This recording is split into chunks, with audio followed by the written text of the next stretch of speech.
we have to unmute the mic if we want to do a mic test. So let's Twitch. We working? We working today, Twitch? Test the microphone 1 2 3 1 2 3 1 2 3. Twitch. We working?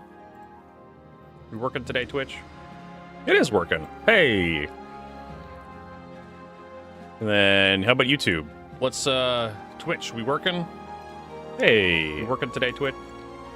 That's working. Then let us adjust our camera. Hopefully today's better than yesterday.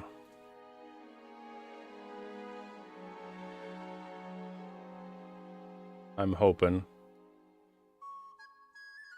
There we are. Good morning, everybody. Welcome to the broadcast. Welcome, Yuzen. Nice to see you. Good morning. So, it's finally the weekend. It's Saturday. Show. Do we have any news in Star Citizen? SC Chessy Chat. No stuff there.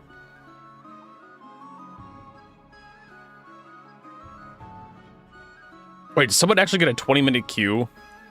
Yeah. 1,300 seconds? Oh my god. We also have our breakfast we need to finish up. But this guy had 1,300 seconds. That's not 13 minutes. Let's see here. Divide by 60. Ah, 21 minutes. Motherfucker. That stuff stacks up pretty quickly, doesn't it?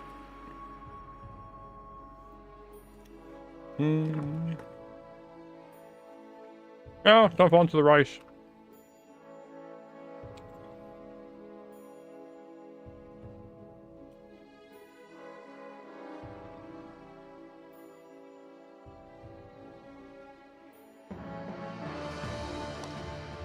And while there are a few hiccups, let's see. When we fix this, we had this for since months.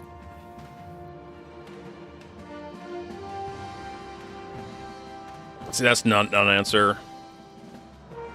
Penman is waiting in front of New Babbage Space for waiting for the hangar before Area 18. Can't tell you certainly not all hangar entries are used, especially New Babbage, which is my home for these 4 hangars that are regularly assigned, never get anyone coming or going. I noticed that yesterday, too, when we were waiting. It was like the one hangar.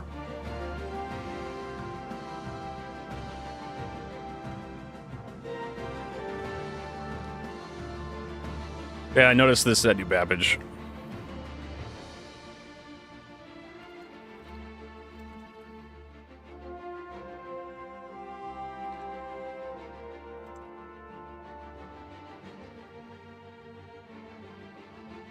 When trying to land a Hermes,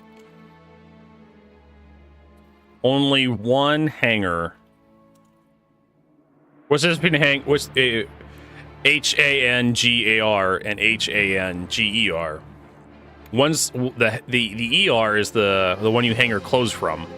The AR is the one you put aircraft in.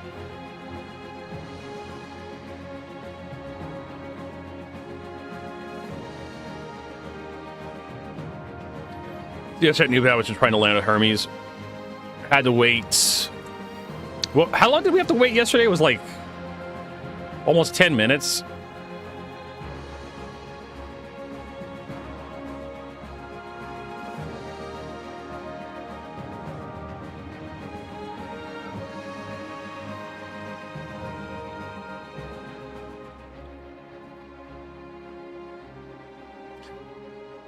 Yeah, I noticed this yesterday at New Babbage was trying to land a Hermes. Only one hangar is used for Hermes-sized ships.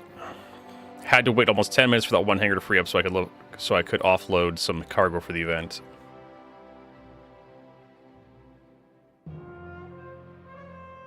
It's just, I mean, I don't know. I'd say like use smaller ships, but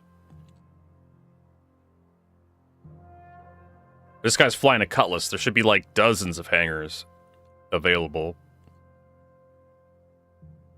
It's definitely something that keeps coming back into Star Citizen. Because you think the Cutlass Black would have like multiple exit options, but I guess it doesn't.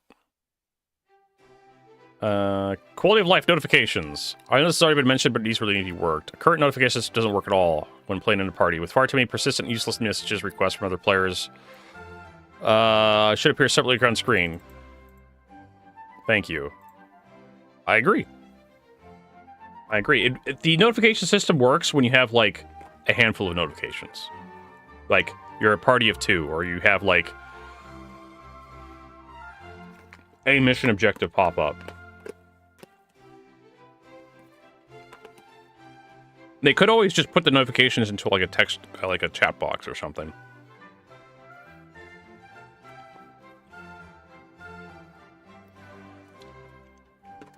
I don't need to be notified every time,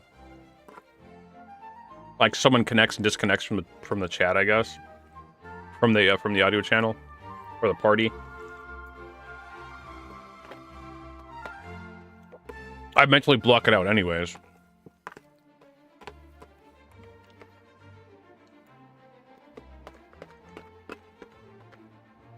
Like a notification history would be nice.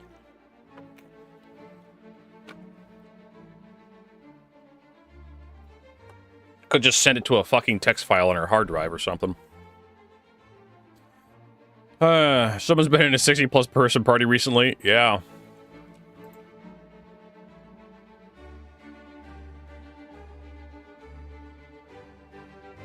Hide space dust. Set quantum target with going to mobiGlass.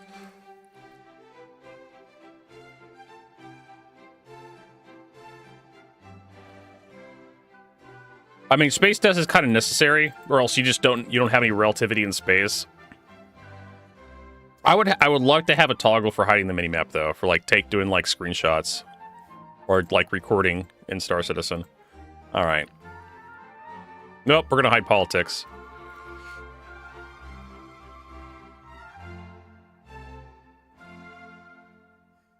Boop, boop, boop, boop, boop. Oh, we gotta watch this. Hold on, this is great. Pause you the soundtrack. When you come to the wrong drug deal. I love this short. I got the money.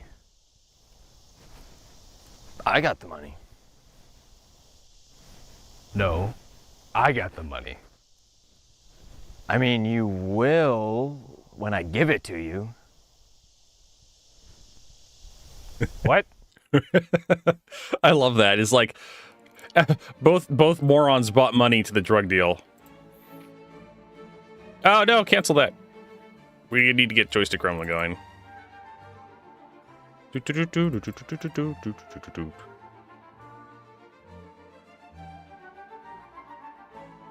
Activate joystick gremlin. Activate that. And now we can play Star Citizen. They didn't bring the drugs. That's the joke. Saw that yesterday, I thought it was hilarious. Dun, dun, dun, dun, dun, dun.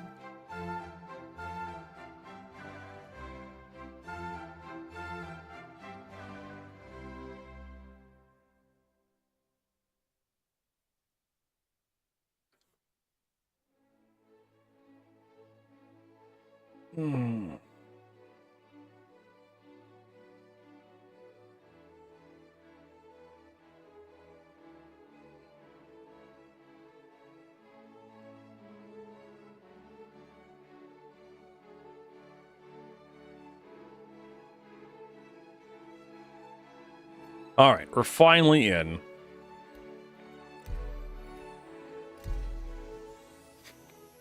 You meant to test Star Citizen, not play it? I mean, we could always just read the forums, right? Instead of dealing with Star Citizen's bullshit. We can always go to Reddit, see what everyone's complaining about. There we go. Which would you prefer as a daily driver? The Zeus CL or the Hermes? The Hermes. I've messed with the Zeus CL, and quite honestly, the Zeus CL has a lot of the same problems the Hermes does, but the Hermes just a better ship.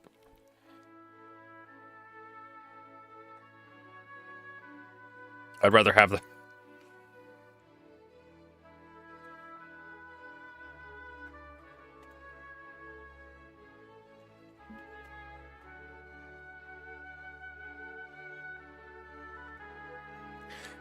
I'd rather fly the Hermes if...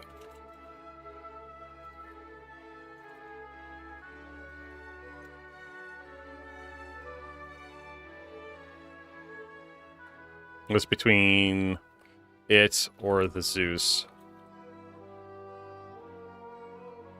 Zeus CL. I have flown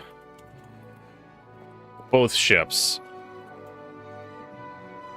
Don't get me wrong, the Zeus is a cool ship. The Zeus CL to load the cargo, though, is a piece of shit. I have flown both ships. Don't get me wrong, both are fine ships. But the Zeus CL is a pain in the neck to use for cargo. Neither yes is working.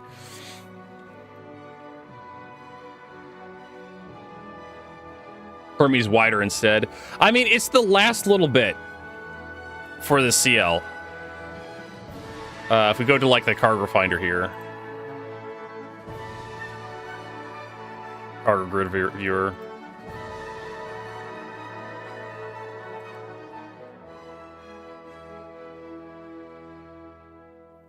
Boop, plug. The problem is like when you get to this last little bit here, like right here in this area, and especially the toppers, it's really fucking awkward on the CL because you're really they're really confined right here, right back fucking here. They don't really. It doesn't do a good. The cargo viewer here doesn't really show you just how awful the entrance is to load into the CL, but it's really hard to navigate this last bit of cargo into this ship. You can stack this side right here, get these two little stacked up, and then load cargo here. But trying to get this, and this, these two fours, and these twos right here, trying to get that finished is a just awful. Counts as butt stuff. Hey, Firefly. Oh my god. So yeah, the capacity of this fucking thing. It's just the last little bit.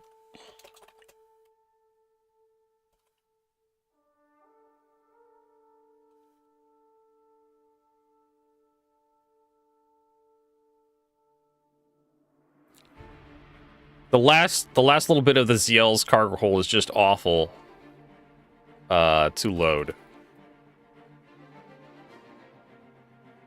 Or rather, fly the Hermes with a choice between and the Zeus CL. I have flown both ships. Don't get me wrong, both are fine ships. But the Zeus CL is a pain in the neck to use for cargo. The last little bit of the CL cargo hold is just awful to load. There. All right, let's get going. So, I mean, like, the Zeus is a cool-looking ship. It's just the CL, like... They really need to redesign the door to be... I don't know. Maybe push the cargo hold out a little bit. It just needs a little bit more room around that. A little bit more ceiling height, a little bit more width around that door, just so you can manipulate the cargo. One suggestion I had was to change the physics proxies for the cargo boxes to be just a few centimeters smaller on every side. That way, they can slide past each other a little easier.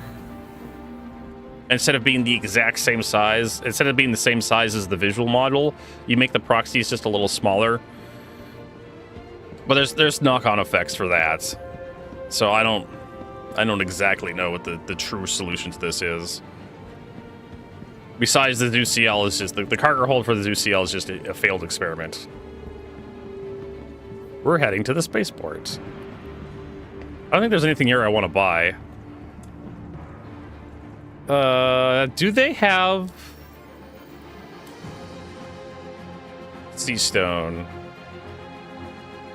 All I want to do is it the M7MA Loricas?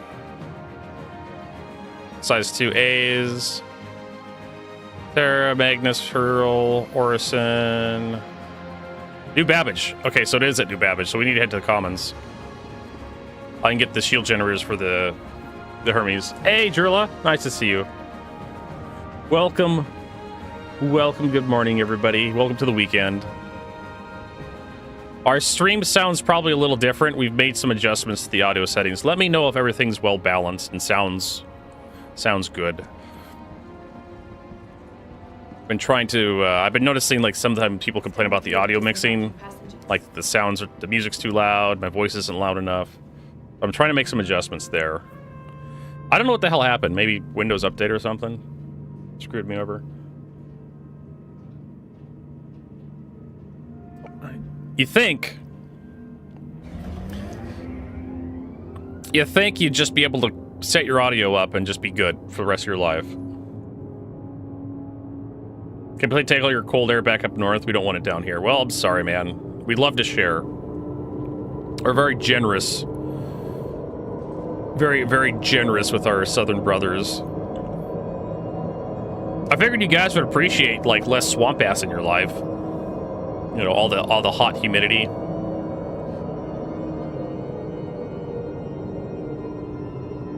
They're still having trouble keeping the trains on the tracks.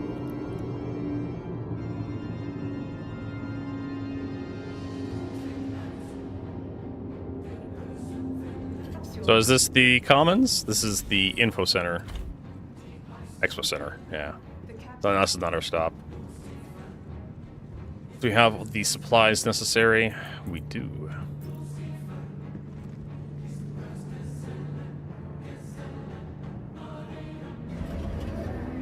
Yeah, I've been trying to do some mixing with the equalizer on OBS. So I did do some stuff there. I would like to add a little bit more bass to my mic. Stand clear of disembarking passengers. Where is I going here? Spaceport. Exit this way. So we're gonna get some Lorica shield generators for the Hermes. I did add a mixer last night, and I did make some adjustments to the mic. Subtle adjustments, mostly for clarity's sake. See if I can improve some of that stuff. We want to go to center mass. But since no one's complaining, I guess I did a good job.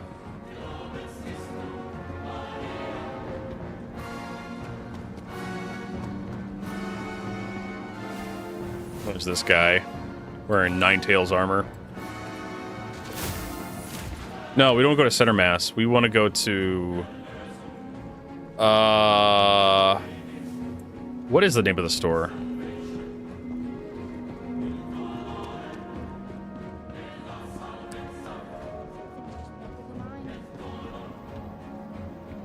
FTL Courier. It's not Center Mass. Center Mass is the weapons store. Omega Pro.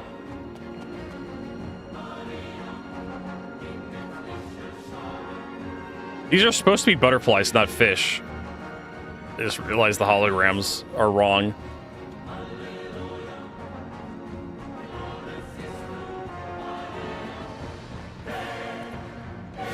Some epic shopping music. That's exactly what we need. Hey, Bullet Man. So the 7 MAs, right?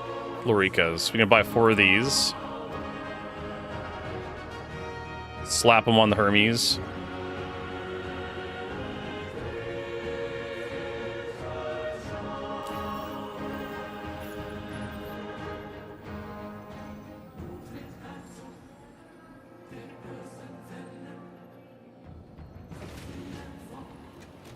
Systems. Lorica.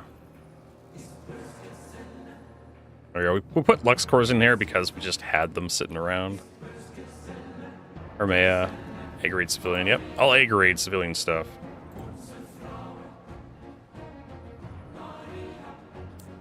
All right. We're ready to go.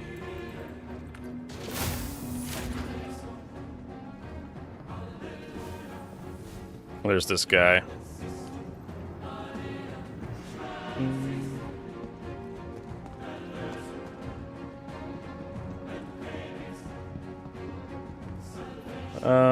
Calliope office suits. Maybe we should head over to Whammers.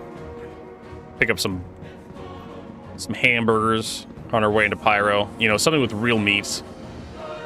Right?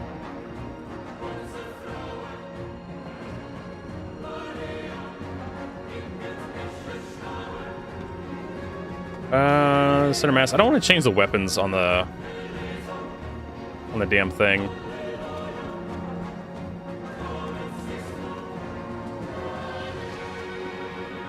There should be a Whammers in here, right? Somewhere?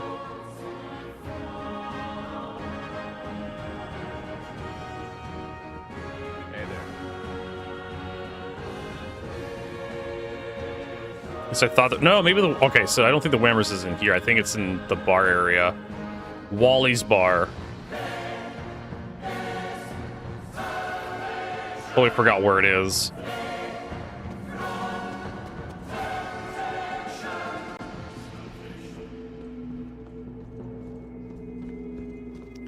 Let's head over to Metro Loop. I had a terrible dream last night. Something woke me up in the middle of it too, and now I can't shake this weird. Butterflies! Hey! I know the dream is just mine. They're not fish, they're butterflies. And hummingbird. Spirit of the Second Life Initiative.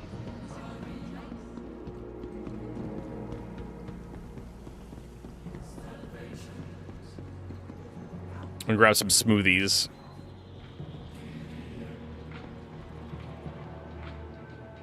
Renew smoothie. Green Vitality smoothie. Weekend Warrior smoothie. Fresh Garden smoothie.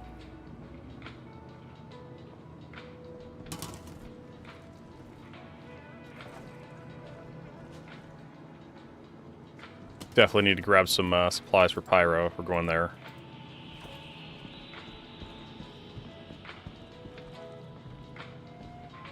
Citrus Rust smoothie.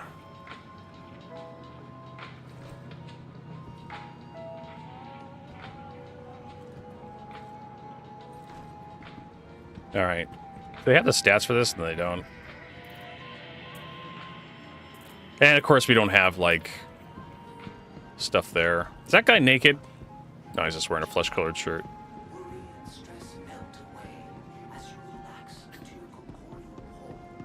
Go get a couple Whamburgers. Like I said, if we're going to Pyro, might as well bring some real meat. Don't want to eat rats for the rest of my life.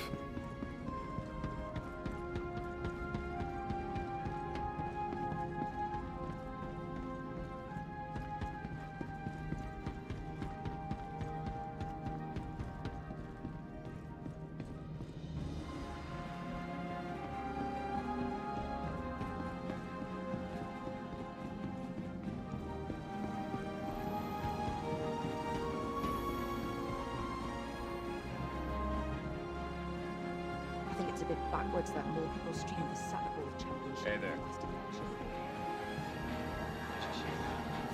Let's get some Whamburger Deluxes. Okay, let's get that going for you. Yeah, baby. Only 15 credits. All right, got ourselves a couple Whamburgers. Let's get ready to head to Pyro.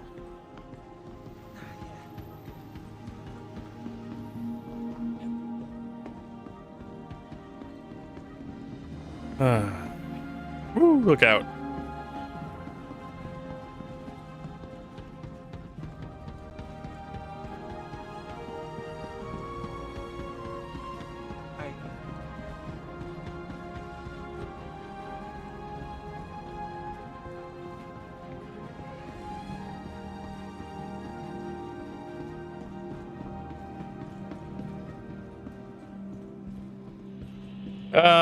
Have you seen the copy paste there in the Hermes? Are you talking about the one where it still says like triage or something on the floor? Hansy, I think I've seen that. People were talking about how the... I mean, it makes sense, right? They just took the Apollo and they gutted the, let's see here. Aspire Grand. We want to go to the spaceport. Looks like we missed. Because they basically just took the Apollo and then they just redid the interior. Well, they redid the middle section, basically, is all they did. And so, why would someone bother to double check all the stuff? They even redid the exterior a little bit to give it unique geometry, and they told us the paints are interchangeable. And I keep being told by people like, well, you can't put ambulance paints on a cargo ship, Vertigo. That's just a war crime. So is putting weapons on an ambulance, dipshits. But here we are. Here we are.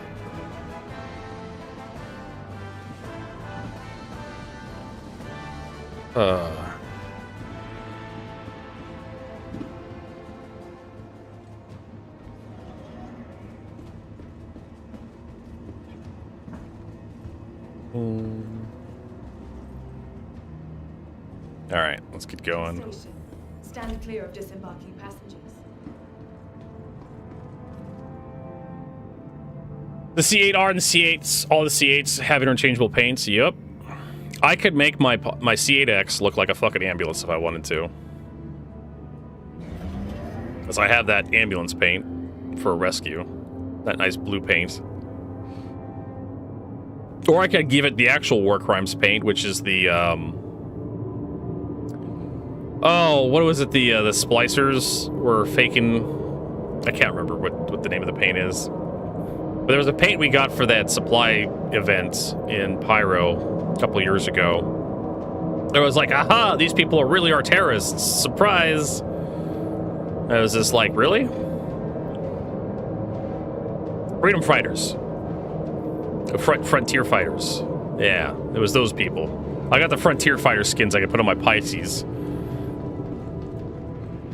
Actual terrorist skin.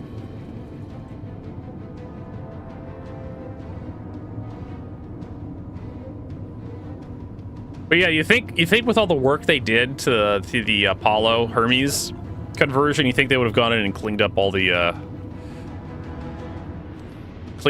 dialogue, all the text, but it's probably just an oversight. Babbage International Spaceport. Here we are.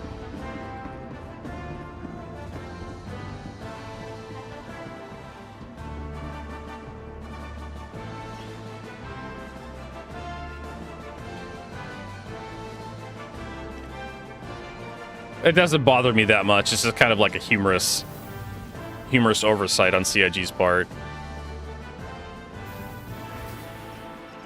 Can I turn these off? You used to be able to turn these off. The displays in the elevators.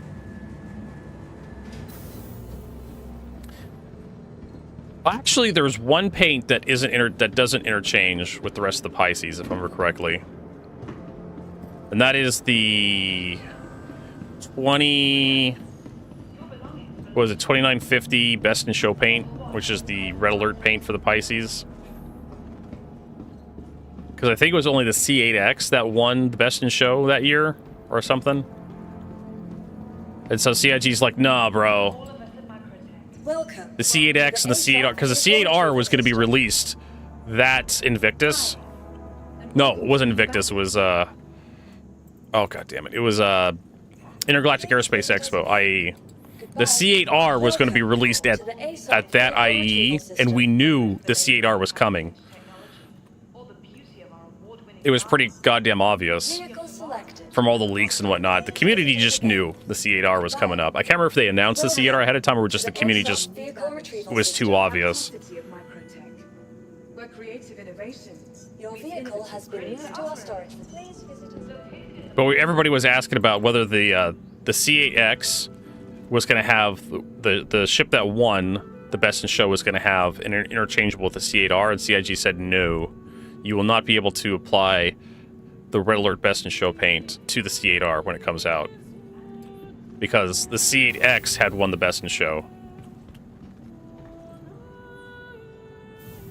Would have been funny if the C8, just the normie C8, had won Best in Show, and then CIG said, no, you had to own the C8. Because from my recollection, there's only one way to get the C8, and you had to own the original Carrack.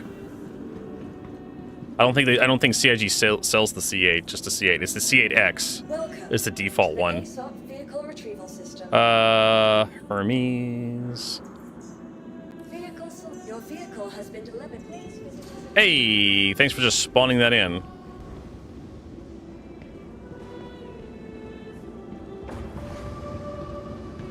True, Vok. Model specific means more skin sales. Or it just, well, not necessarily, I don't think.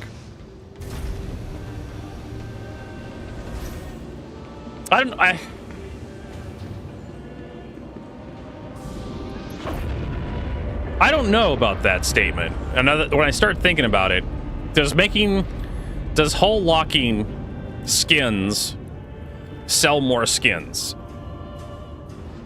Because if you don't hull lock the skins, you can apply the same skin to multiple ships, and people generally aren't going to own Apollo and a Hermes at the same time. Maybe someone will just buy an Apollo, maybe someone will just buy a Hermes.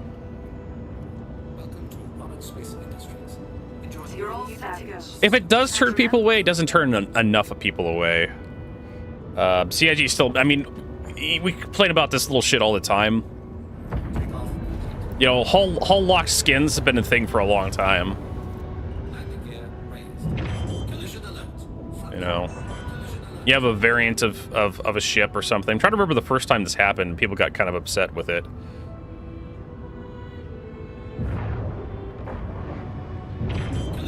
And I can't. But this has happened before, I feel like.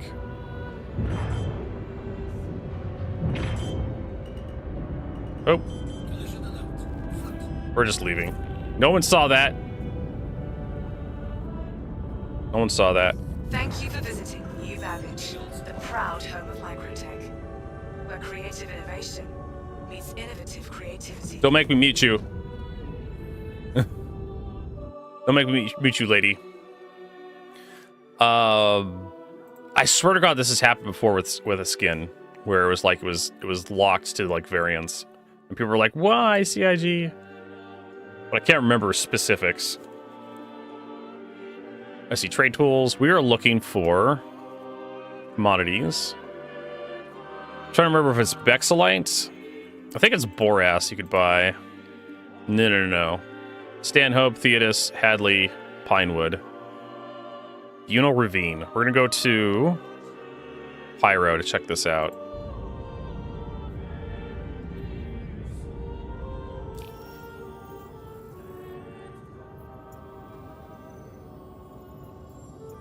That's Nick's Gateway. I'm sorry, what?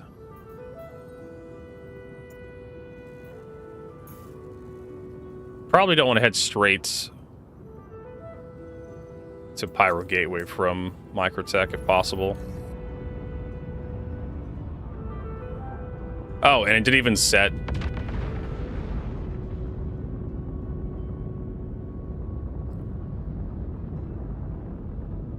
Well, at least there it is. So what we're gonna do instead, we're gonna dog. We're empty, but we still need to like dog leg.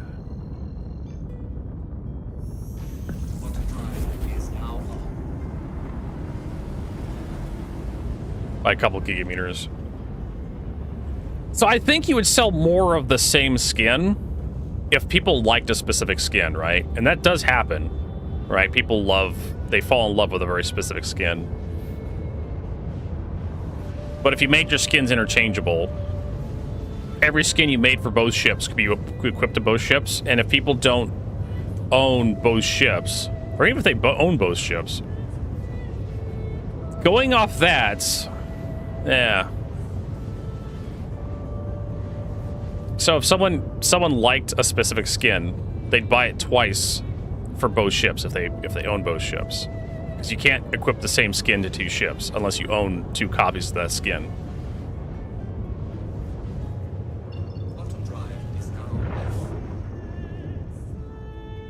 And if you own just one ship, you'd be able to buy the skin you liked for the ship. As opposed to, if you didn't like the skins for the Hermes, you're not going to buy any skins for the Hermes. But if you like the skin for the Apollo, you're not going to buy the skin for the Apollo because you own a Hermes.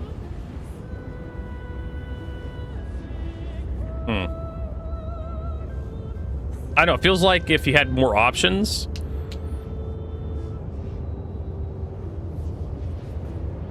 It's just, I feel like there's something like along the lines of like reducing the customer's choice just makes you less money. Something like that. If you want to make more money, just offer more goods and services to the customer. But there is such a thing as decision paralysis, or just like flooding the zone and the customers just like lose interest because there's too many choices.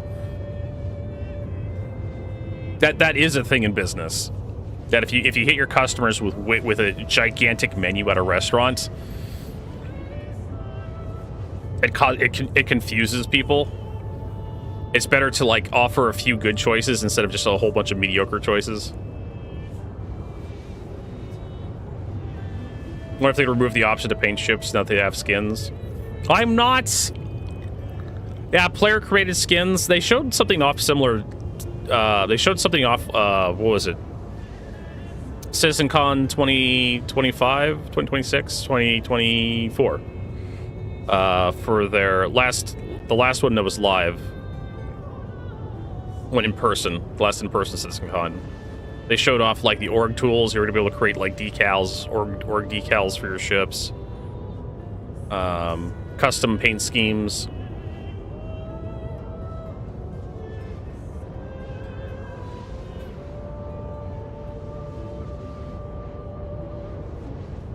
I don't know. As for like player created like paint jobs, I don't know. Yeah, it's one of those. They promised it years ago. They showed it off, and there's been absolutely no movement on it. And I'm not really big on painting my ships.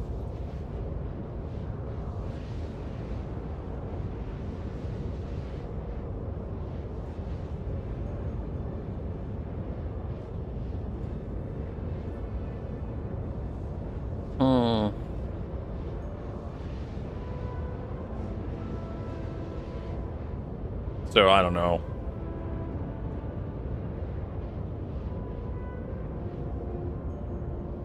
I know, black space. Black ships or black space. I think CIG just makes the skins too dark most of the time. Especially for like its civilian industrial ships. Like you could just like cargo ships and whatnot. Like the Hermes. Added some color, CIG. Go a little vibrance. The disco skin is fine. Right? I want more like orange and cream skins, like the Freelancer Max.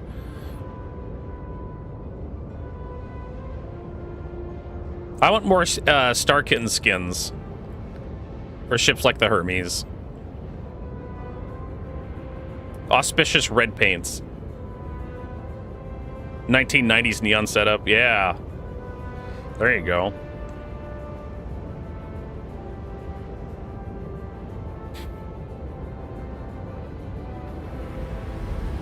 I don't need the ability to like draw so much as I need to be able to paint full panels with some bright colors. That was something. Man, I've been thinking about this for this entire conversation. It was Rebel Galaxy Outlaw.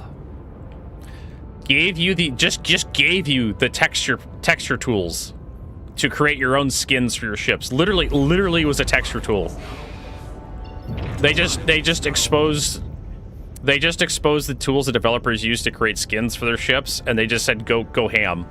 I couldn't figure out how to use it because in order to texture something like traditionally, you have to take all the textures off the ship and then flatten it out. I never got far into that game. Yeah, I liked it. It was pretty decent, but it wasn't brilliant. It was basically like a remake of Wing Commander Privateer, one of my favorite games. They tried their best.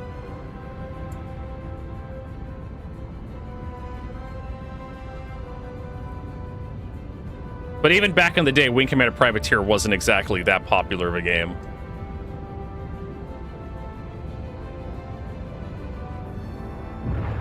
And there's Mooseburger. Hey, Mooseburger. But yeah, they just, I remember playing and then unlocking the paint tool in that game, and I'm just like, holy shit, this is really powerful. Like, you can just do whatever the hell you want with the skin. Like, you could just paint your ship a solid color if you wanted to, or you could just, like, make a whole new ship out of these tools. We don't want to run into this guy, so let's drop out of Quantum.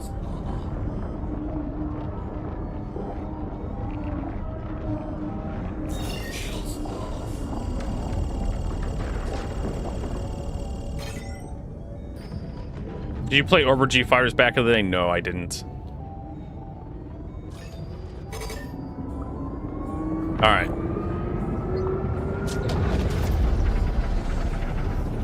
On our way.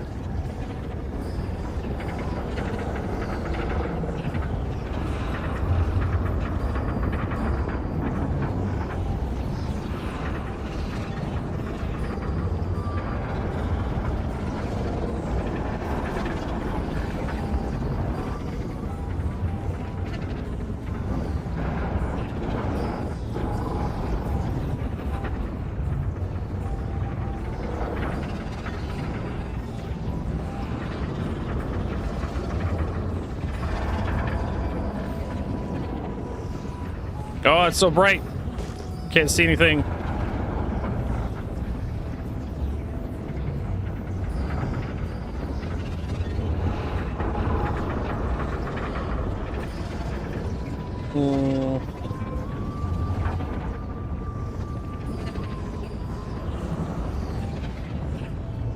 All right. Well, hopefully this actually drops you back in Pyro instead of back in Stan.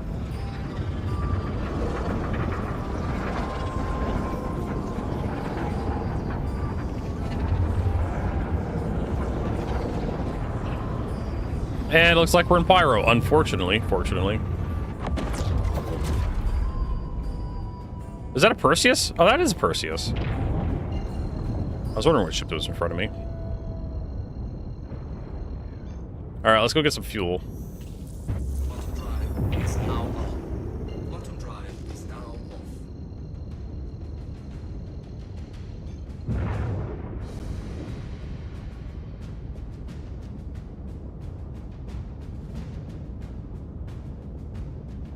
We're gonna have to, like...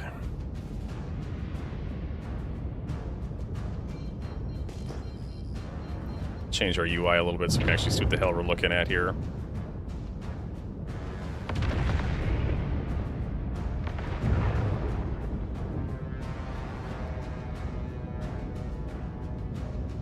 Where do we want to set our spawn?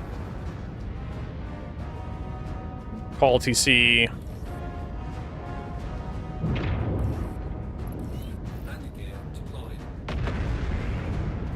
Switch over to nav, SCM mode.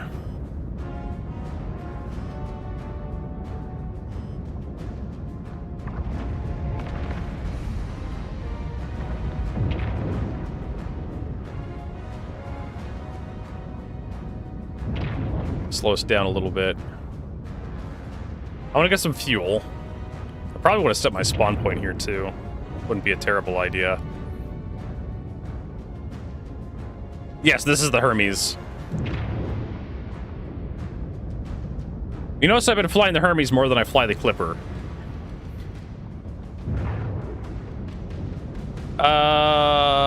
That door is not open on my end. Maybe if we get closer. Let's try calling again. Active vehicle storage in progress. Complete before making additional requests. Active vehicle storage in progress. Complete before making additional requests. Let's boop the snoot. That door's closed. All right, so GG Pyro.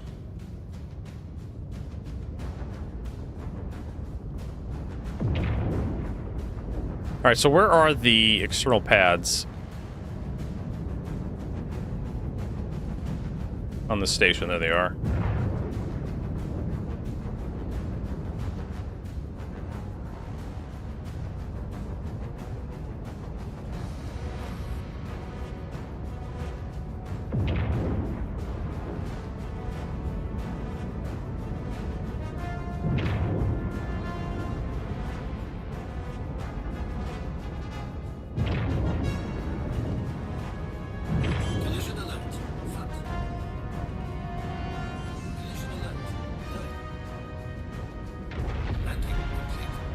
Alright, can we refuel here? Can.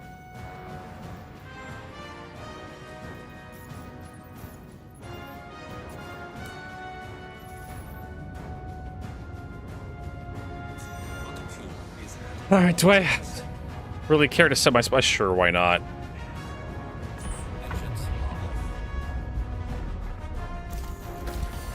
Yeah, the clipper is just way too awkward. I'm actually making some progress on that video now. Oh, the rails were already up. Down.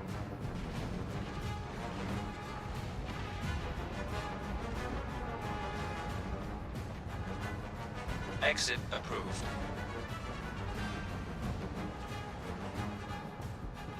Pad 3.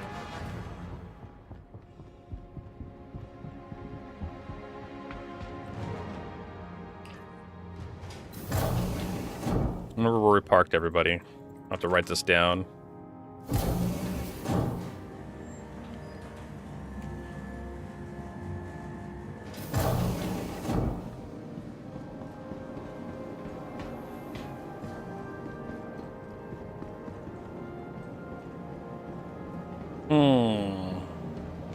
Now we need to find where the medical bay is.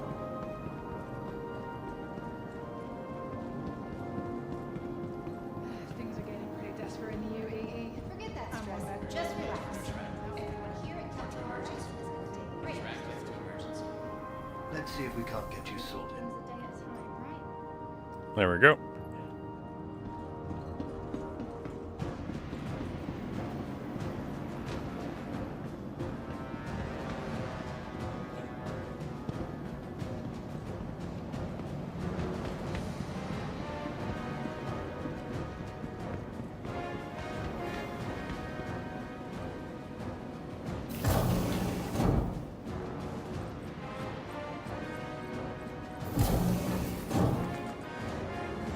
I don't know if I'm gonna be able to get out of this place if I respawn here. That's another question.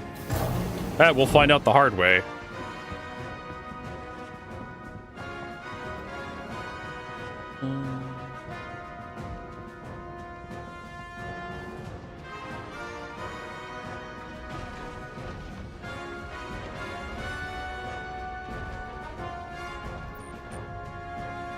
I notice this thing has a little cover that deploys over the buttons when it's moving. It just comes down and covers the top of the buttons, and then it pops back up when you. It feels so silly.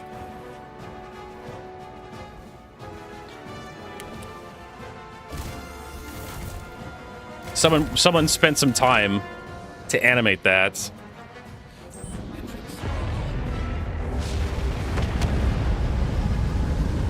All right, make sure we're.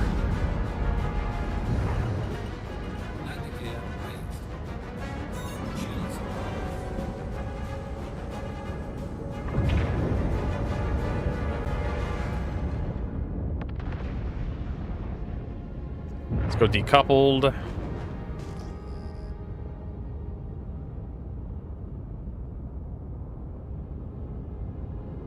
Prepping his traps till the end. Yeah, you're right. It does kind of seem familiar to that. All right, so we can't just leave this area because that's not how this works. It does kind of have that dangerous prepping montage to it, doesn't it, Mooseburger? Okay, so where are we going? Pyro 4 is like way out there. Let's try Vieno Ravine. Bueno.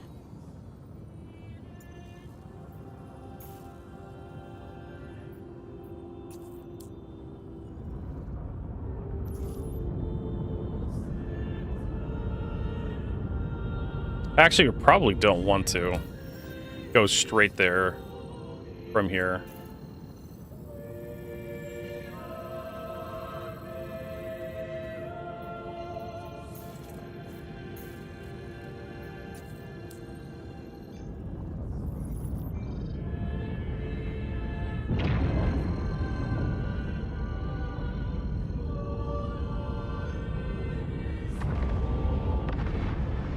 We're not going to go to Rab Mat. We're just going to go part of the way to Rab Mat. As we can. Alright, so we've got that. What else is people complaining about? Yep, New Babbage is really busy. They need to add more hangars, though. Flying space cows, baby.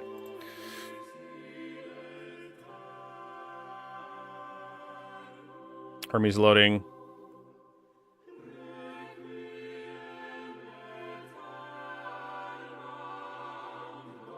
People liking the tractor beam.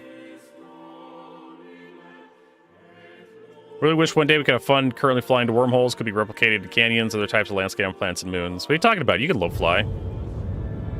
If you want to.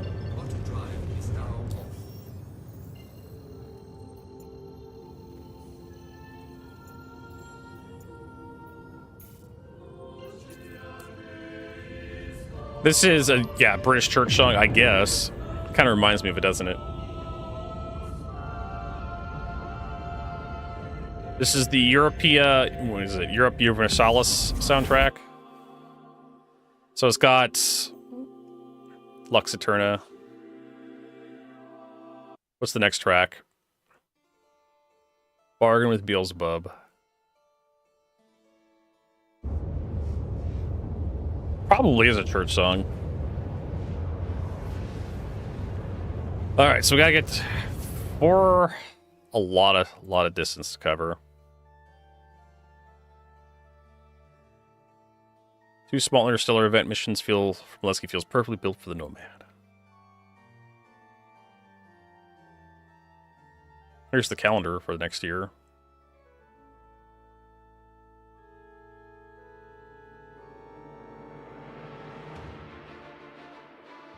And I hate this. This guy, I thought this was like an official CIG, like screenshot.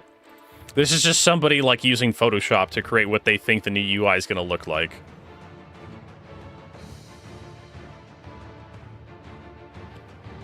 This guy's like, hello, I saw an older post the other day showcased the new UI in the monthly report. I wanted to take a spin on it with a new, different approach. Honestly, it doesn't get cooked by Reddit compression.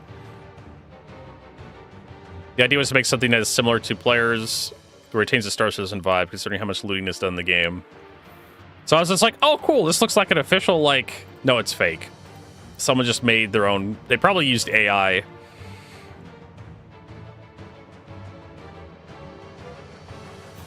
I probably used AI, like Grok or something. Grok, make me Star Citizen UI. Hey, Zeth, nice to see you.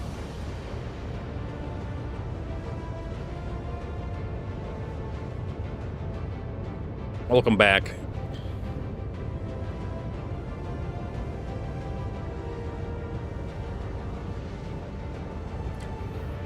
So let's see what we can do here. What are we buying?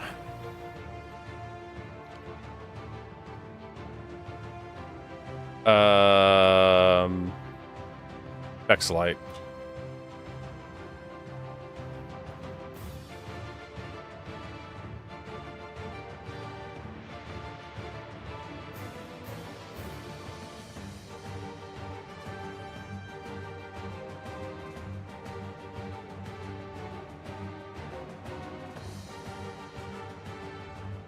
There's Helitons.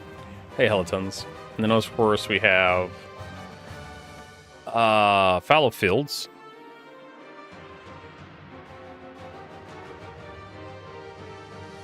Pyro 4, fallow fields.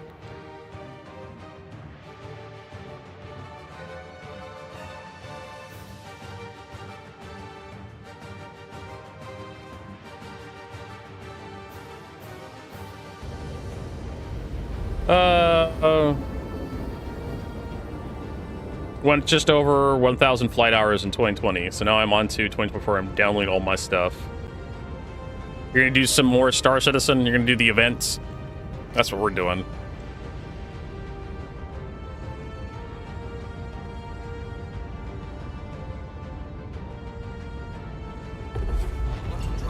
Only 85. Only 85% quantum fuel. So This quantum drive is actually really fuel efficient.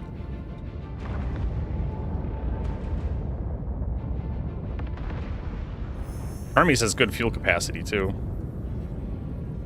Quantum drive is now on.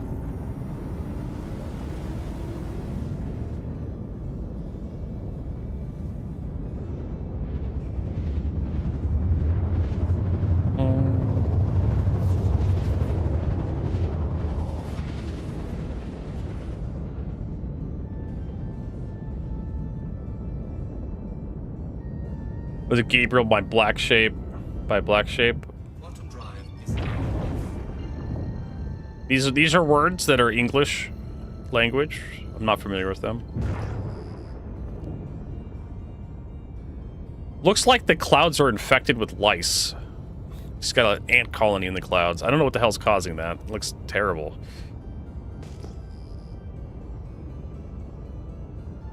There's a Corsair on the ground. Raft.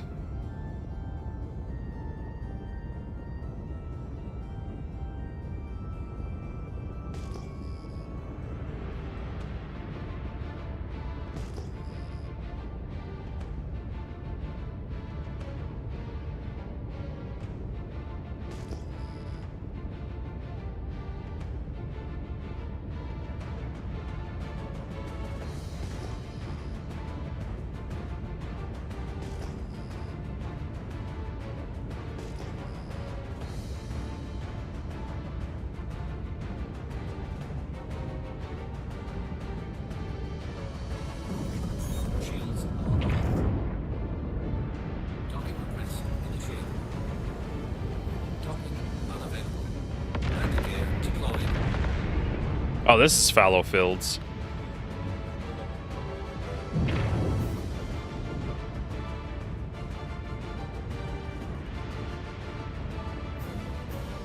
Collision alert.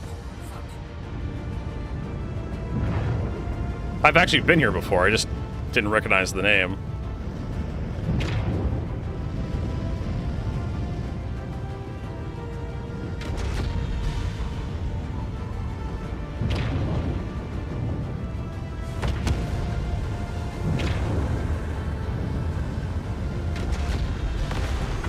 Engines are off.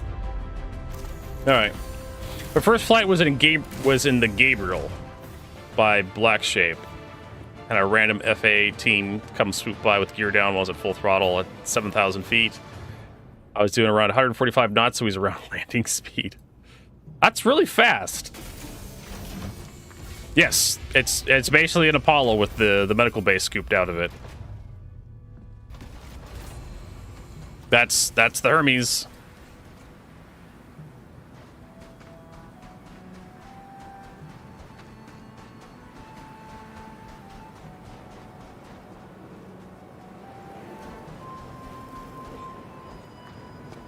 Now we need to find the trade center. Loading contents. Okay, cool. Let's go buy some stuff.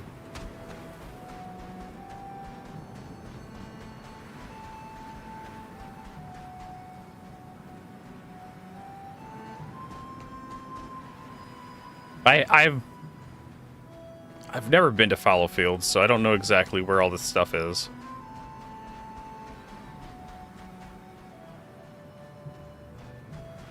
So here's another elevator? Or freight elevator over here? Yeah.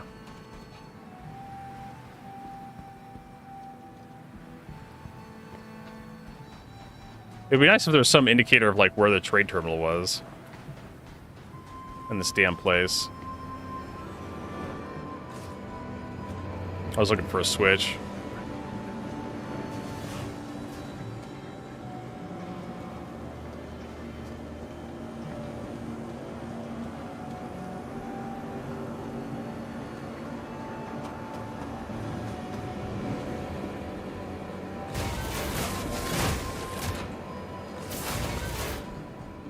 Maybe it's down in the lower area?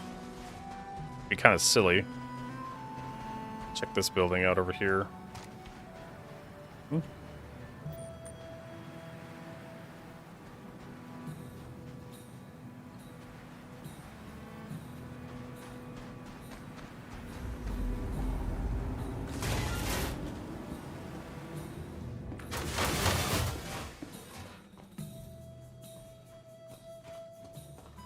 You see, if I was the developer, I would have put it right. I would have put it pretty close to the thing where you actually deliver cargo.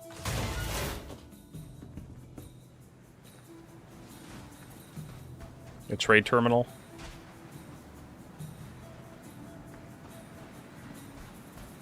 Is this it? That's the shop terminal. I don't think we buy cargo from here. Sabri. Okay. There's that.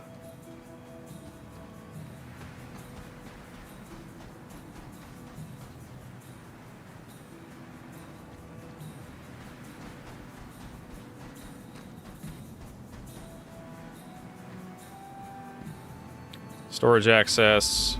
I don't have anything stored here.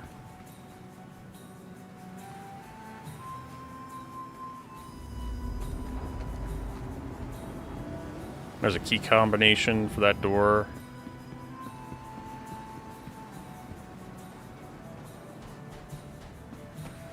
Oh, this is okay.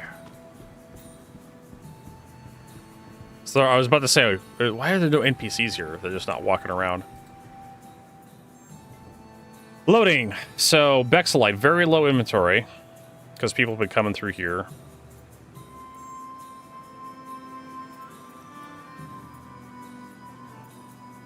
How much can I buy? 4 units of 8. 4 times 8 is 1632. So almost, yes, the entire inventory. We should probably want to buy in 4 increments, though. 4 SU increments. That's a lot of money. That gives me what?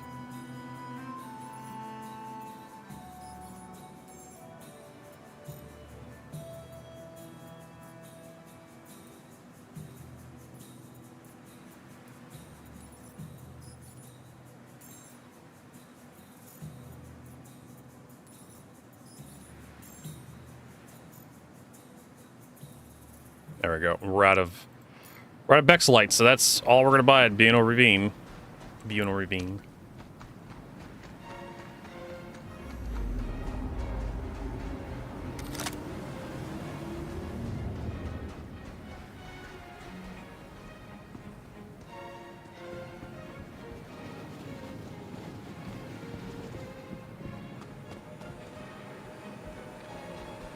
Do a quick sweep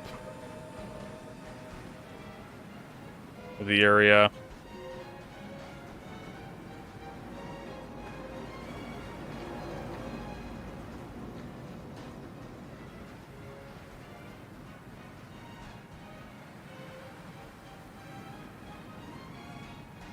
I was watching Hitbox the other day. Was it Hitbox TC or something is his name? And he was just like laying in the dirt using third person to like watch people.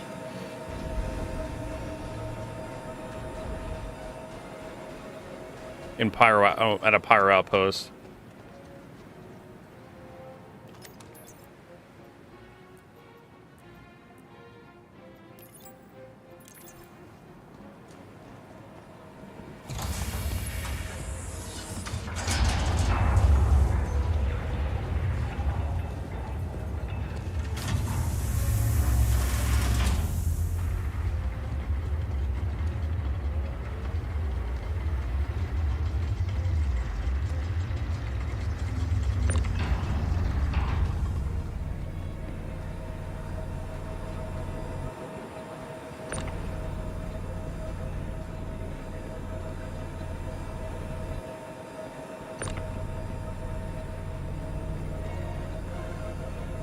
So I'm thinking about heading over to like Checkmate or something to store this stuff. Store this stuff locally in Pyro, and then heading over to, what was it, Bloom? Not Bloom, we're at Bloom right now, Vertigo. Head over to the other place, Fallow Fields. See if I can pick up some more over there. This is how this event should have been, right? Either you mine this stuff, or you go into like Pyro or Nyx or something to like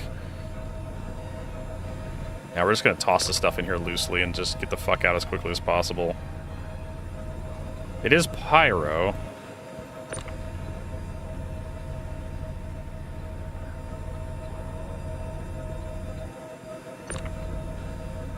So we don't want to overstay our welcome. There we go.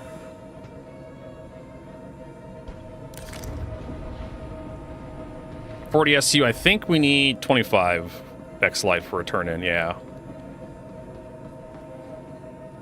So we're close to almost 2 turn-ins.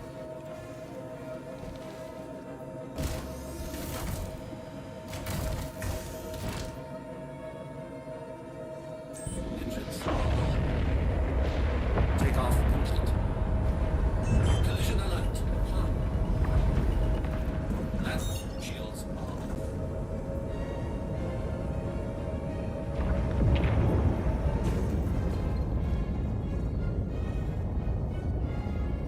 There's also Rat's Nest. Gaslight. Maybe we go to Gaslight. Drop everything over there.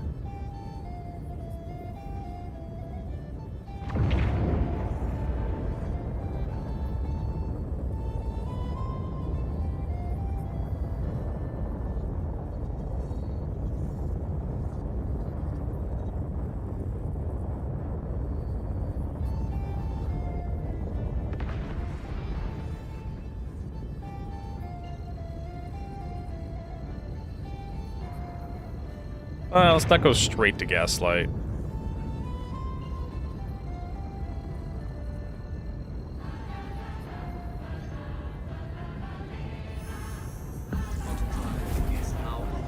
Let's go one Goth Mommy or about the Nyx Gateway.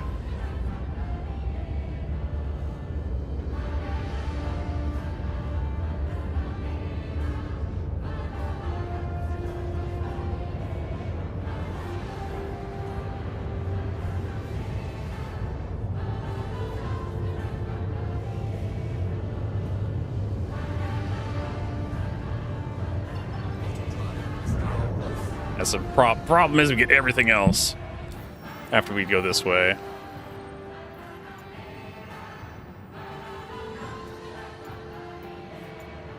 Star Citizen, why type in Gaslight? I probably just want to go to Gaslight.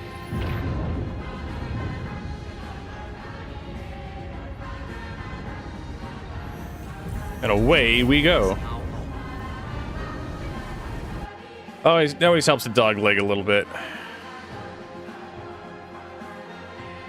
So like my Rambler as a Pyro's looting ship with QT in the Asgard. The Rambler. It's a short video of the Rambler. Making the Apollo Mark II. I saw like someone putting the Nursa rover in there up on like bricks. I thought it was pretty funny. Buff turrets. I agree. Just a... Oh my god, can't...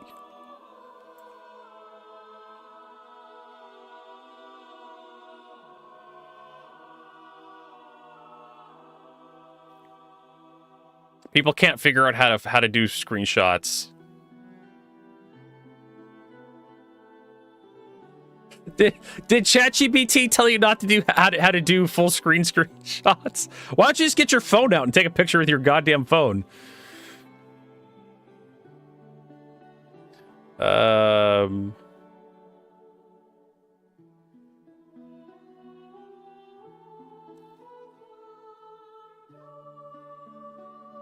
You've been exposed to Star Citizen.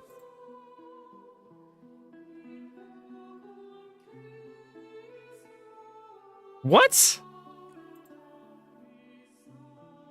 Boop. Gets hit with a basketball and just falls over dead.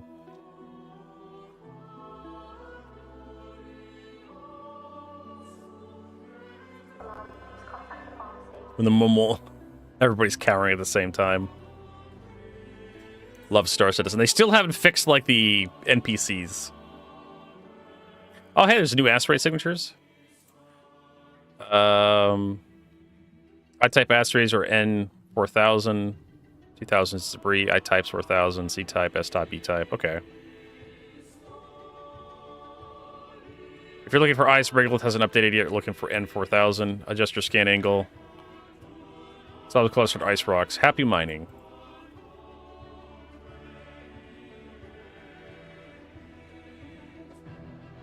Yeah, this is the one I saw yesterday.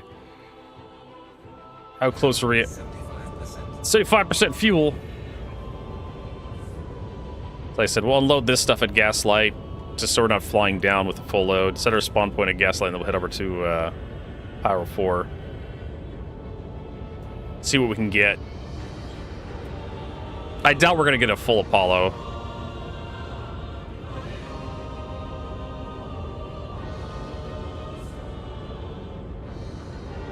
We're not going to get like an entire Apollo filled up with this crap. But I'm willing to bet maybe we get another 40 SU, or maybe 20, or maybe 5.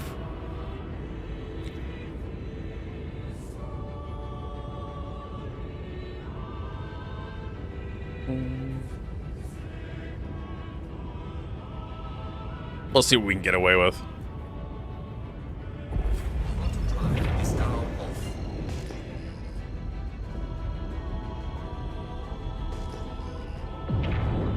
Yeah, we're only after going through Pyro, like we're still at 72% fuel. This thing is a champ. There's an Asgard.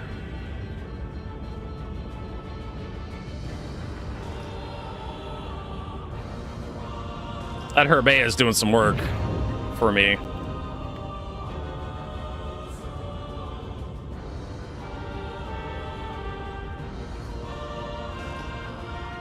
All right, Gaslight, give me a landing permit.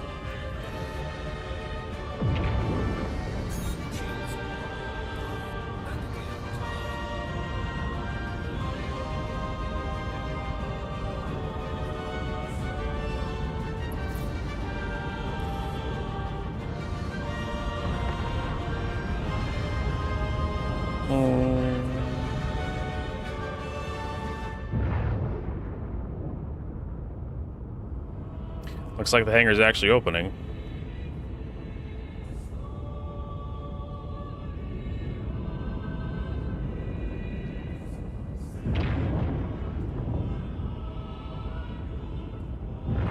Let's not get too fancy for Vertigo.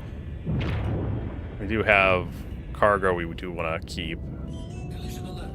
Low. Collision alert. Front.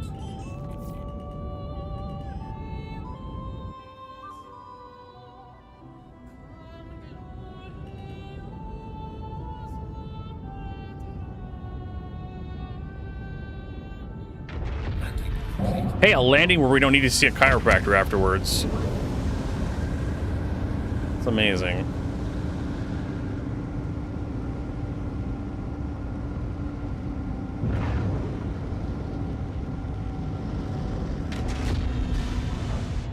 Engines are off. Landing complete. All right, store all this stuff here so we're not risking everything.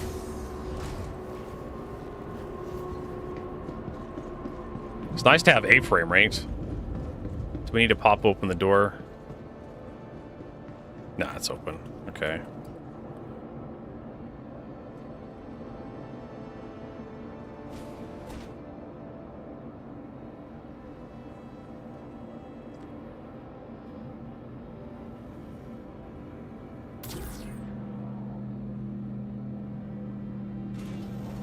What?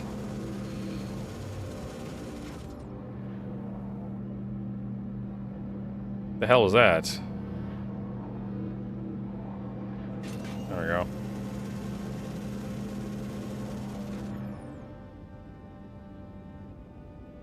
Are you absolutely fucking kidding me?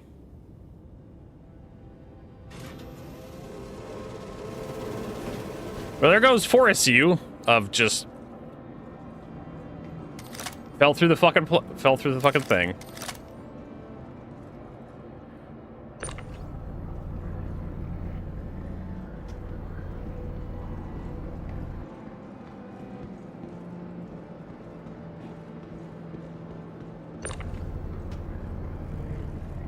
That's an awful feeling.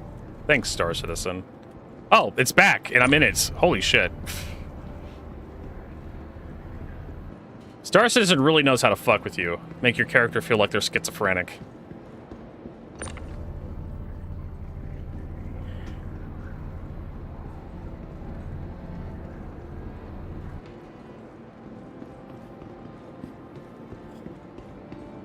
It's like, Star Citizen, why you gotta be a gigantic piece of shit?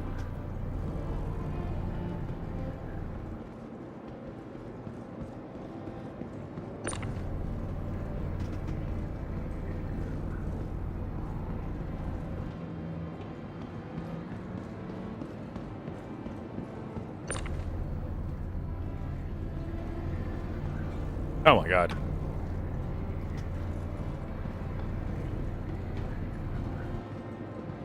I feel like we could, like, reduce the power of the tractor beam just a little bit. Like, it's nice that it's, like, really fast now, but I knock myself over more times than I care to admit. Just maybe a 10% decrease. In, like, extended track speeds. Just a tiny bit of a decrease. Probably like a controversial opinion there. Alright. Send that out, set that down, set our spawn point up here.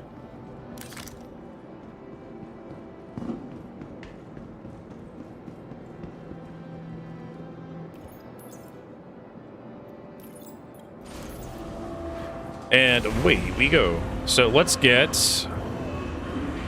Oops, wrong button. We're not leaving. Let us get our Google Sheets open.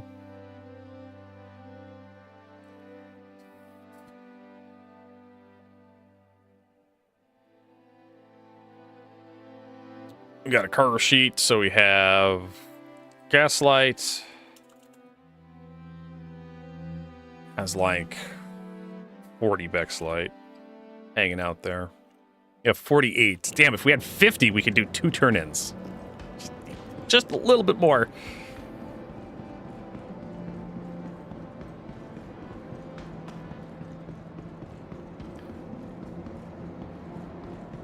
I'm assuming it's 40 SU. I could probably count again to make sure, but let's focus on getting our spawn points set. You can also do a little bit more mining today.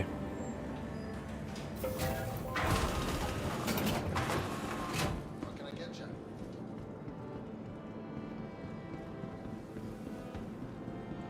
Fill that up. No problem.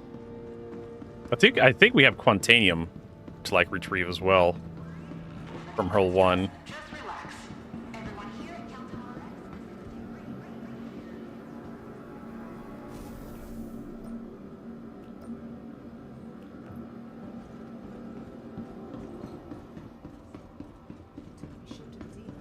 they said they'll have to take the whole thing apart just to get to the bottom of it. All right. No problem. Fine.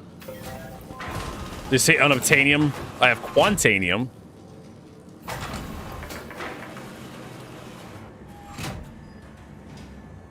Damn keyboard.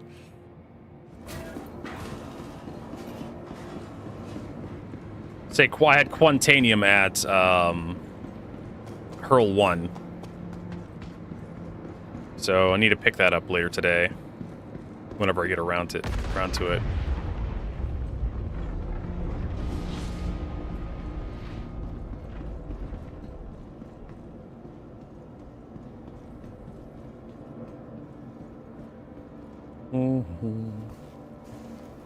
Yeah. Same difference. Unobtainium, Quantanium. What's the difference? Welcome to Rocket Space Industries. Enjoy the ride. System check.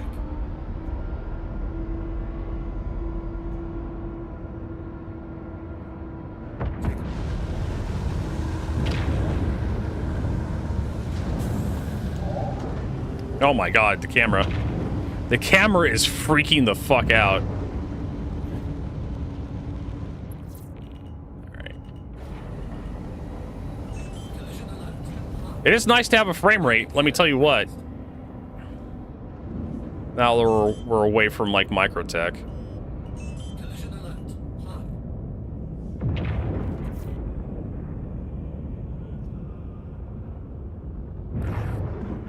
Shields are off.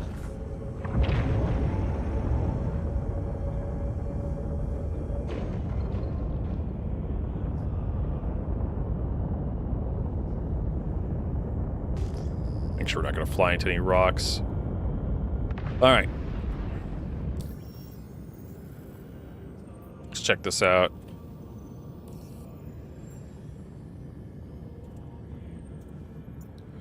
Yes, game, because when I type in exactly where I want to go, instead of setting destinations straight to it, like, do you mean these other destinations that don't exist?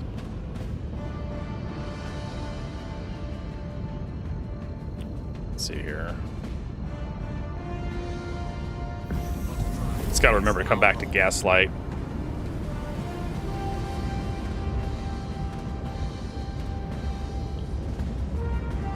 Instead of going straight from Fallow Fields to, like, Microtech.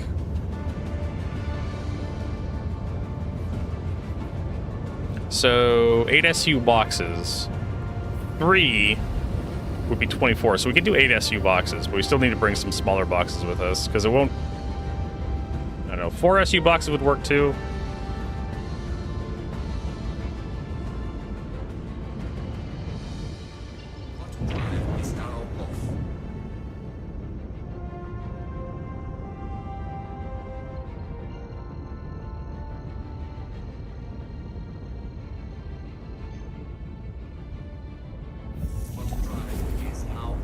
Turn off the coupled mode.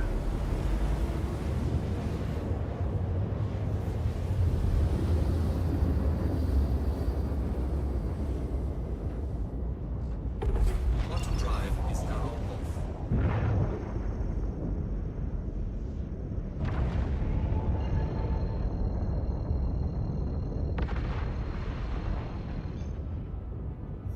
All right. So far, so good. Like, Pyro's been pretty much, like, desolate.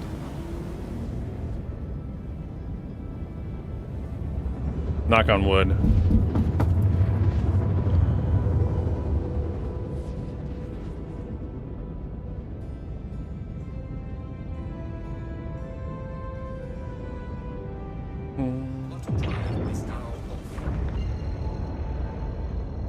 Yep, there's a mantis down there. That is a mantis.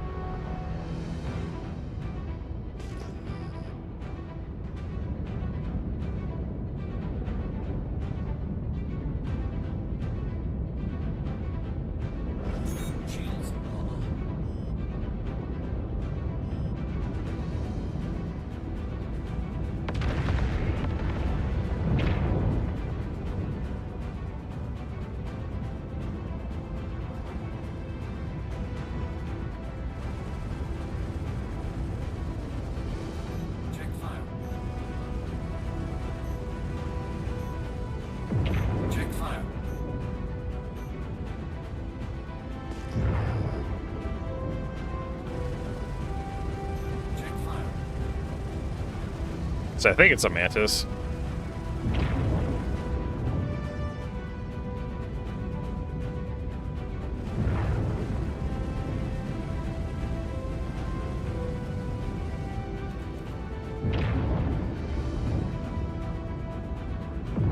That is an Asgard.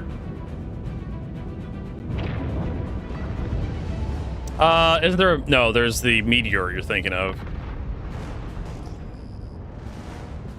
which is just a different combat ship. Cutlass Black.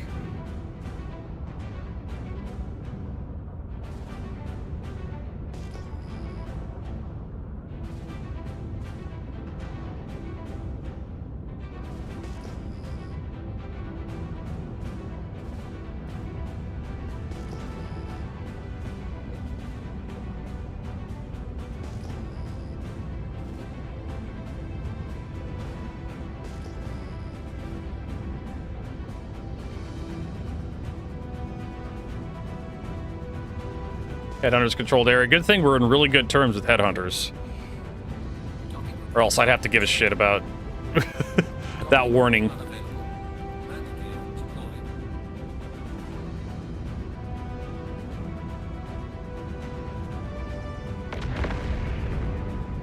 All right, let's take a look at what we got here for a landing area.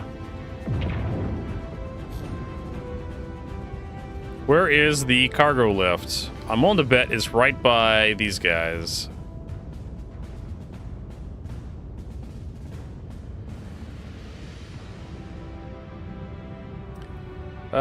That would be it right there, maybe?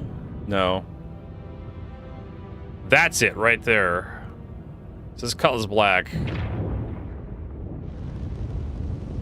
The drawback of the Hermes, it's a big ship.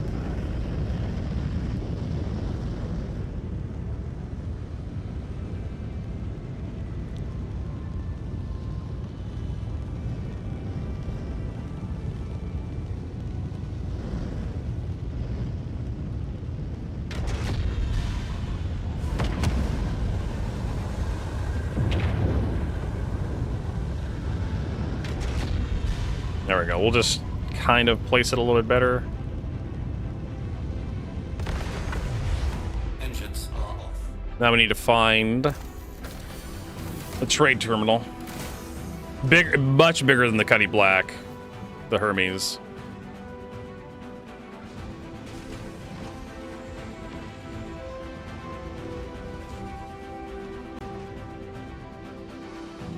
It lands in the same hangar that the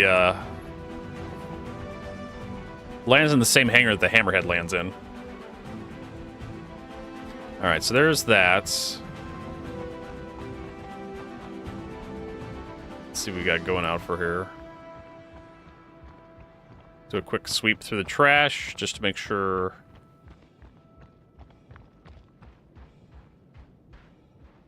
No players just kind of hiding nearby.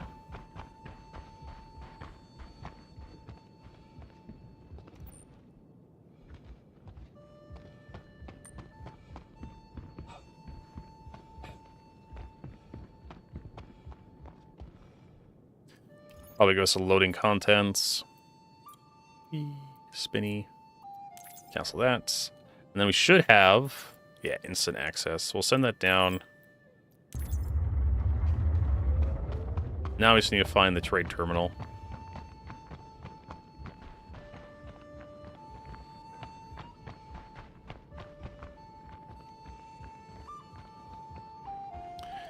First time at this location. I'm not entirely sure.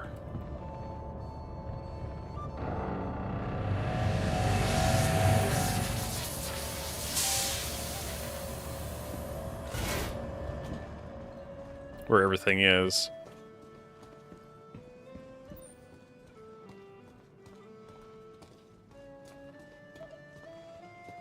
Got some guards.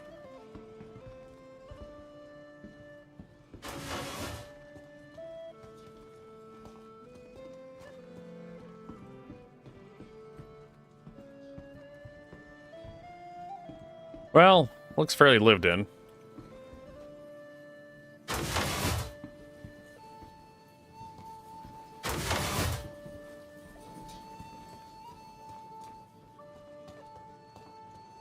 I'm not seeing it in here.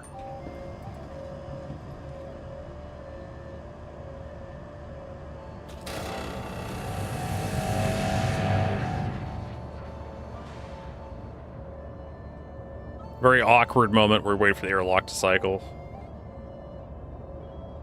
Oh dear. It takes a long time for the airlock to pop. That's a NPC.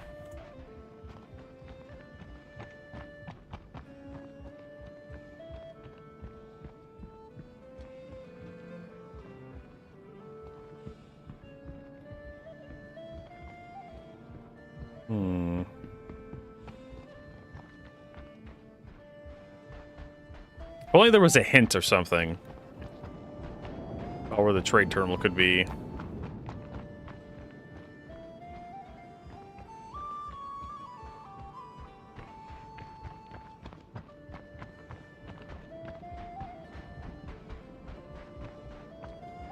There's a shop indicator.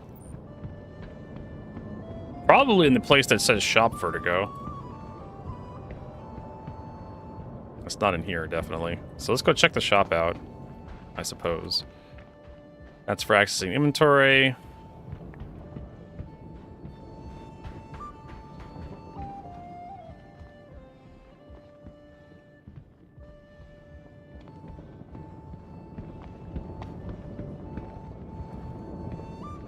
Guns, bullets, helmet, jackets, and more.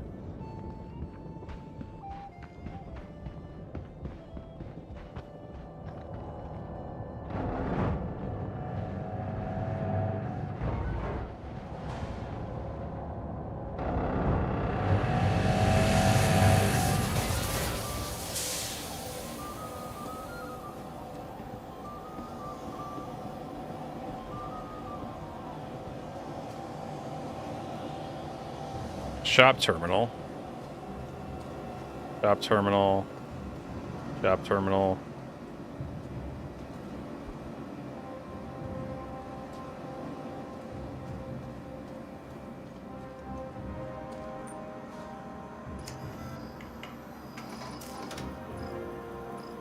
Yeah. They even have components in here. Power plants.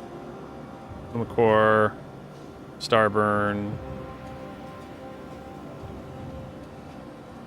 Burst quantum drive was actually really good years ago. Equipment, no returns.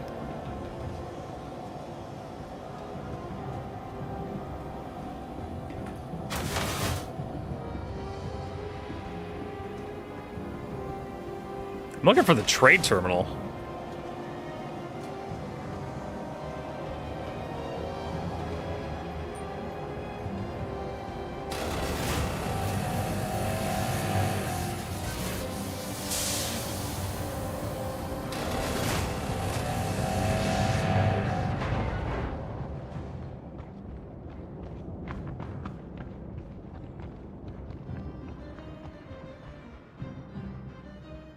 Could it be in this building? I don't think it is.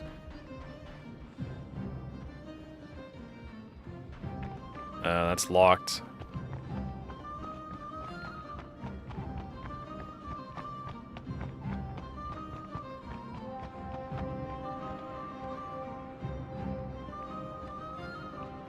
Is that an NPC or a player? Could be an NPC. Could be a player with the way they're moving. Cycling required.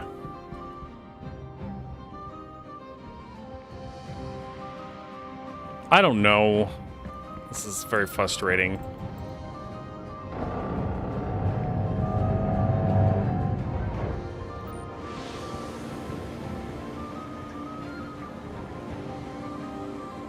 Just looking for the ability to buy and sell shit.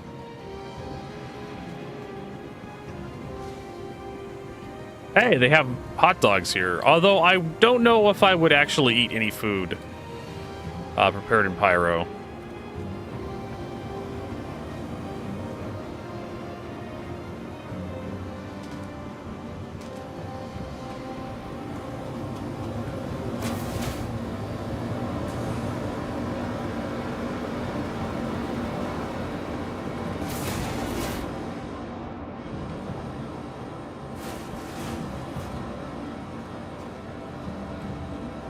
I mean, they had cured meat there.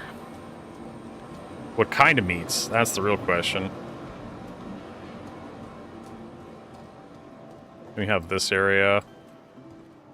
I think this is the area that requires a keypad to get into.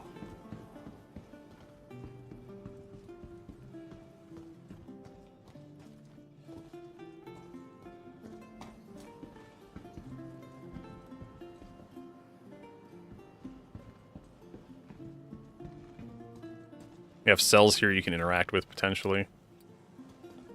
Alright. This is definitely not where the terminal is to buy and sell stuff.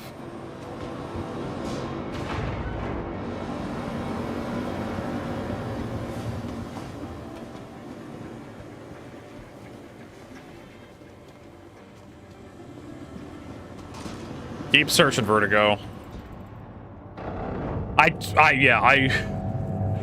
Cuddy, I don't know.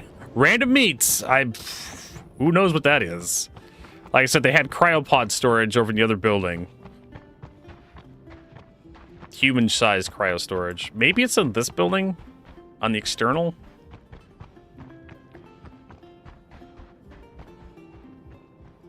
Around here? We were in that one over there.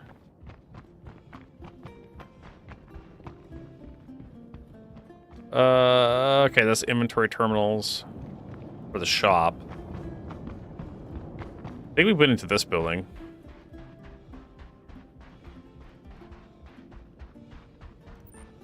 Right? Well, there's an arrow over here. Hey! Found exactly what I'm looking for. They don't make it easy to find this garbage. Just gonna do a real quick search. Okay.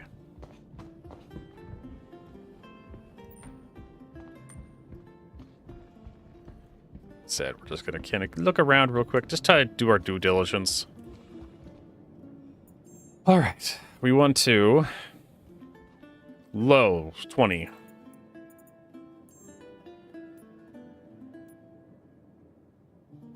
ETAM, gasping weevil legs. 5-4 Vex light. 4 units, sure.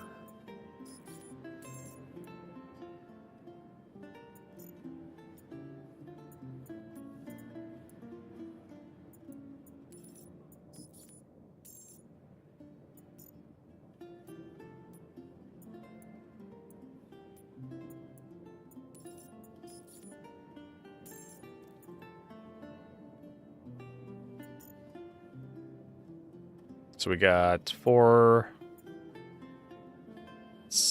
8, 16, 18, 19.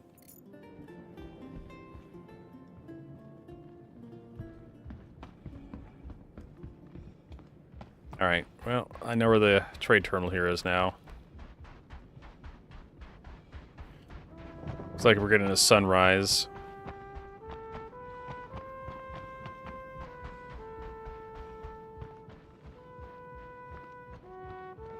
Also, ignore the weird terrain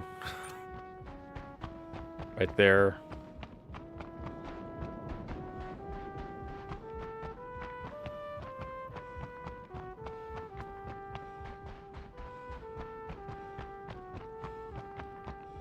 So I was hoping to get more Bex Light, but it is what it is.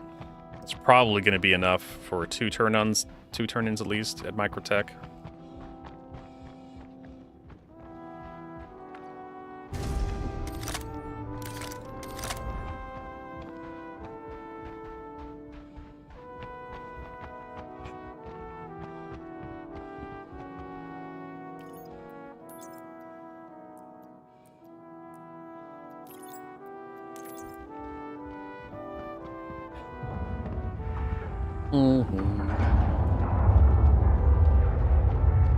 Profit margin's not nearly as good as like when you're mining this stuff, but definitely get a better volume.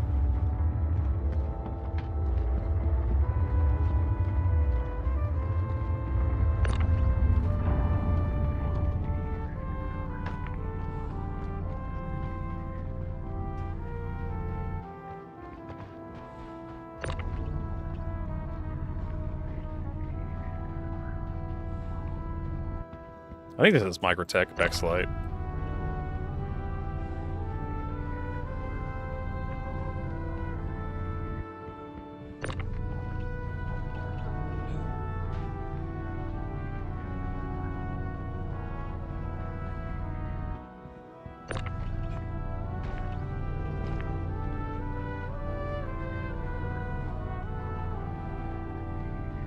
Because the entire community is buying this stuff. It's in very low supply. Alright, let's close this up and get out of here. Take the money and run.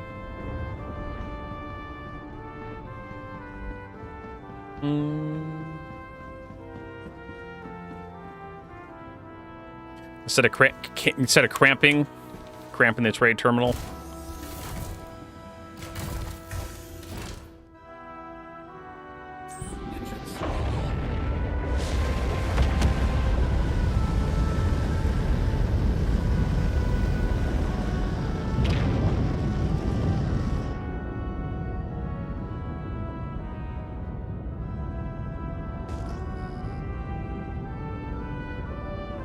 Shields are off.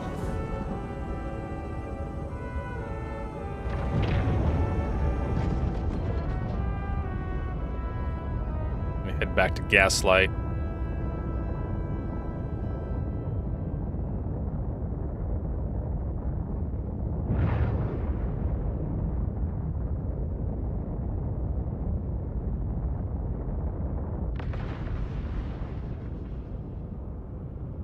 All right.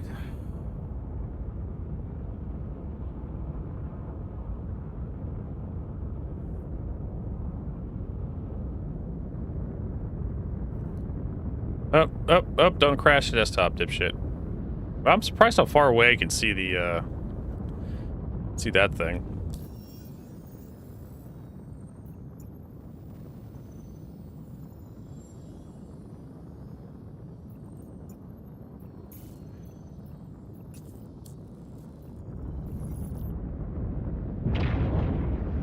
The rest of our cargo.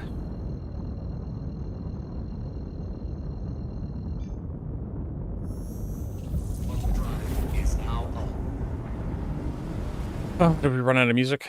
I think we did.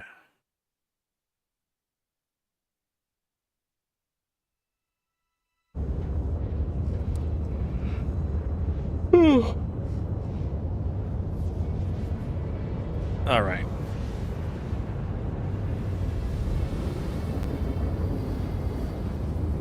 It was like over 200K for like the little bit of cargo we got, and we're gonna get 56, 500 something.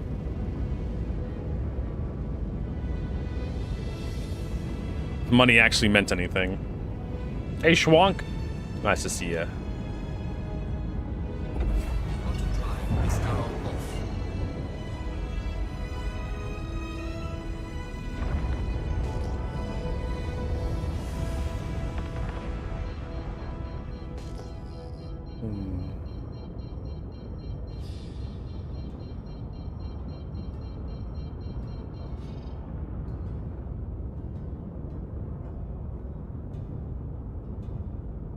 Miss Colsey, not a freelancer. Yeah, I was wondering about that. Like, the freelancer doesn't have a docking color. Well, it does, but it doesn't have an actual docking color that works. Shields are off. An available space has been located.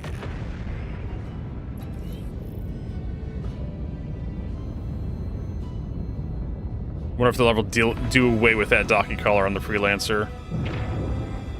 They did it on the 300 series when the rework came around, and the Cutlass Black. When the Cutlass Black got reworked, they got rid of its docking color. I think the Retaliator they got rid of the docking color of the Retaliator too. The suicide docking.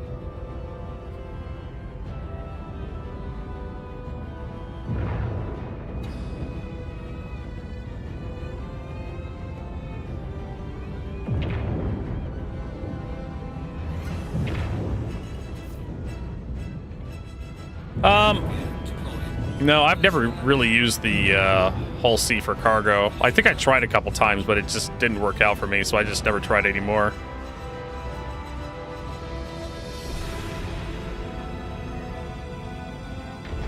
Arrival complete. Welcome.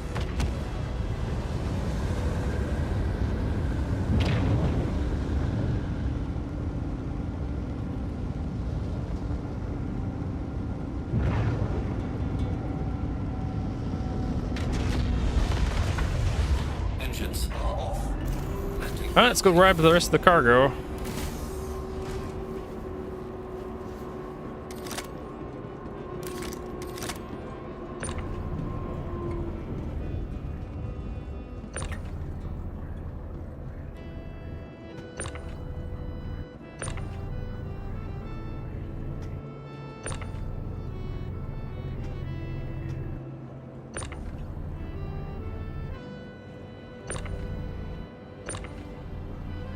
I do appreciate that there's a little room around the cargo grid where you can't, like, they could have made the cargo grid straight up against the walls, but the fact that it's not up against the walls means you get a little bit more leeway when it comes to attaching and detaching stuff.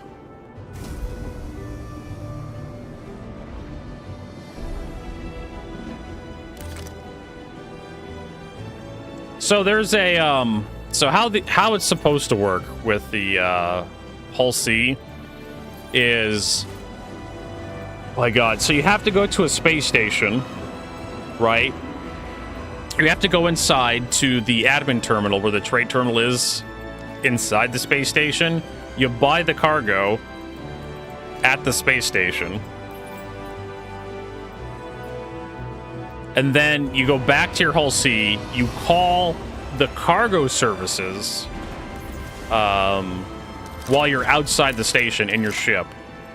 And then you deploy the cargo grid on the Hull C, and then it tells you to fly somewhere. You fly over to where they want to load you, and then you just have to wait inside the glowy box until they're done loading you.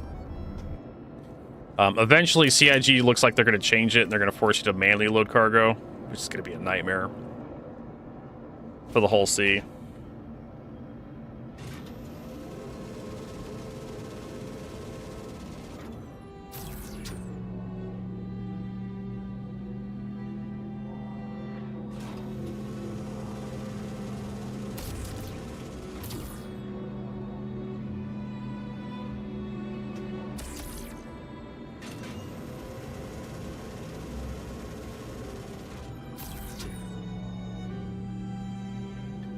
In theory, you should be able to buy automatic loading and unloading for a little bit of money.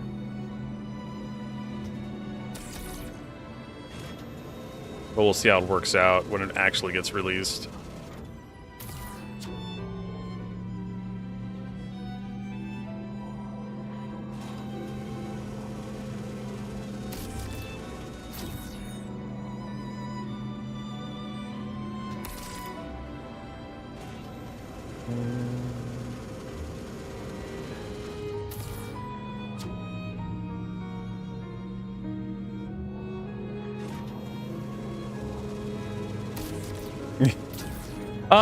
Yeah, I don't know. I have seen forklifts that ride on the back of trucks for loading, unloading stuff. But yeah, usually don't unload and unload your own cargo. Owner-operators for large merchant vessels usually isn't a thing. And usually it's support services that do all the unloading. Usually.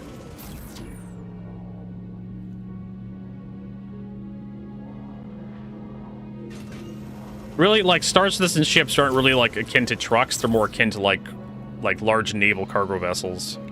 Now, some cargo vessels do come with their own cranes built into them. For load, there are naval vessels that are capable of unloading themselves because they have to, because they're going to places like unprepared areas, or they're unloading stuff that are just really fucking massive. I've seen it.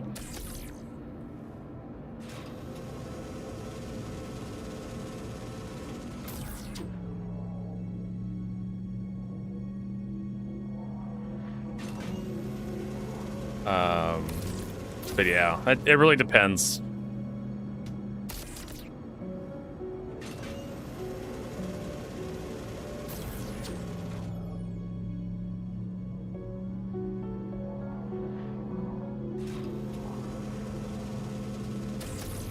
But Star Citizen, you get to live out the idealized life of being like your own private merchant marine. All right, let's see what we got here. 2, 4, 6, 8, 10, 12, 15 times 4, which is 60. And then plus 64, 65.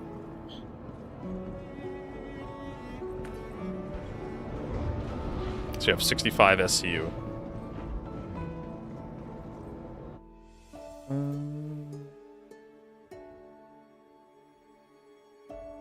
So we had 65 at Gaslight, plus another 8 at New Babbage. Oh, we're so close. If we had 75, we could do like 3 turn-ins. But we don't.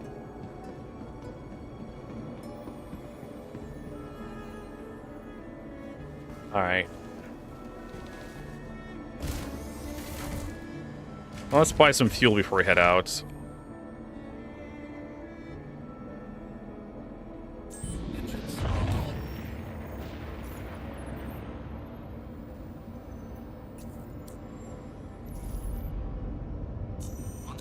You are cleared to leave. Take off. Collision alert. Front. Landing gear released.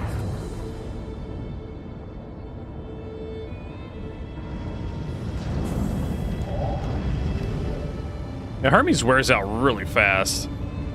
Only had it operational for a couple hours.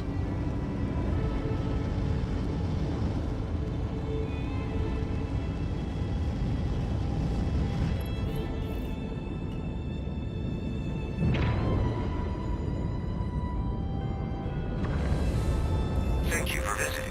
Safe travels.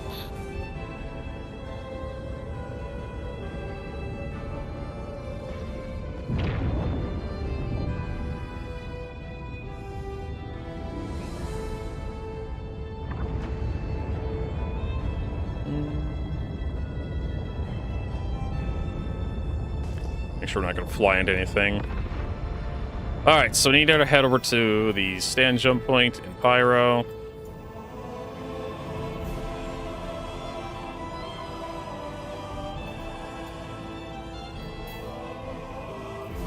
Six minutes. Plus, then we have to head over to Microtech. This is probably why nobody's doing this run. Takes way too fucking long.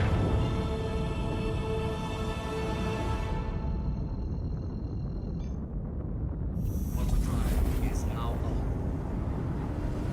95 gigameters. Auto drive is now off.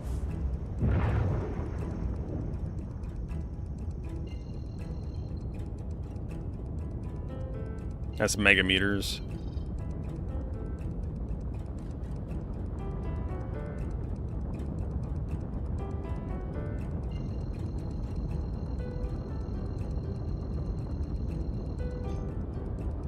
Auto drive is now on. At least we could bump off Rab Hilo. But you could do cargo in a different game. Yeah, Vertigo, watching you do cargo in Star Citizen makes me want to play a game that's better. That does better cargo hauling a lot better. Elite Dangerous.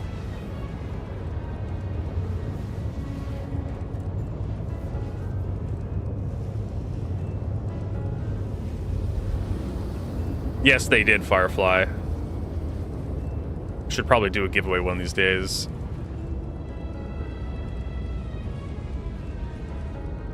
Why is that a bad thing? I mean, in theory, if you're a fan of Star Citizen, you should be playing, like, Star Citizen, right?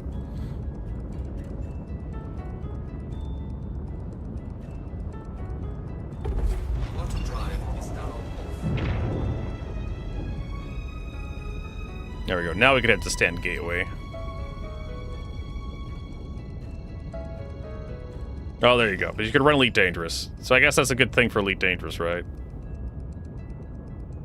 Auto drive is now on. Alright, so we got 6 fucking minutes of travel time. Engineering triage. I'm gonna go look at that triage thing.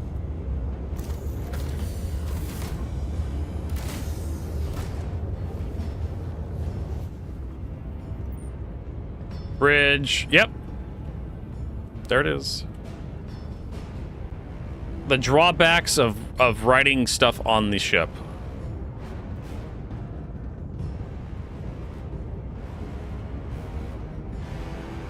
It says cargo here.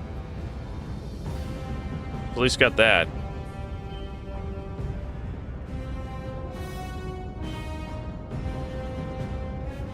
Whatever the hell these are for. It's engineering, triage, bridge. Why? I don't even know why we need to bother labeling the floor in a ship this size. Oh, what fucking room am I in? I don't know. Like, if only there was a sign to tell me. What? I'm lost. But, oh, thank God there's written on the floor engineering. I'd never know what room I was in.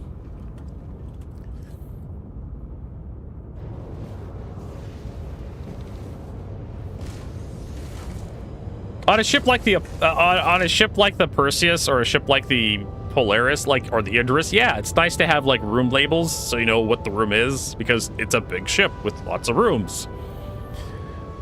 The Apollo Hermes, you don't need to label the rooms because you don't have many rooms. And you don't have a bunch of fucking corridors that all look the same. You have a corridor. And when you move through a door, the corridor changes. Can you imagine him like labeling all the rooms on a Cuddy Black? That's how it is. That's how dumb that is.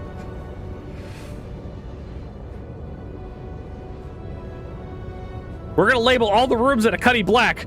Get the fuck out of here. Just get fucking leave.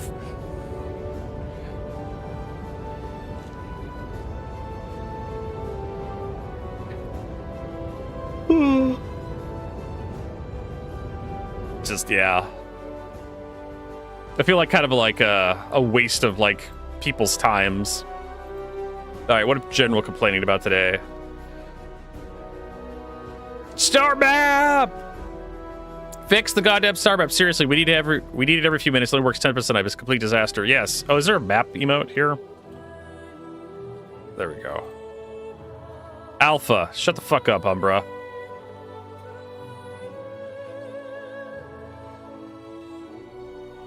A Navy thing. Okay, cool. I'm with you there, Vok.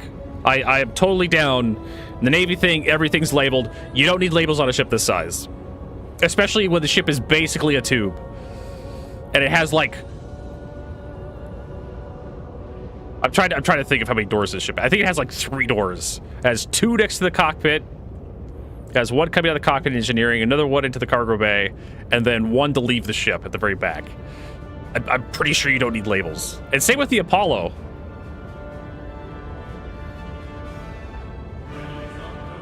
The Apollo has a few more doors. But yeah, like the Navy is one of those... There are some pretty dumb people out there. Fuck, don't I know it. I like labels. Husband's Navy. Almost everything in the house is labeled. Now he's working on spaceships. So, yeah.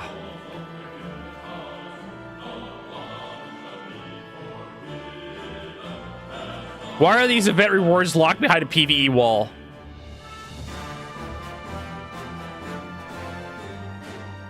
Worthless Star Citizen piracy. Pay to lose, pay to win. Was this post written by ChatGPT? There's got to be some M dashes in here somewhere. This risk laundering strips the event of challenge and meaning, reinforcing all rewards, no risk mindset. As opposed to high risk, no reward.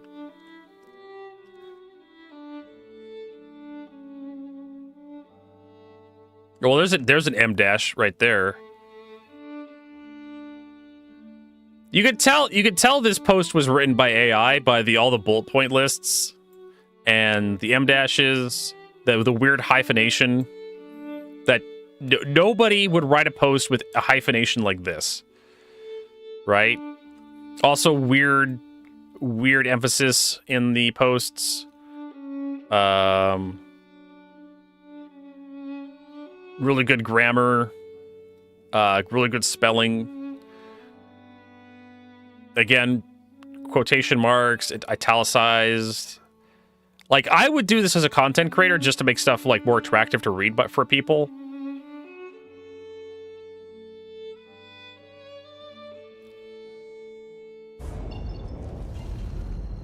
That guy obviously wants to advertise his content on Spectrum.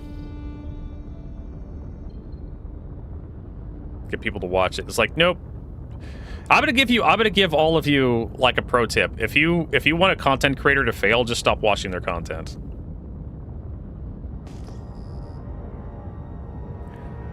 Like just say no, because interacting with the content, positive or negative, telling someone to go kill themselves in the YouTube comments only just makes the content better for the algorithm's sake.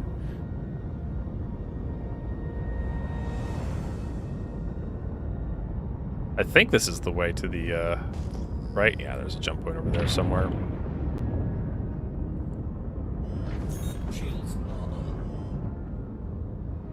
Kill Apollo, Tony Newport.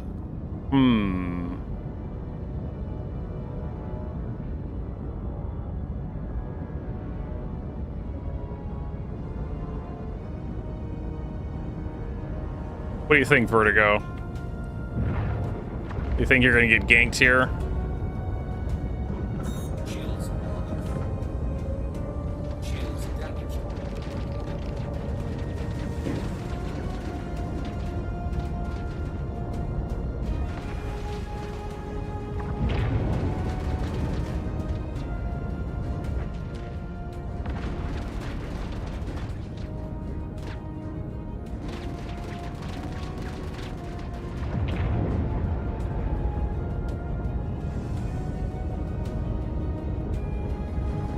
Oh, we're in our interdiction field. Okay.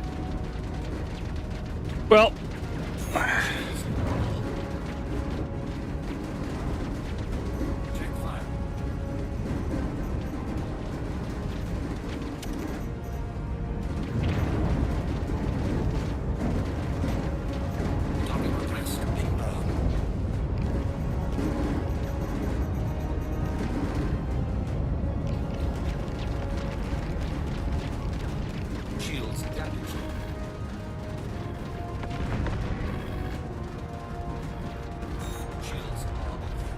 And I don't know.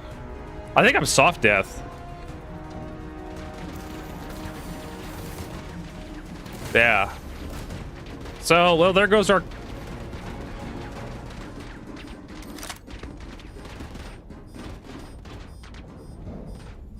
open.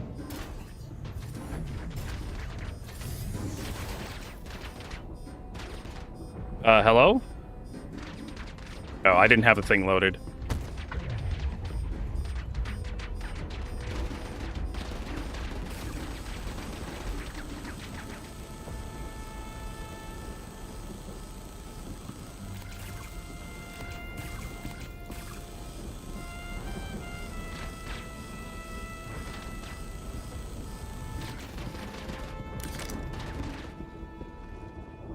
So, supposedly this thing is supposed to be really, like,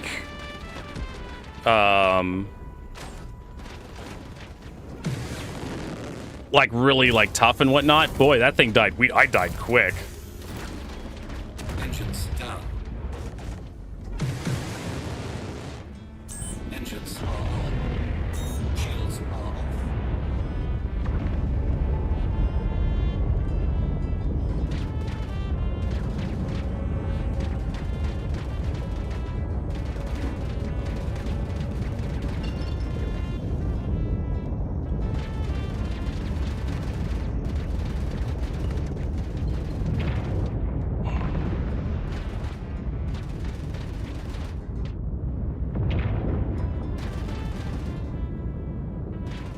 What the fuck?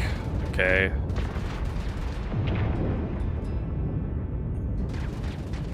Engines down.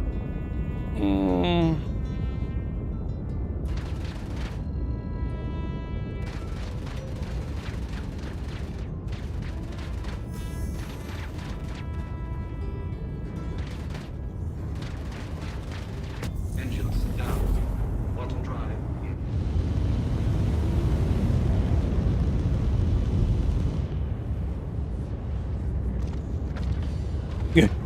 I managed to get away.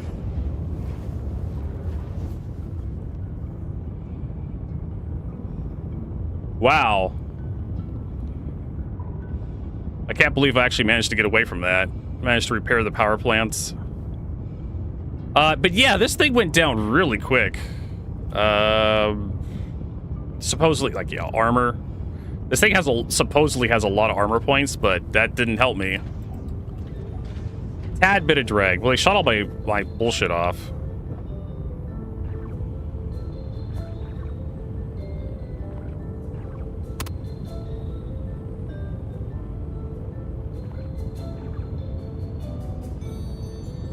Yeah, no repairs needed. The only thing that got damaged was the power plants, I think.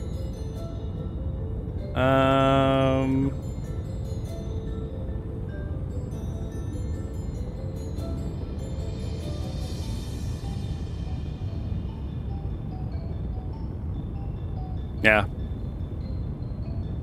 It was only the power plants that got damaged.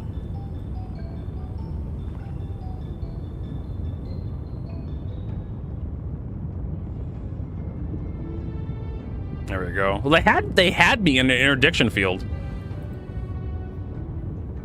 And they had me disabled. They actually had distortion weapons there, but someone was throwing missiles at them. I don't know who the fuck it was.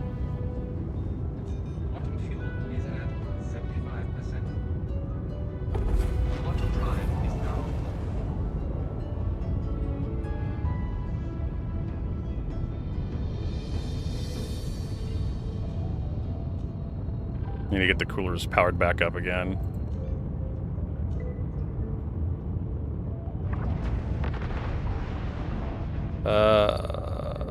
I should be able to move.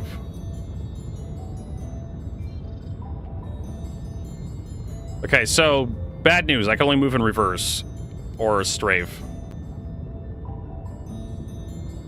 I literally can't move forward. Yeah, all my forward thrusters are gone. All right. Not the first time.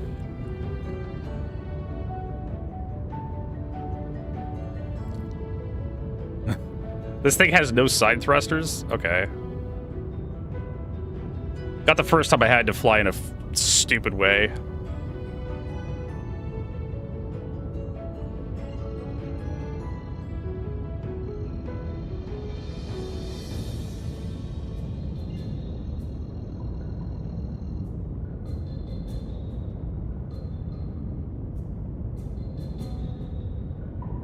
I literally have to fly backwards.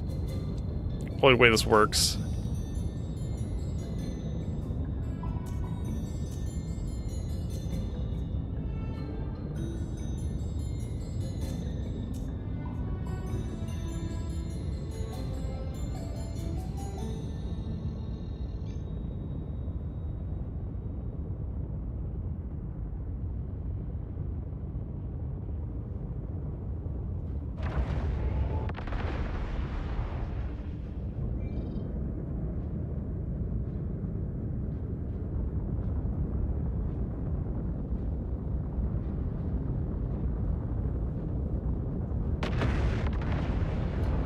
Because I only have forward thrusters.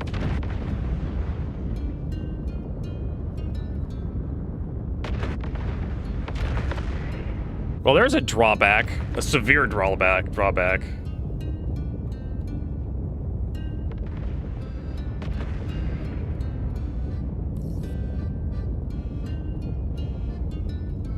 Yeah, I only have retros and some maneuvering thrusters.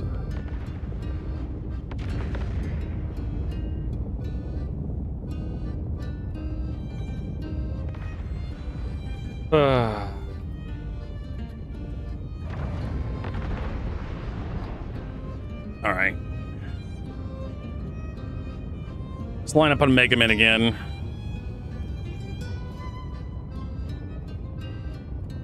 I don't have I don't have strafe up and down anymore.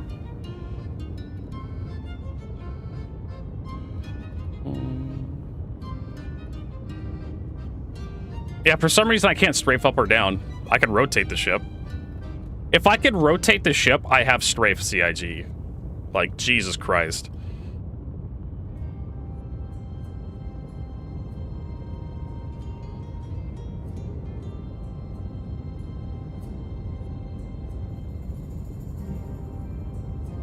Okay, we don't need to be going like that.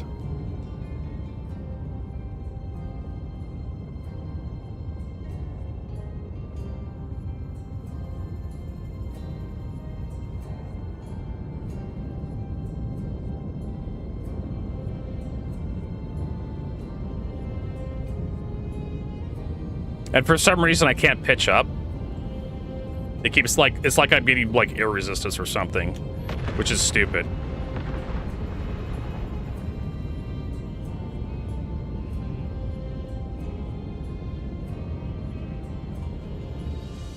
This is, no, this is not how spaceships fly, CIG. Fucking space sims. Yeah, I'd have to actually get out and repair the thrusters, which means I have to stop. Decoupled.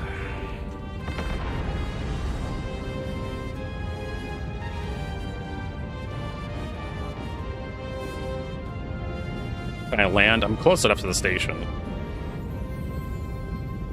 An available space has been located. I literally have to point the ship in the opposite direction I want to go. Alright, so where's that hangar? It's on the surface.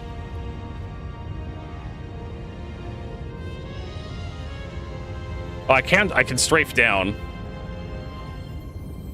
A little bit. Can I strafe up? Yeah, I can. Okay, decoupled's helping.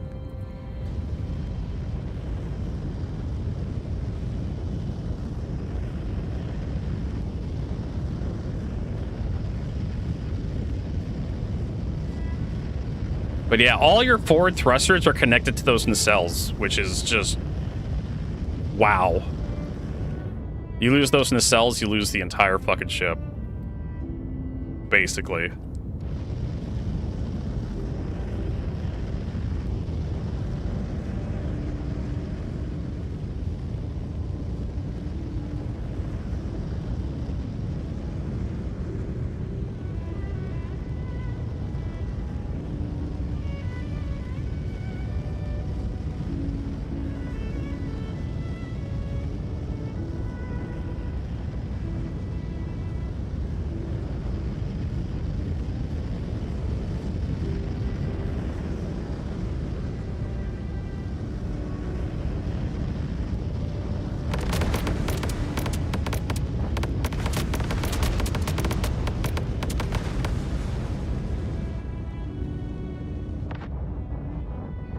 Your space assignment has been revoked.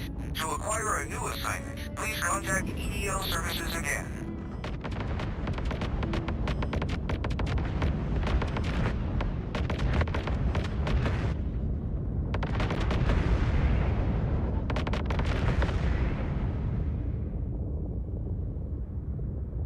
Alright, let's, well... This vehicle already has the space assigned. Please proceed to the designated location. Makes trying to land really fucking annoying.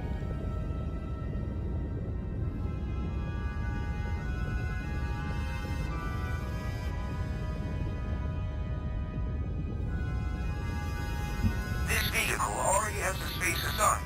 Please proceed to the designated location.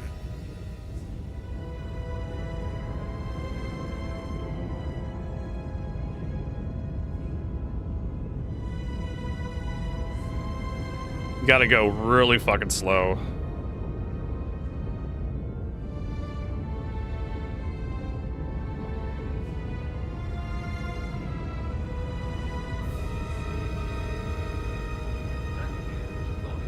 Luckily, I could actually maneuver a little bit.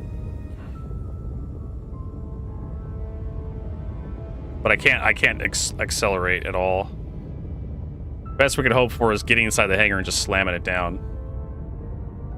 I've landed a Cuddy with no rear engines too. It still has some forward thrust. This thing has 0 forward thrust when you knock the engines out.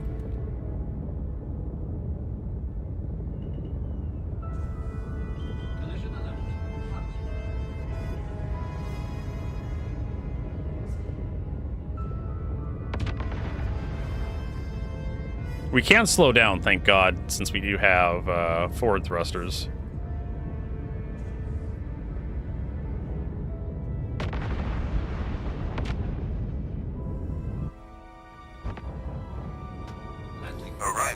And apparently we have no belly thrusters either. Boy, that was a hell of a fight. Alright, curious. How badly... 18,000 credits to repair everything. You know what? I'd rather just replace the entire ship. I don't even think I needed to, like, disable the engines. Try auto landing, says Bach. Landing was mandatory as soon as I got into gravity. The damn thing just fell out of the sky.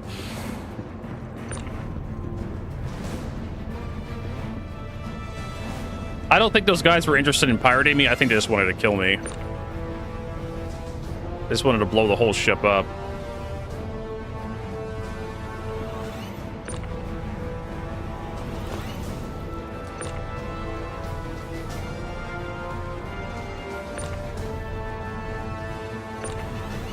Well, I knew that was a possibility.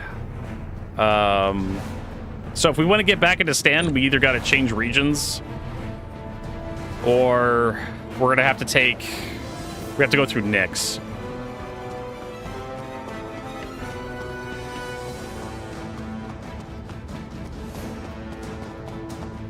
Let's see here. How much cargo did they say we had? We had 60 something. Where's my 65? That I could take a C1. C1 Spirit.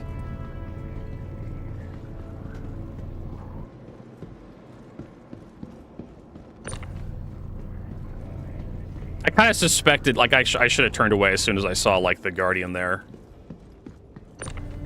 I literally should have just rabbited at that point. Just fucking quantumed out instead of... Just... Oh, it can't be Pirates Vertigo at the Pyro jump point. Nobody ever pirates at the Pyro jump point at Vertigo. You're a moron for just being suspicious. I should have. I should, as soon as I saw ships there, as soon as I saw, like, a couple Guardians there and a Saber... Like, by the time I saw the Saber, it was too late. But as soon as I saw the Guardian, because one of the Guardians does have an interdiction capability, the Guardian Qui. Yeah, supposedly this thing was supposed to have a lot of armor, but damn, did those fucking power plants go down quick in that fight. I was figuring, like, oh, I could just armor tank for a bit. Like, nope.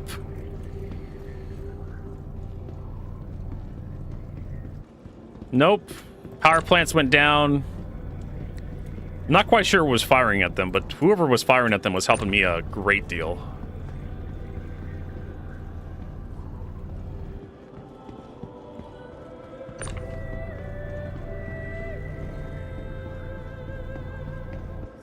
.46. Actually, I could take one of the stealth cuddies out, too.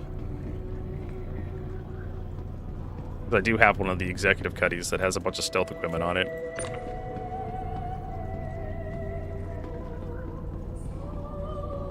I just realized the Hermes has a bunch of size 2 components on it, so you could fully stealth this thing out if you wanted to.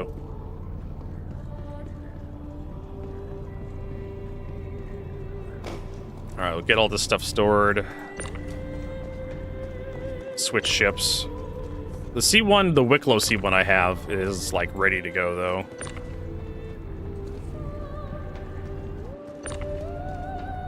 Like, I literally thought, like, I could just, like hull tank with the ship.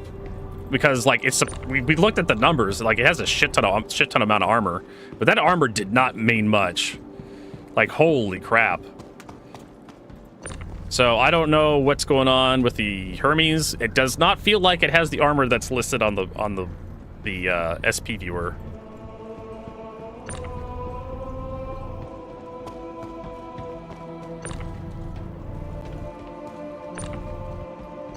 Blockade runner my ass. Like, that was like 2 ships, right? That was like 2 or 3 ships shooting at me. But Vertigo, they had all ballistics. Yeah, but ballistics do less damage against armor. Like, yeah, they're supposed to pen, but they can't pen very well if you have armor. Maybe we need to go into Arena Commander and test the Apollo. Test not the Apollo, the Hermes, and see just how capable it is. Well, I think Blockade Runner, at least what CIG released as their propaganda for the stupid ship, made you think that it can actually take a few hits.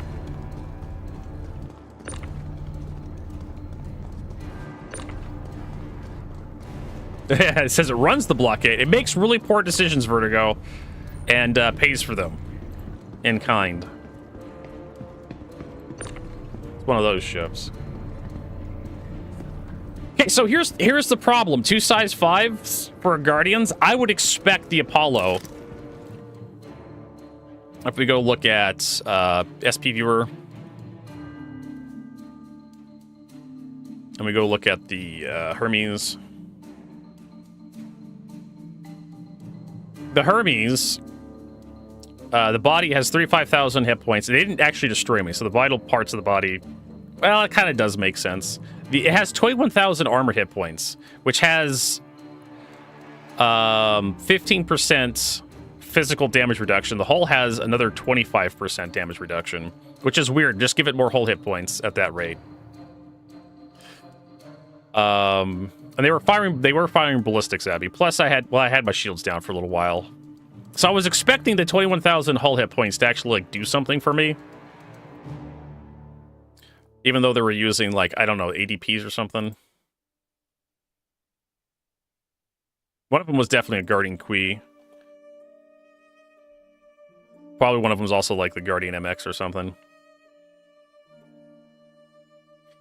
I don't know, could have been Revenants. We'll go look at pen distance. Deadbolt, CS, no, it wasn't Deadbolts. Omniskies, no.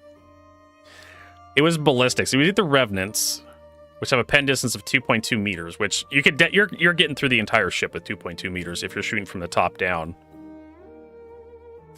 Your alpha damage is 63 for the Revenants. Those are size 4s though. But if they were using the size 5s, which is the 80B,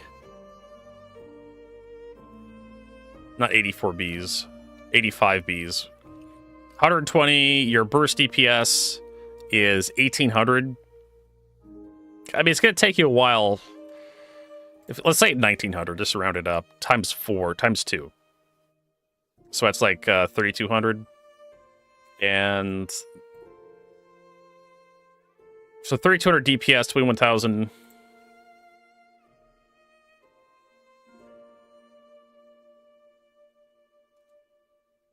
Let's say 3200 DPS. So 6 seconds. So yeah, that kind of tracks. Combat was about 10 seconds.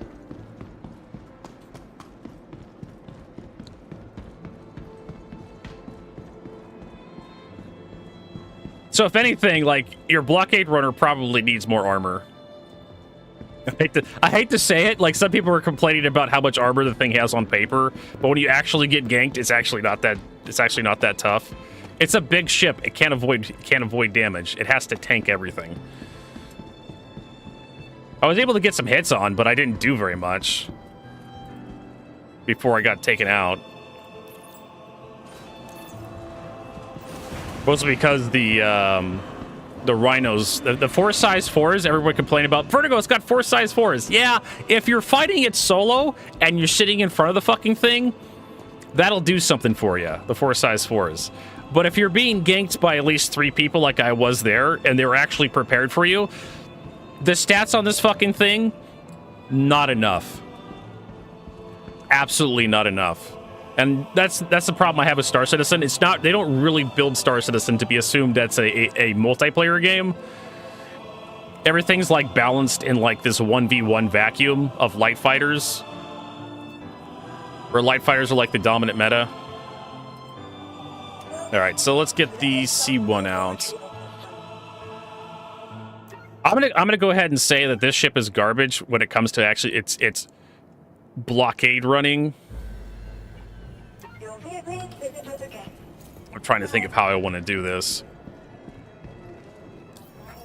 Because the next jump point, you can, which is 100 and some odd gigameters away. You can run to the next jump point and go into the stand system through there, but that's going to be a massive fucking trek. Like, holy shit. Hey, Azabir.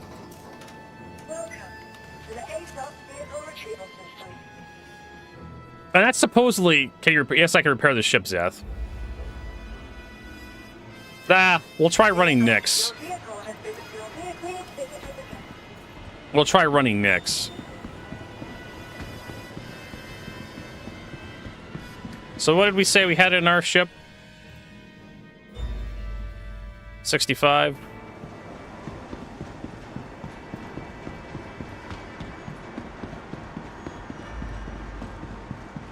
A tiny bit more. Yeah, it's, well, part of it I wasn't up to speed and I couldn't get. They had me, okay. But turn this off.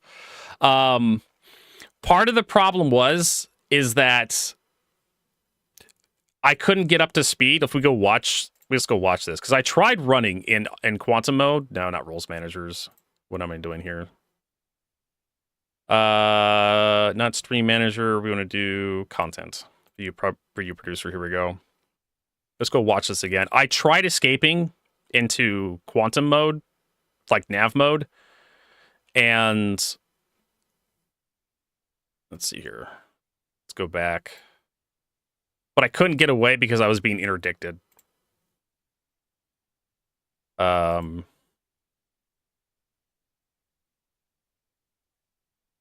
see here. Got knocked out. They had distortion weapons, so they're actually being pretty smart.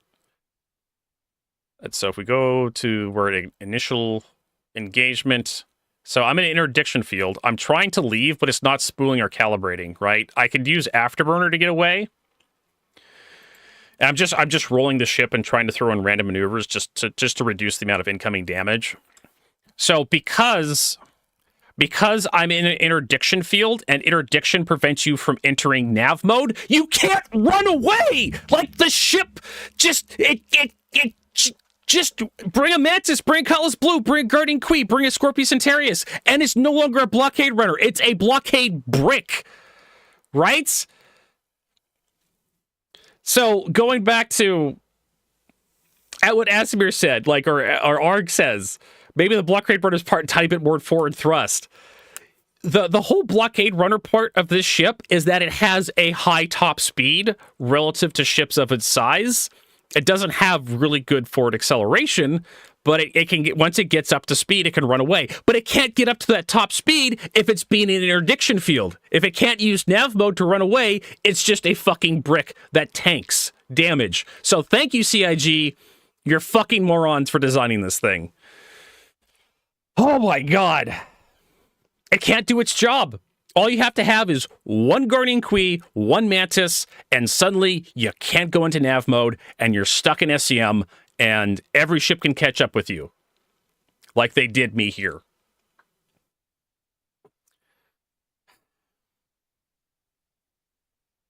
Just, if you can't get up to top speed, you can't run away. So I basically was fucked here. This should have been the end of me. They have me dead to rights. I don't know how many guys were there. I was locked onto the Saber. Saber's shooting at me with ballistics or something. They're picking me apart. But I am seeing missiles coming. It could have been like... and I actually turn around the Guardian. I try killing the Quee, but I'm realizing like I'm just going to take too much fucking damage. Like, even though I have like all my power pips and weapons, I don't have enough reserve capacitor to actually defend myself.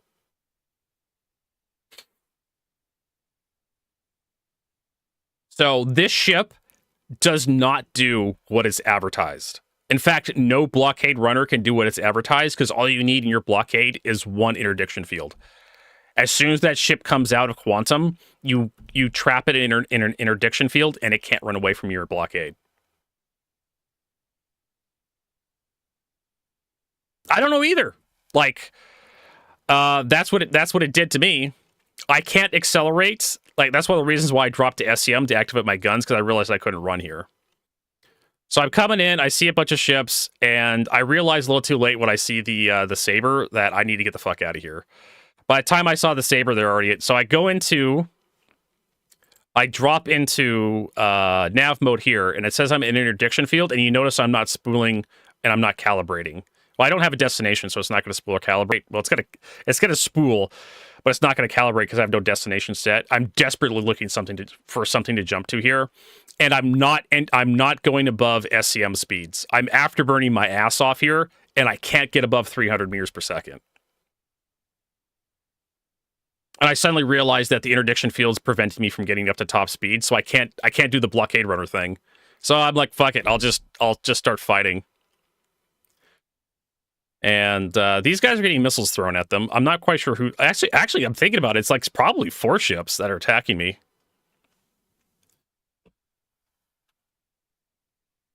I come around. Yeah, there's the Quee, and there's like a saber here or something.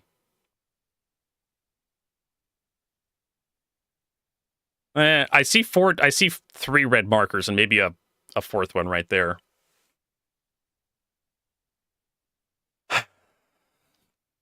So apparently, like interdiction fields limit you to SCM speed, and I think it's been that way for a while, if I remember correctly. But yeah, like I had to like drop out of nav mode to fight this.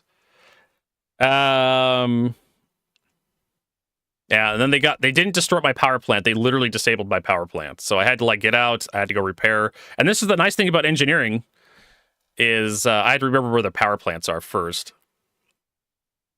I was like, oh, there they are. And then I realized I didn't have an actual thing loaded in my salvage tools, so I had to repair it. Luckily, I had salvage stuff in my inventory. Able to repair both power plants. Nothing else got damaged in this fight. So engineering just only does power plants right now.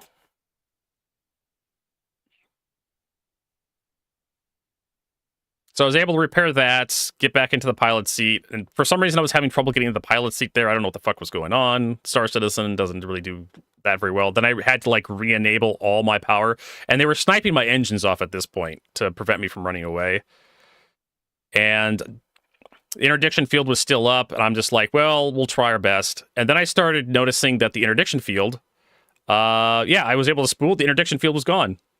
So I guess the Guardian Quee got destroyed. That's the theory I had, is their interdiction ship got blown up by whoever's tossing missiles around. Yeah, they did a pretty good job of snapping my my engines off. That was really fucking awful. So I think what saved me was like whoever was third partying that combat. Okay.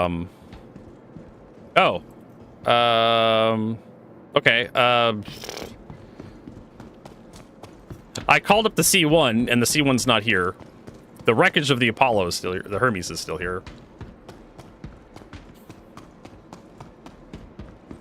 It could have been like the station defenses or something, because there are defenses around the jump points.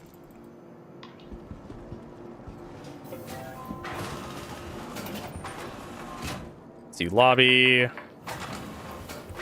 But yeah, the Hermes is not a blockade. Actually, there's no such thing as a blockade runner.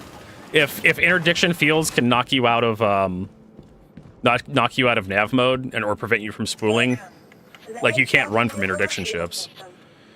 Nothing can. We want to go to Hermes. We want to store that. Your vehicle has been moved to our storage facility. Thank you. C1. Are you fucking kidding me? So while I was tabbed out, it destroyed my C1 Spirit. Your insurance claim has been sent. Thank you, Star Citizen. Fuck you too. Thank you. So we got like a few minutes. So I had to like mute the music to actually talk about that, because CIG wants you to believe that you can do with the Hermes. Let's see here. What is it? I actually tried to do blockade running with the Hermes.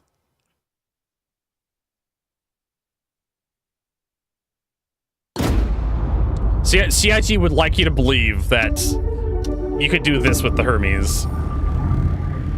How we doing? Almost there.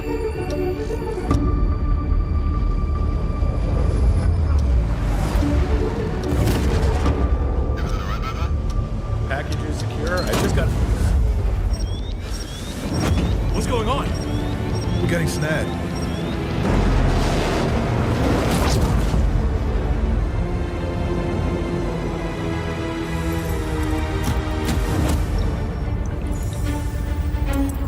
I do like the music, though. It's really good.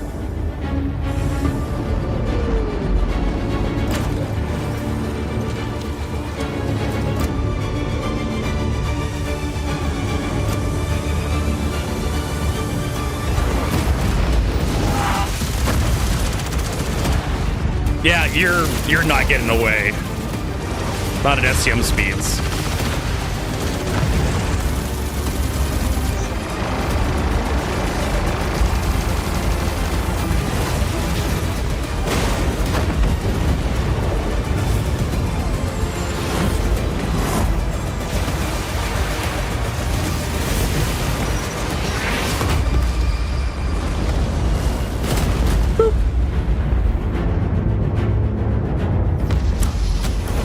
I know, right? Not wearing a helmet. And he's flying straight into an asteroid. They had a colorless blue. When they had a colorless blue there. There's your Cuddy Blue. Cuddy Blue has an interdiction. Is an interdictor. We also need to drink something.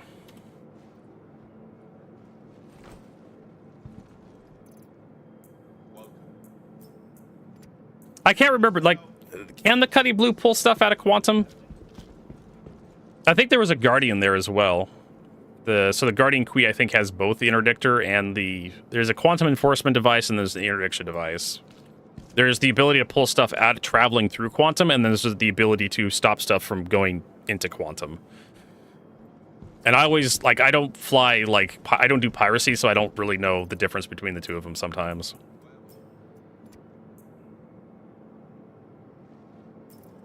Really, I thought the Antares, like, You can't kill because you have to hope they can crash. True. Well, it only has, like, size 4s, like 2 size 4s on the remote turret, and only the remote turret was, like, doing anything. All right. But they had... Hey, Thornburg! Thanks for that raid. They had a Quee in there. Let's see here. When they get pulled out of Quantum, we had to see the spread of ships they had. So they had like they had a Saber. They actually have a lot of ships. A Gladius, Cutlass Blue, Vanguard, or a Saber. That's probably a Saber. Caterpillar, Avenger, not an Avenger, Mustang. And I think they had a Guardian, Buccaneer. This ship is dead. Holy crap. There's enough guns pointing at this Apollo to rip it to shreds immediately. Yeah, there's a Guardian off to the left that was barely... Yeah, that's a Saber. That was barely in frame.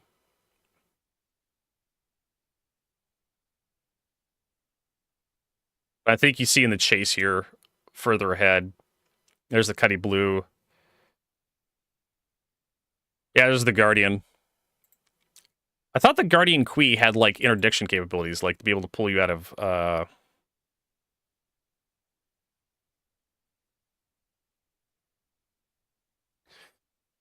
blah, blah, blah. Where is it? Should be listed as, like, a Captor QD. Carefully Captor generates field of quantum drive activation. So yeah, it says right here. If you can't activate your quantum drive, you can't go into nav mode. If you can't go into nav mode, you can't get up to top speed. So you're limited at 2 SCM speeds, which means every ship in the game can catch you. We got pirated, Thornburg, but we managed to escape. But thanks to engineering, we managed to repair, and like someone was third-partying the pirates, and they destroyed the interdiction ship. C1. So now we're having to readjust our approach. I'm not going to do the pussy thing and like change servers. We're going to try making a run at a different jump point. Actually, you know what? I don't like how that's going down there.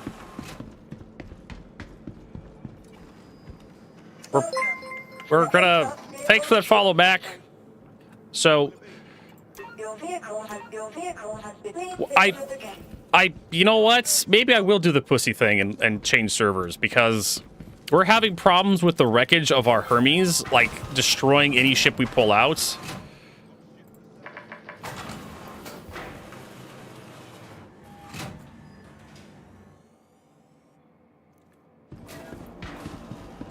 Yeah, the Hermes wreckage is not leaving the hangar. I keep trying to store this thing, so we're gonna puss out. Sorry. Like I was gonna be like, oh, we're not gonna change regions. We'll just try doing it the hard way. Like if the hangar doesn't want to get rid of the wrecked ship, I can't do anything. So 450 is good enough. What else? Yeah. Mantis has the Reynold. Combat quantum diffuser device for Waytech contains both quantum snare for pulling ships and crafts out of quantum travel and a quantum dampener for preventing ships engaging quantum drives. Okay. And there's the Cutlass Blue. The Burke QD. Say the Justice server, the Burke QD, this powerful quantum dampener from Waytech provides a massive field that keeps ship from engaging their quantum drives. And then we have the Antares, which has the Tide Lock QD. Internally designed rubber space trays for Scorpius Antares careful crafted Tide Block quantum dampener generates a field that prevents quantum drive activation. So you're right, only the Mantis can draw ships out of quantum, according to this text. Now, how it actually works in Star Citizen, I have no idea. Let us go to Europe. Yeah, cursed Hermes. It's forcing me to appreciate it. But yeah, if you cannot activate your quantum drive, if you can't, and that's how the old snares worked, right? Or the dampeners, that's how the old dampeners worked, was you didn't have, this was before nav mode was a thing, right, in the old flight model. In order to enter quantum, you had to be able to calibrate and spool. If you couldn't spool, you couldn't quantum away. But with the new nav mode, I don't think CIG's touched the dampeners since Master Modes was introduced. So yeah, how the fuck is the Hermes supposed to be a blockade runner if you could just, like, activate a quantum dampener and your quantum drive gets disabled, and now you're stuck at SCM speeds? Everything can catch you.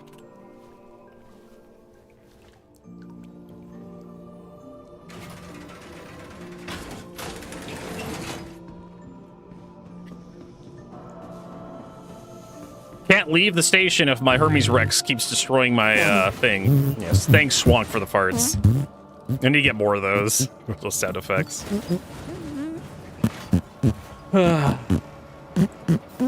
Oh, sorry to hear that. Sorry to hear, Thornburg, you had a lot of issues today. Luckily, things have been going relatively smoothly for me, other than this getting pirated thing. But hey, getting pirated at the pyro jump point, what'd you expect for it to go?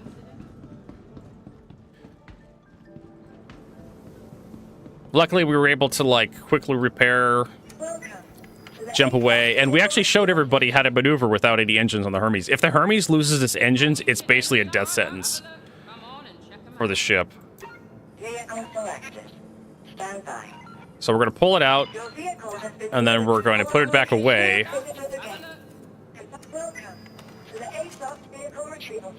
C1.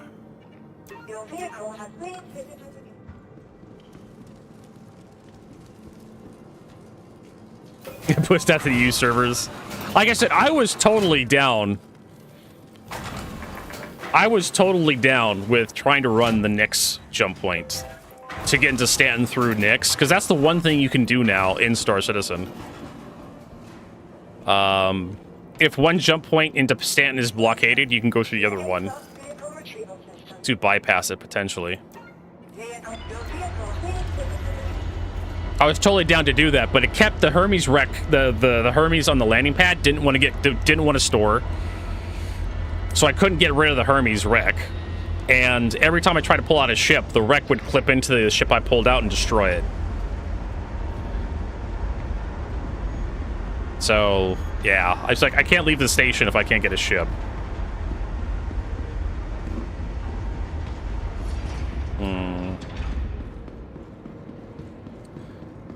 Well, shit. Well, we'll try that. We'll make another run at the Pyro Stanton jump point. And this time we're going to be a lot more cautious. If we see like a Guardian or something or a Mantis, we're going to puss out and then try the other one. Select all. We pull that up. There she is, folks. I worked really hard to get this stupid. Actually, not very hard at all. Getting the Wicklow special for the C1 isn't that hard. And honestly, I recommend it. It comes with a full A-rated suite. The off-ice coolers, the, what is it, Lumicore power plants. What else? The Hermea quantum drive, I believe, if I remember correctly. Oh, well, that doesn't help me at all. I wanted to open this thing first. So, I mean, honestly, the quantum drive is probably the best part. And we'll lock those doors open. Best part of engineering, besides the fact that you can repair your power plants.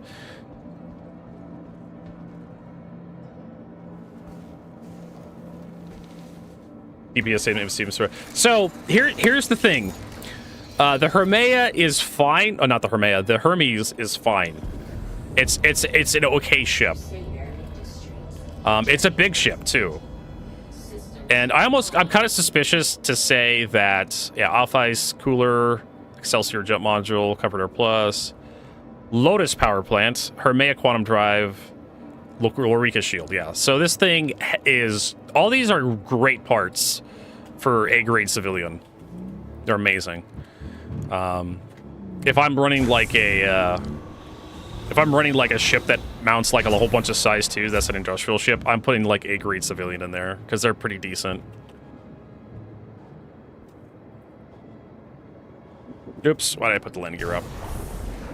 So don't buy into the bullshit that the Hermes is like a blockade runner. I found out the hard way that it is not a blockade runner. Because if there's a quantum dampener in the blockade, you're not getting away. And if there's a prepared blockade, you're dying. That's all there is to it. But for a cargo runner of its size and class, there's really nothing like it.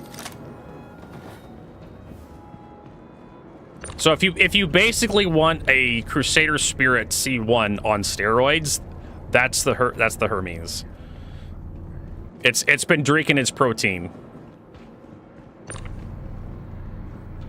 That's my description of the Hermes. It's a C1 Spirit that's been drinking its protein.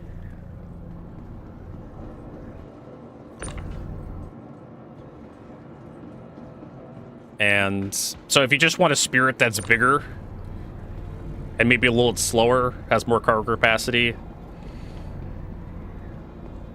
But size does have drawbacks.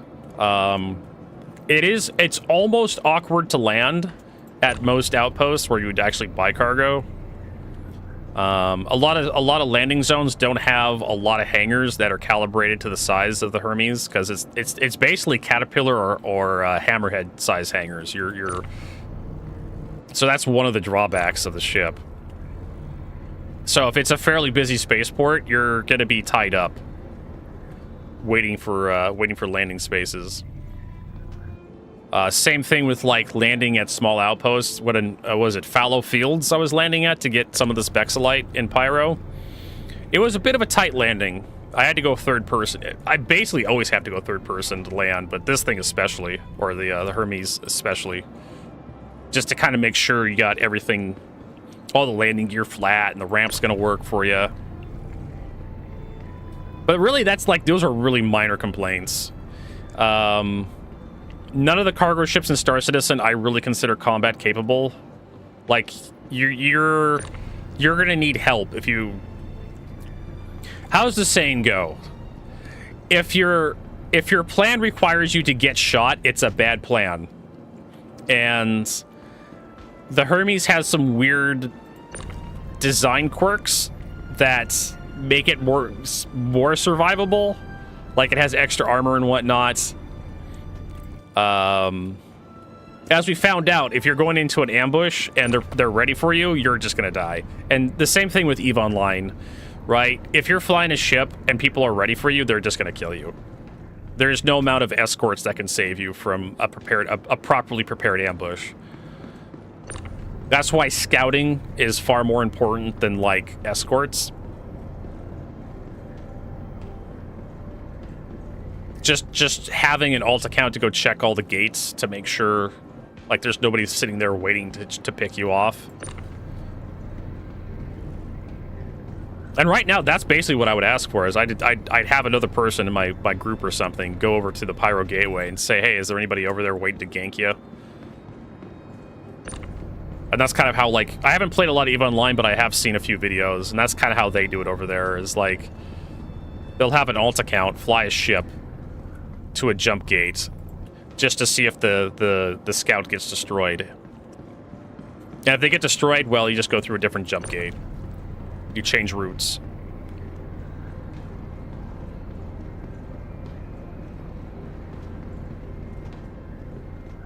The Hermes doesn't have enough tank to deal with like 3 to 4 ships coming at you at once. Even though CIG showed off a piece of propaganda that would have you believe that, yes, that is totally possible. No, it's not. Also, there's quite a good possibility that they'll have like some sort of like distortion generator ship, like a Sentinel or something, or a Warlock. And as soon as your shields go down, they'll just hit you with distortion weapons, and suddenly your ship just turns off. Armor doesn't mean much in the face of distortion generator. There you go. In fact, distortion weapons just go straight through armor. Distortion weapons don't care about how much armor you have.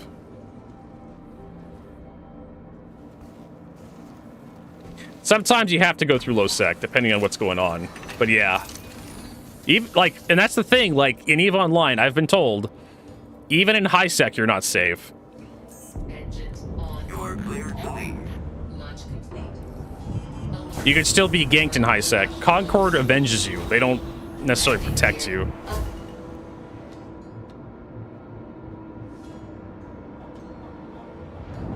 Yes, exactly, Void Wolf. Sales team levels of plot armor. Man, I think I do need to do a video on the Hermes. Unfortunately, I need to get the goddamn Clipper video done first.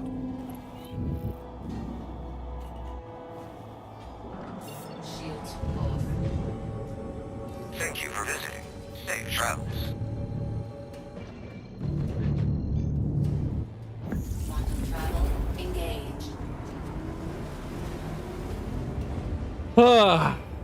Flying through an asteroid field. Strangely enough, I was in an asteroid field when I was like getting ganked, but I wasn't close enough to any asteroids to actually hide. Usually when I fly through an asteroid field, usually I just crash into stuff. What's the racy ship with a stealth variant? That is the Razor EX, I believe. And I have one just for scouting.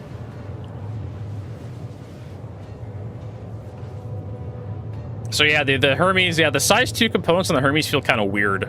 Like, the Caterpillar has size 3 components, to give you an idea, and the Hermes is almost Caterpillar size.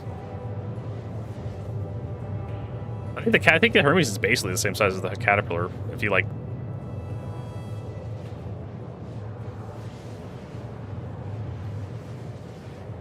So yeah, I'm not entirely sure about the components. The size 2 shield generators, well, and they didn't hold very well in that fight, but then again, it was like 3 people.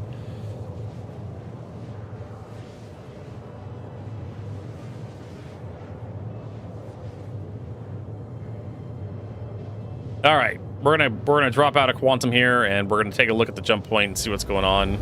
And if I don't feel comfortable, we're just gonna run away. Toma, welcome. You love the Taurus 2.0? So the Connie is a smaller ship. The Connie Taurus, we're going to talk about competitors to the Hermes. The Connie Taurus is a smaller ship with better components. It's got a size 3 shield generator, and that does make you really tanky when the shields get powered.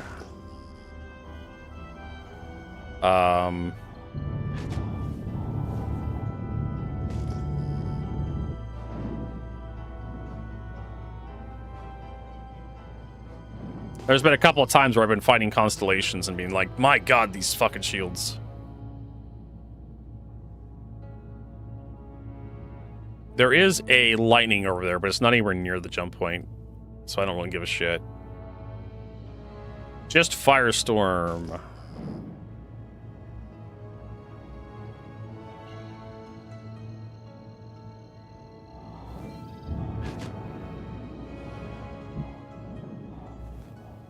And for some reason, I cannot... Oh. That is a MSR, I think. I could be mistaken. That's a Cuddy. The Cuddy can be a problem.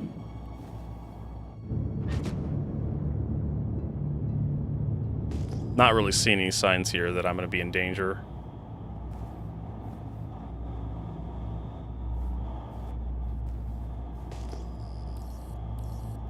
Yeah, I think it was like one of the defense satellites that was firing at those guys, throwing missiles. First time ever NPCs actually come in clutch.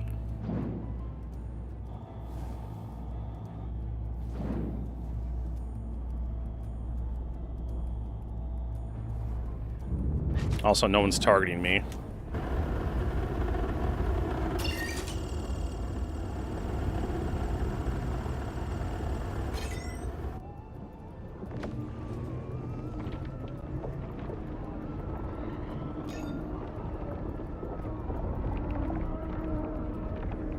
Gotta wait, bro.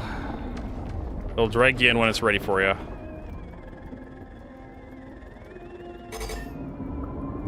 And here we go. So yeah, the Hermes big, size 2 components, not very good. If I had a size 3 shield generator like the Connie, it'd probably be a bit better. And the armor that thing has did not feel like it was enough. Of course, I was being attacked by like 4 ships, it felt like. 3 or 4 ships. And they all had ballistics. And that could be like more of like a balancing problem. CIG like made ballistics basically necessary with engineering. But I don't feel like armor penetration means much.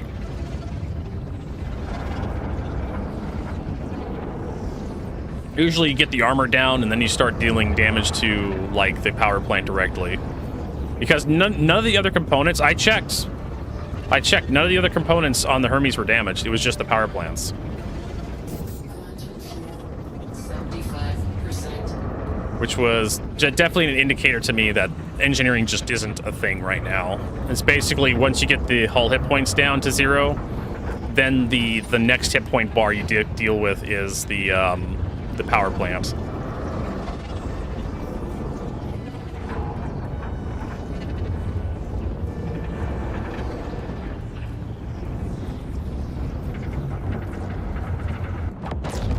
And we are here.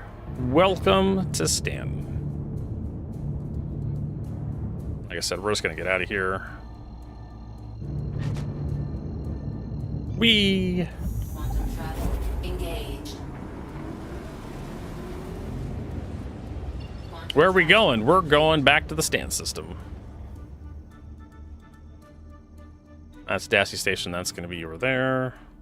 Actually, we just head to the middle of the system. That would be a terrible idea. Quantum travel engaged. I know, Stanton's so old. So we need to... Now that we got through... Unfortunately, we had to puss out and go to a different server. So we're going to deliver Bexelite to New Babbage Industrial Spaceport and Microtech for money.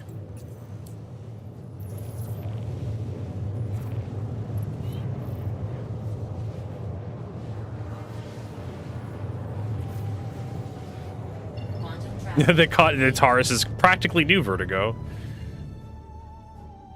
What are you talking about, Vertigo?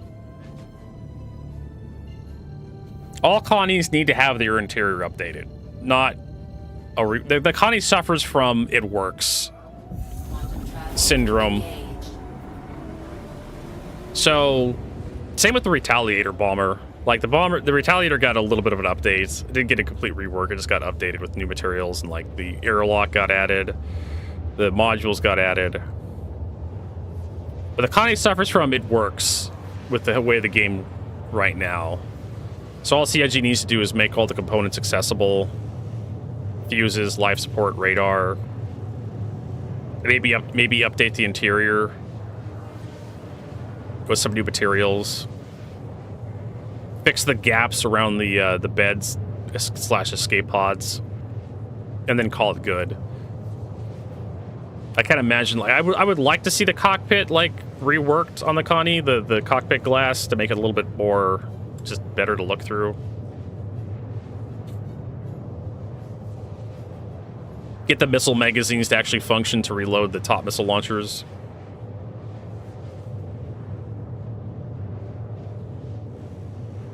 Too many players. Yeah, exactly. The Retaliator bomber like is a very old design from Chris Roberts, which was like, hey, let's just slap a bunch of manned turrets all over the fucking thing. That'll be fun. Does the Merlin actually work out of the Connie yet? I haven't flown my Andromeda recently. Actually, I don't have an Andromeda anymore. I think I lost it. I have to go check when I get to New Babbage here. But if I remember correctly, last time I flew the Connie, the Merlin would fall off every time you entered Quantum. So you'd spawn your Connie initially. The first time you went into Quantum, the Merlin would just fall off somewhere and disappear. And then every time you claimed the insurance on the Connie, you got a new Connie, you get a new Merlin with it. And then the first time you entered Quantum, your Merlin would fall off. I haven't checked to see if it actually works. Doesn't really matter because the Merlin's kind of shit anyways. It's basically just a glorified escape pod.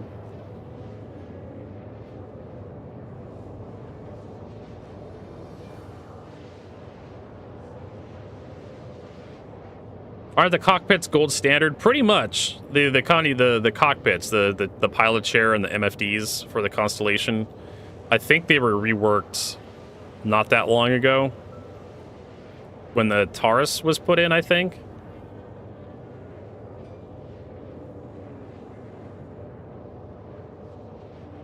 There was like an MFD update where CIG went around and started updating all the MFDs to like building blocks.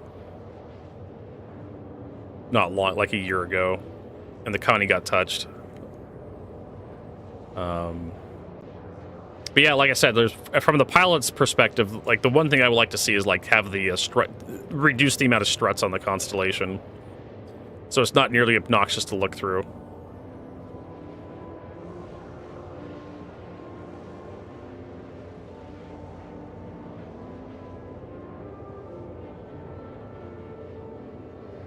CIG's probably just going to create like a Constellation Mark II or something.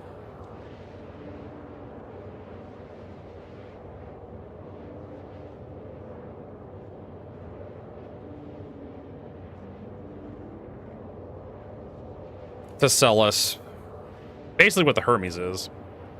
Basically just a better whatchamacallit. Can't interdict me if I don't go directly to Microtech.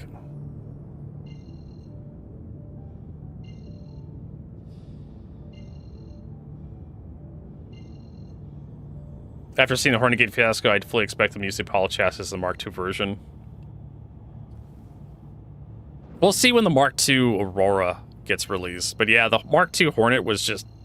Oh my god. I own a Mark II Hornet. Mostly because it was gifted me by W. Jurla. Thanks, Jurla. Appreciate it. Appreciate your support. But yeah.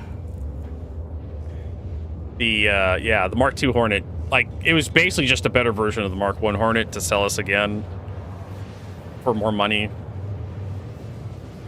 Should have seen that coming from a mile away. Right, CIG needs to sell ships to keep the company afloat, so of course they're just going to take old ships and rework them and make them better and then sell them to us again. That's just the future of Star Citizen.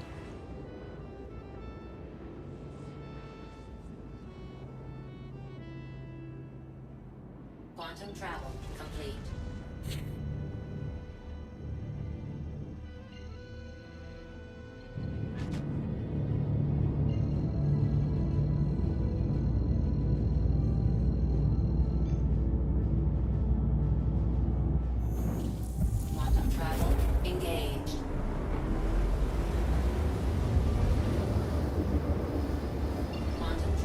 If you don't go all the way either, you don't have to worry about being interdicted. So if you don't go all the way to OM1 or OM2. We're doglegging pretty hard here. Because we had an attempt at our life in our cargo once already today. So we're doing everything we can to avoid having another attempt, a successful attempt.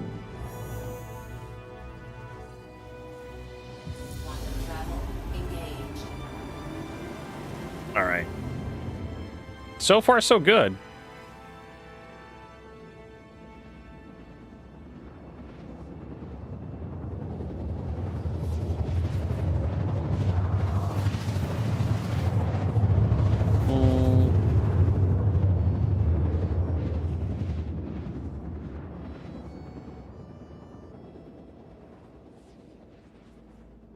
Knock on plastic. We'll have enough for 2 turn-ins. 3, almost. Almost 3.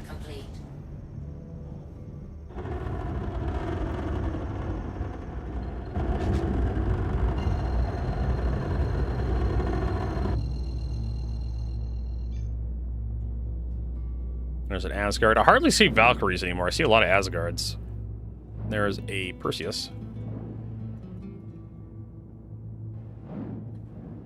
Alright, let's...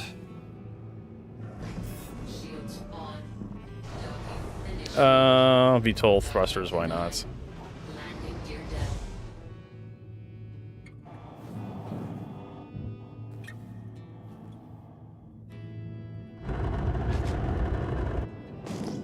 Nice thing about this guy, though, he lands in a much smaller hangar than the Hermes.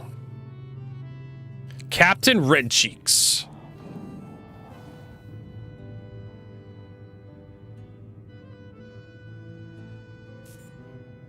Does this thing have light amp? No, it doesn't.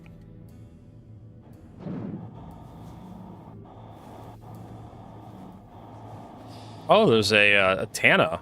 Or what is that? And a Reliance. There's a unicorn of the verse.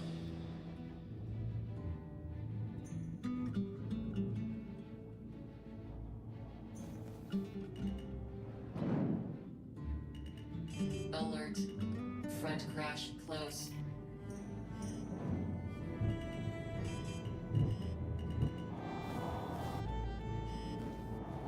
Alert. Deck crash close. Little awkward landing there. Complete. All right, after we're done with this, some fuel. No service. Go fuck yourself. What do you mean no service?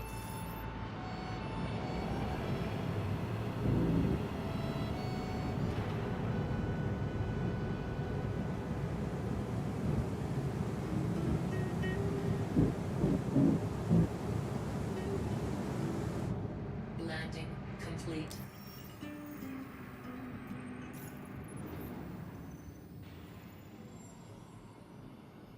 Yeah, so I guess I, yeah, won't be able to... I can repair, but I can't get a fuel. Engines off.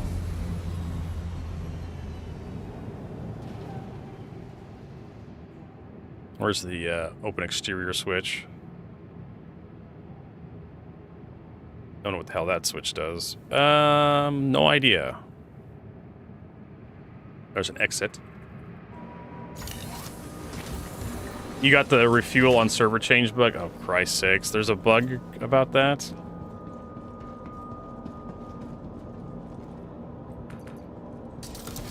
Well, we could just blow the ship up. So we need 6 of these. That's 24, and then 1 more.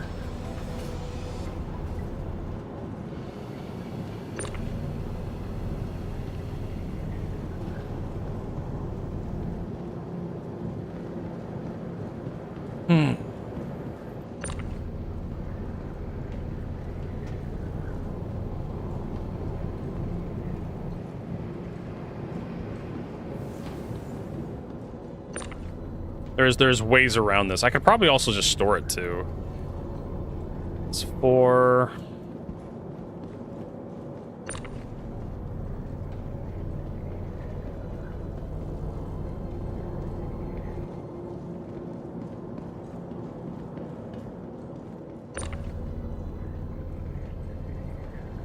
No, it just doesn't transmit your used fuel, so you leave quantum with the fuel tank. Well, I still have...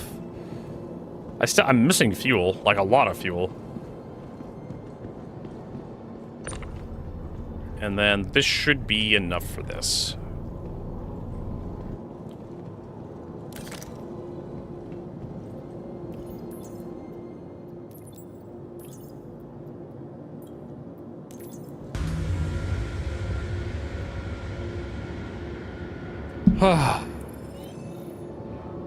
Research medical.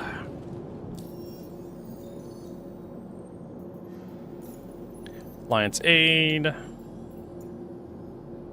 Yeah. I don't know if this is like how much cargo I need to like deliver. I need to deliver like 10,000 Bexelite. That's a lot of Bexelite.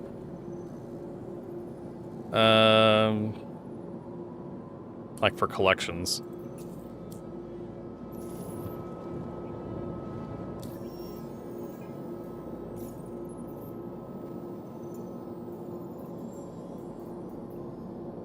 Decariopods.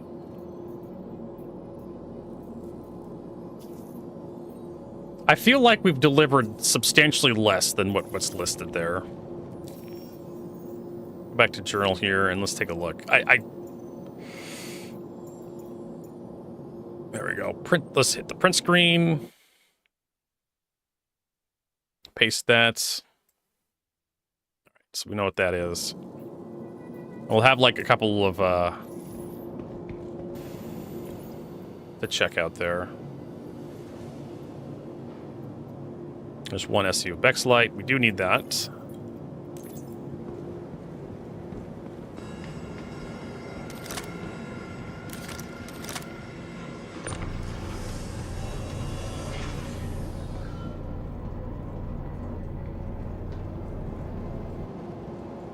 There really should have been, like, just turn in Bexelite for points.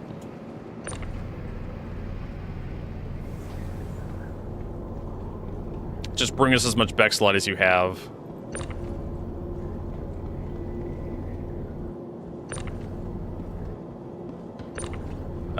Hello? For some reason...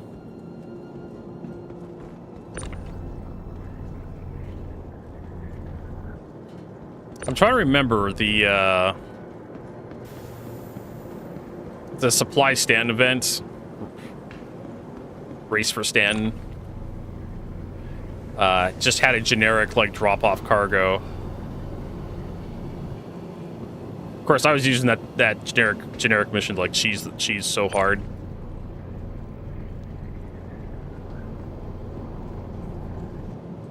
Let's see here. Well, if I just want the points...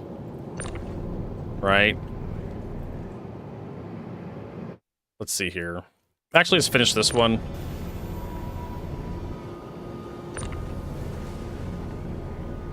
So we need 6 of these. Let's confirm. And it turns out I did the math on the big one, the 1,000,000 credit one, and it turns out like the money's not worth it. You get more money per box per SCU for doing the mid-tier missions. That is a 2 SCU container.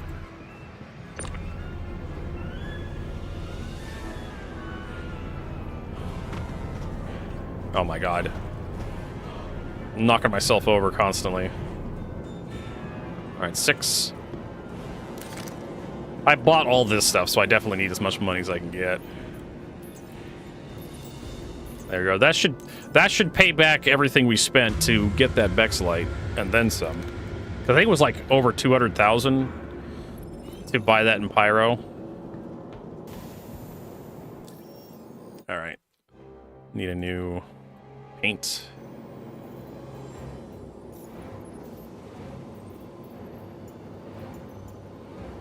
And then print screen, paste. Okay, so we're at 3282.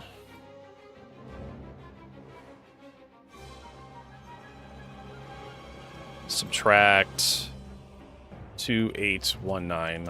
So 463, you're right.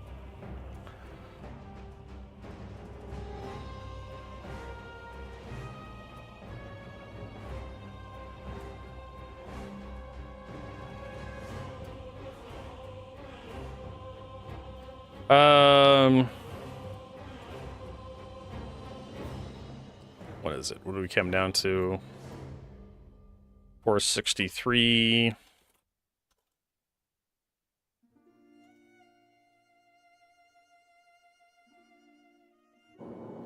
And we'll do a small one. See what that turns into. Yeah, he's doing pay. I'm doing dishes. You do those dishes. Offer priority. We're gonna do a small one. Double check the numbers ourselves. Boras. Dakari pods. I probably have those Dakari pods. Yeah. In my home.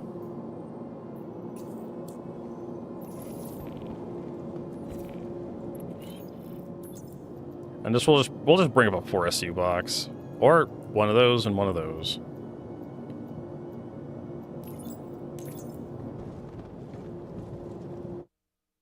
Okay, so we already have, which one is this? The bigger one. 3. Yeah.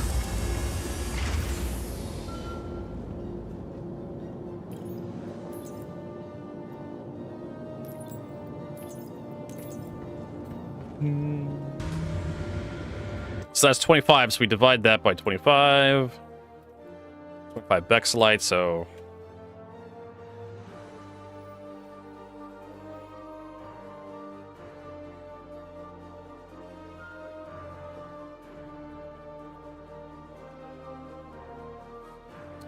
Uh, 18 points per cargo. And what was the payout?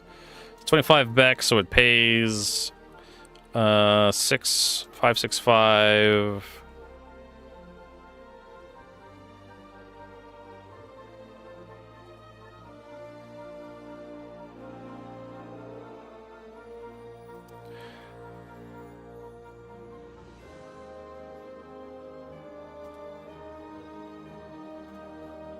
$22,600 creds per Bex.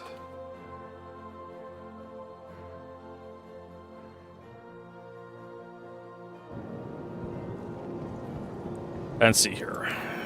Check out our journal. Print screen. That's that one. That's this one. File new. Don't save. Paste.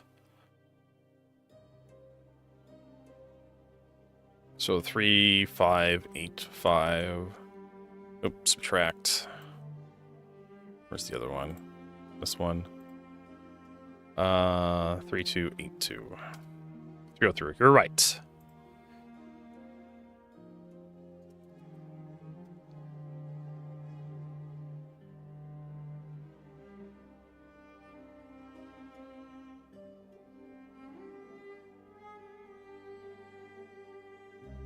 Divide by, what is it, 3? Which is going to be 10. 110. It's really good. 101 points.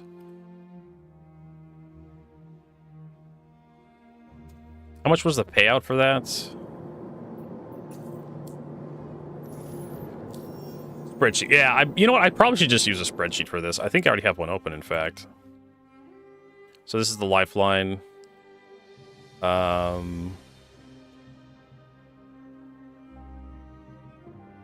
This is just me keeping track of all the cargo that I have. All right. Let's see here.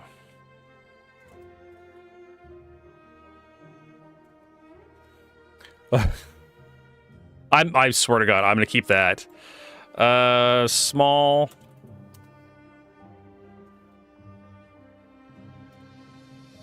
Let's see here. 3 Bex. 25.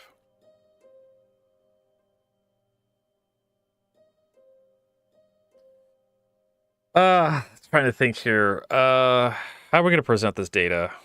We already have like a small spreadsheet here. Okay, so contracts.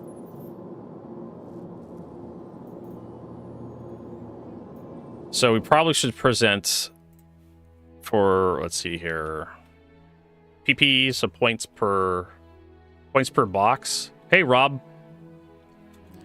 So we got PP, we have creds, or just like dollar bills, and then we have, I don't know what else to put in there. And we have amounts.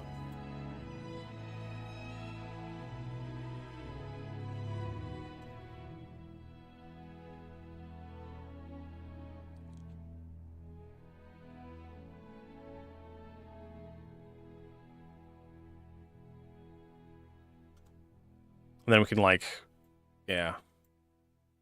So the smallest 3, that's 25. Can't remember the large.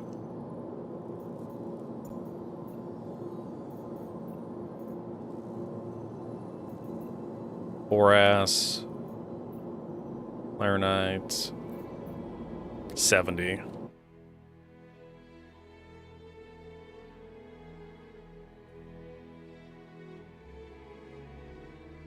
That 565 thousand.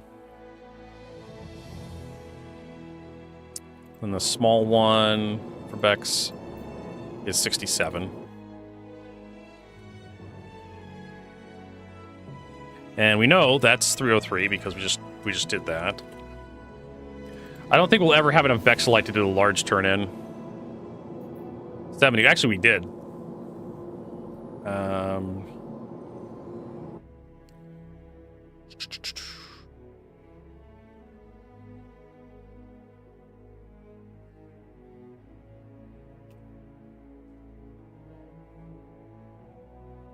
PPB, points per box.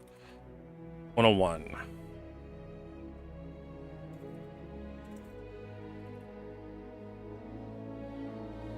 Creds per box.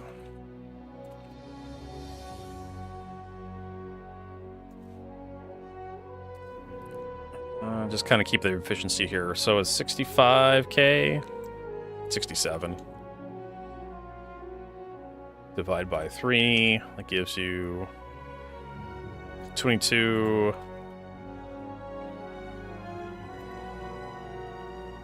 3. Really? Okay. And then the mid one is 463. So points per box is... I'm going to double check my math. It never hurts to double check your math. Divide by 25, 18. 18.52. And the creds per box. So 565. Oh, sorry, 565, not 7. Vastly inflating. Is 22.6. 22,600. There you go. So the question mark is the points payout for the large one. I had enough, but we could do the 1 million here.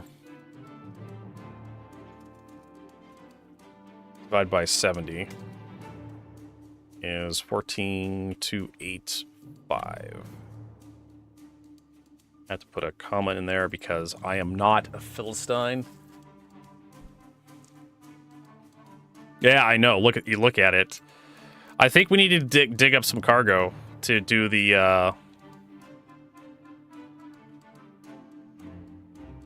We need to label these small Bex, medium Bex. This is why I do these spreadsheets. Is so you can actually see the data presented, and this is like you can just okay. What's your goal? Is your goal to make progress on the? Is your goal to make progress on the event, or is your goal to make some money? There is the small ones do give you decent money, like the difference between 22,333 per box and 22,600 per box is not enough in Star Citizen. A couple hundred credits isn't going to make or break you, but there is a substantial difference between these two payouts. There's a difference between this and this. Right?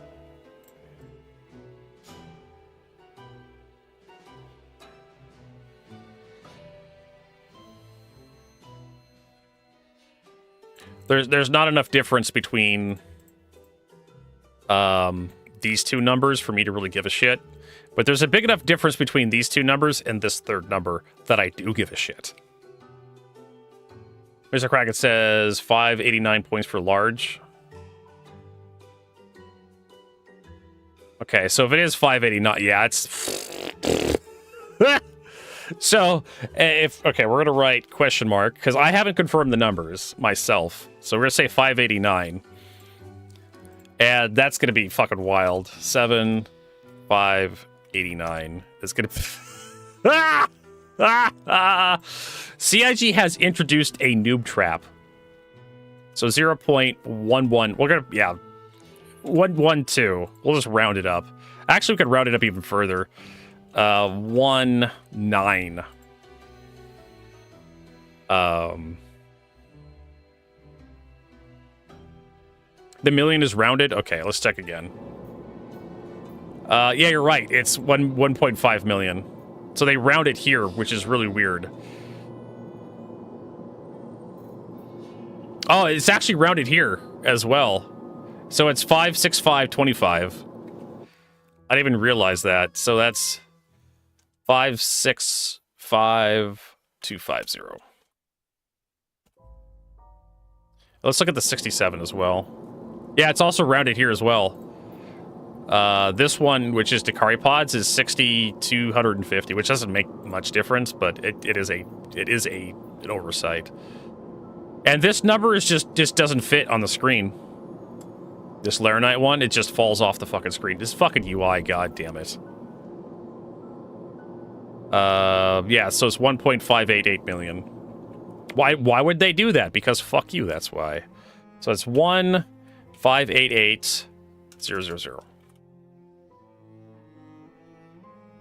So we need to redo our math. Just a bit, not much. It does make this a little bit better though.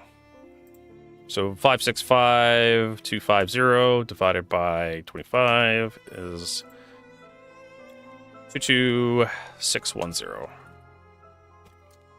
Not a huge difference. It will help with the this number though. So 1,588,000 divided by 70. Okay, so it's going to be a little bit better. 22685. Okay, thank you for pointing that out. It's rounded. I appreciate that, Arg. Because I never thought to look at... I just thought the number on the side of the thing was like the number it pays. So now that is a bit of a difference. Let's reset those colors. So now, like, yeah, turning in the large Bexelite isn't a huge fucking problem, but this point difference that's a huge problem. So if I look at this, and I'm like, okay, well, what do I want to turn in? If you turn the big one because it's less of a pain in the ass, but you make almost no progress on the points. So if you want to make progress, you do the small Bexelite because you make 101 points per turn in. And you don't make that much, you don't make less money. And unless this number is absolutely wrong. Like, I'm going to have to go hunt down 70 Bexelite to confirm this number. Because this is a steep decline right here. But if you look at the credits per box, it's not that bad. Like, there is a... Like, you don't lose that much money, like, choosing between which mission. But you do lose a lot of progress potential.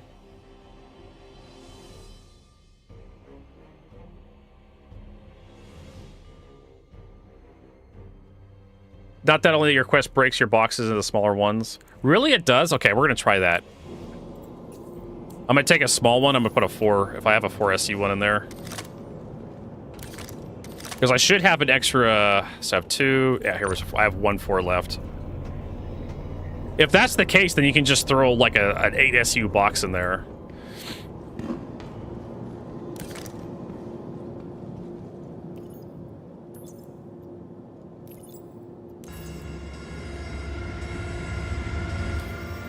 Oh wait, I forgot to check how much I had in there actually. I need to check to make sure I don't have like a bunch of... Fucking A. Like, you set the elevator up, you piece of shit.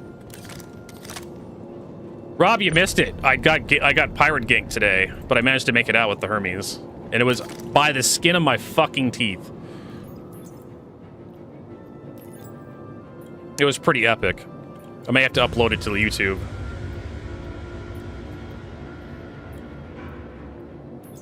I can only blame myself by like losing this guy. I have two twos. Okay. So what happened was I was in Pyro. I'm buying Bexelite in Pyro, right, with the Hermes.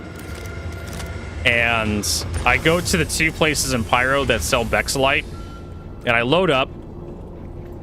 It took me like an hour to load up. And I load up with my stuff, and I'm like, okay, we'll go back to the Pyro stand jump point. I get there, and there's like 4 ships waiting. And I should have ran as soon as I saw a Guardian.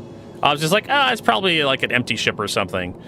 And then by the time I realized that there was like 4 ships there, and there was like a Saber coming at me, I was like, oh shit.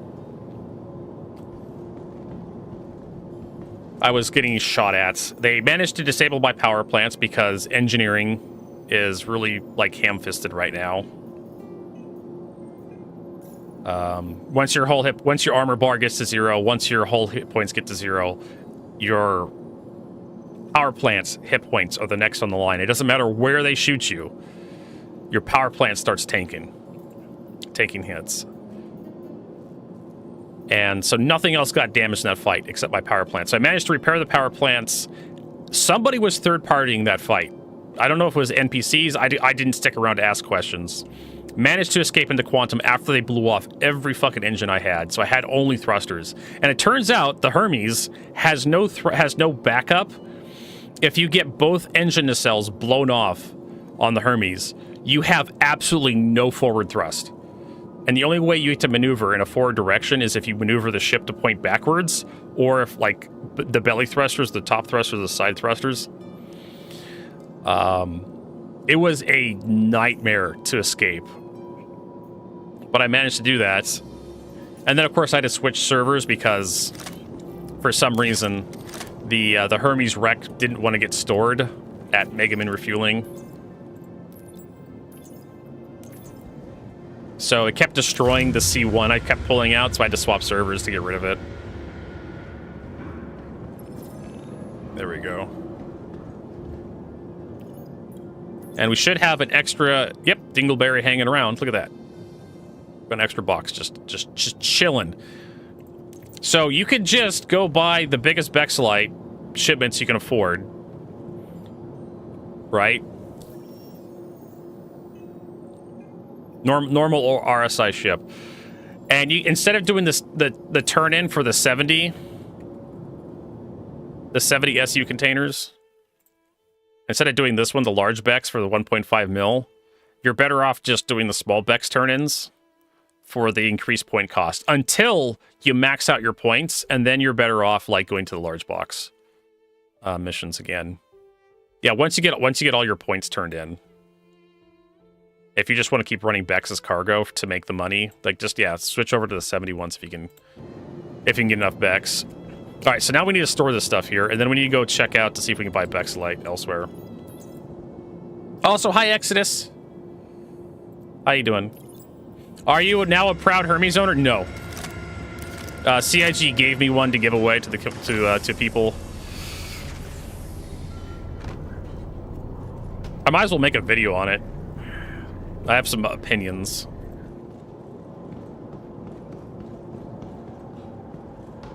It's not a blockade runner. I found out today you cannot go into quantum mode. You cannot enter nav mode if there's an interdictor near you. If someone has a quantum dampener active, which is basically every ship with a quantum, any sort of anti-quantum device on it, the Qui, the Antares, the Mantis, the Blue, all of those ships will prevent you from entering nav mode, which means you can't go above SCM speed. So the Hermes is not a blockade runner as a result. Until CIG decides to like fix how, like, because you have to be able to spool. And if you can't spool, you can't run.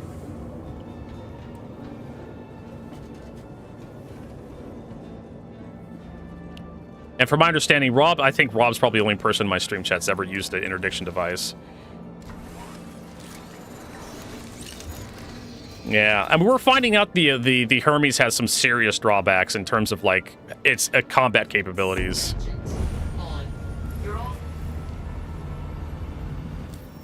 Let's see here. Yeah, we're gonna need fuel. I guess we'll head up to the space station, Tisa Spaceport. CIG tried to like fashion the propaganda for the Hermes. They tried to fashion the Hermes as like a blockade runner. No, if you can't enter like nav mode, if you can't enter nav mode and actually get above SEM speeds, you're not a blockade runner. You're a blockade brick. Just get escorts, bro. Like, you're still gonna die. If people want to kill you, they can. Also, like, the extra armor on the Hermes doesn't mean anything if someone has, like... Thank you for visiting New Babbage, the proud home of Microtech. If someone has distortion weapons that aren't those extra armor points, don't mean a goddamn thing. They can just distort your power plants and shut you down. So if people are looking for like a cargo ship that can actually do like a little bit of combat, Caterpillar has size 3 shield generators. It has turrets in good locations. It actually has pilot controlled weaponry that, well, size 2 pilot controlled guns, which is whatever, but it has size 4 turrets, and those turrets can actually be really nasty. But still, like, that one Gankfest has basically soured me on the Hermes. But Vertigo, what if you had a co-pilot? We still would have died. The Hermes does not have enough capacitor to really threaten. I was trying to shoot at the Kui to get it to stop, and yeah, I was able to get its shields down with like 1 capacitor charge, but then I had to wait for my capacitors to recharge while I was still under fire by like 3 other ships. Size 2 shield generators are not enough for a ship the size of the Hermes. Just absolutely not enough. Please proceed to assigned landing bay. Size 2 shields, size 2 components just in general just have serious problems. Most ships that mount size 2 components are just a little... They're underperforming, in my opinion. I'm not quite sure what the solution is besides just throw more hit points at them. I want CIG to kind of add a little bit more flavor to Star Citizen besides just hit point based. Everything just uses hit points. We kind of have fire and engineering in the game, so there's going to be a little bit more there eventually. I could do landings that are so much more smoother with my double joysticks. I'm getting pretty good at this. As long as you don't watch yesterday's broadcast. As long as you don't watch the last couple of days me trying to do mining. Blowing shit up.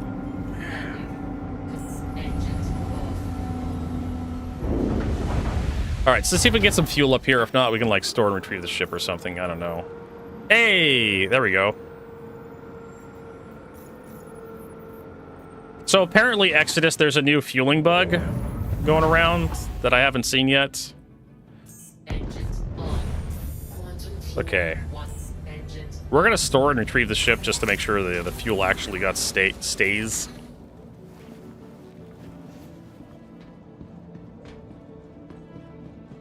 Yeah, I mean, like, yeah, the advertisements are just bullshit. They're designed to, like, make you excited for the ship, but in reality, if like, the number of ships that showed up to blockade the Hermes would have immediately just killed it. Welcome to the ASOP vehicle retrieval system. C1, or it's like I said, store and retrieve. So apparently there's a bug with fuel that you can't buy fuel if, like, you switch servers or something. I don't know. All right, so where else can we buy Bexelite?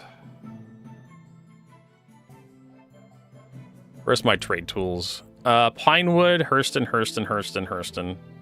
So we got 4 different places on Hurston for 16,000 and 22,000 for the payout. Mining would actually make you a lot more money.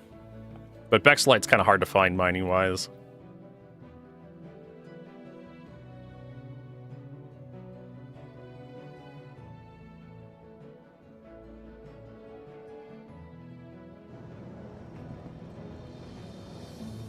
Yeah, maybe this fuel bug will fix your fuel bug.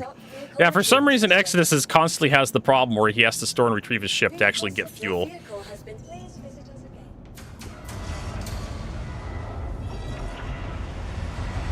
I also probably want to set my spawn point over here, because if I die, I'm going to respawn in Pyro. Which actually wouldn't be a bad thing, because I'd be able to buy more cargo. I mean, I think my spawn point is set over by, like, Rat City or something, or, no, Gaslight. Gaslight. Yeah, that actually wouldn't be a terrible...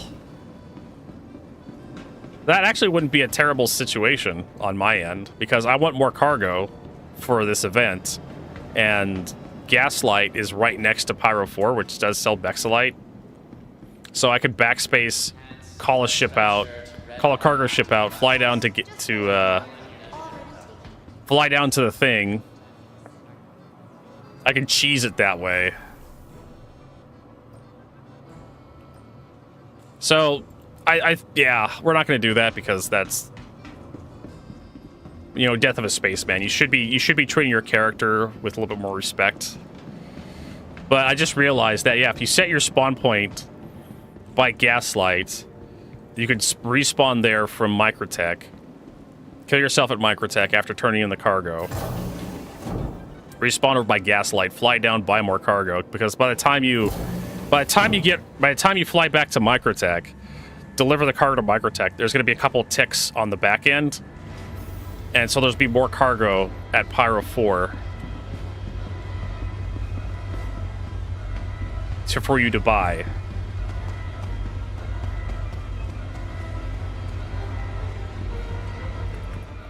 I don't know how much more. I'm expecting, like, the stuff around Hurston to just have zero capacity. That's what I'm expecting. But we'll try going there. If anything, we can head back and just do some mining.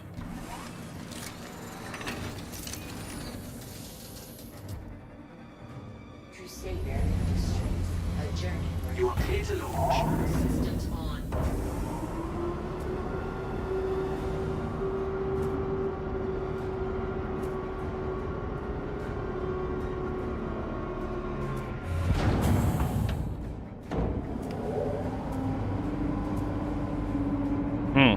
This thing actually gets pretty quiet, like when you turn the power down. 12K, like 10K EM to 3K IR, but it has a huge cross section from the top.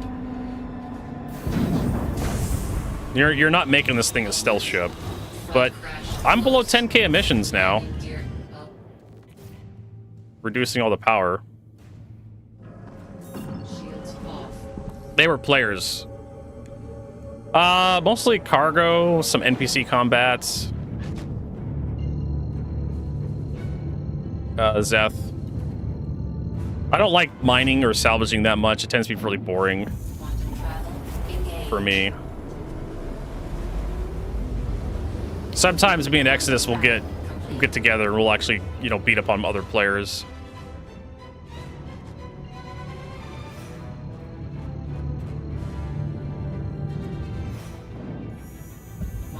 Actually, we should head to Magnus Gateway, not Nyx. Oh well. We'll go one Goth Mommy to Nyx Gateway to put us off the solar plane. It was like an hour ago, hypervelocity. I didn't get any names. Well, maybe I got a couple names on stream. There we go. That's good enough. We're just gonna do the dog leg by default. Understand, so Hurston should be over here somewhere. There we go. Faithful Room Station. Yeah, sure, why not? It was,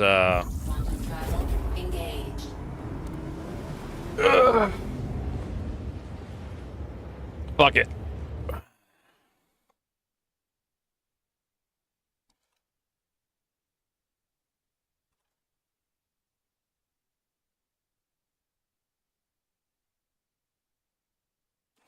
I don't know. Working title. Hermes isn't as good as you think it is, but it is good. Let's see here. Pros.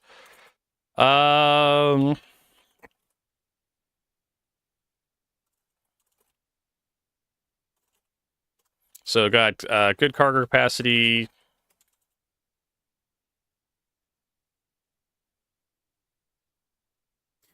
What is it? Simple.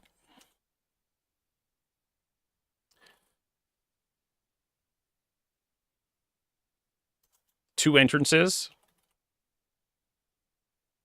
It's got, what's other plus? It looks good. I like the look of it.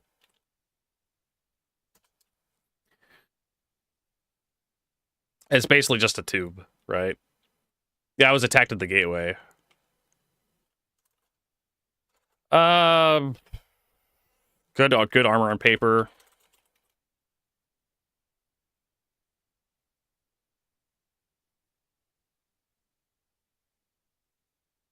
Good armor. Yeah, it's got good stats on paper. Hermes. Minus. S2 components.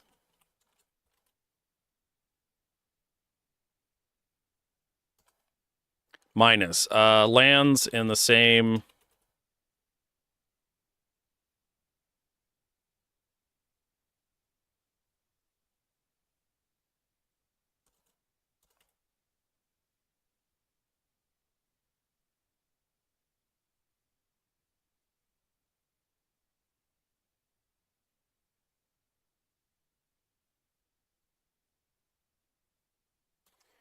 Minus.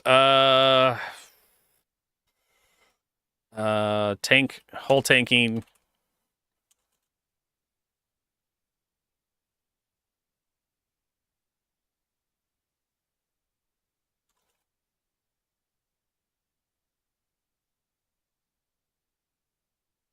Tanking hits doesn't mean you're solo. Players.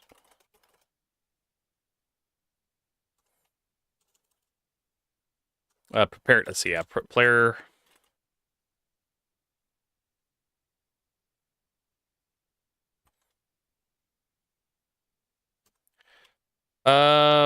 Comps close to each other.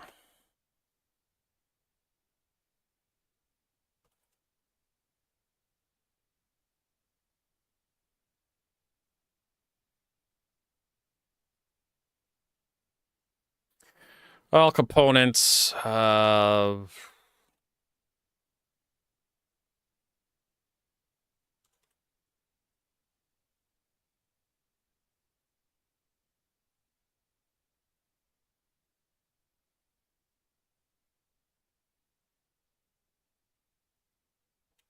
Needs prepared surface to land. Weapons doesn't. 4 size 4 weapons. Yeah, 4 size 4 guns doesn't mean much. 4 size 4 guns doesn't mean much with a ship that size.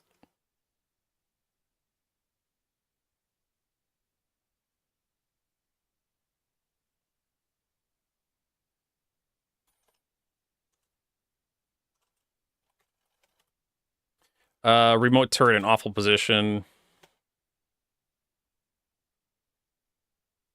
Co-pilot.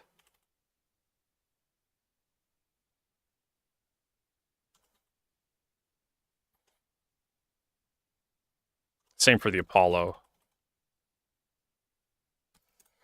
I mean, the tractor beam is good. I think I have to mention the tractor. Minus, what else? What,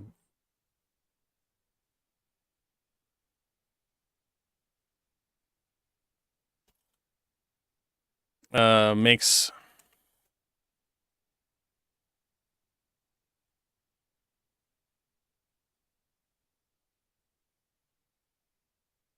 let's see here. What's another negative? Entrance, rear entrance. Kind of narrow.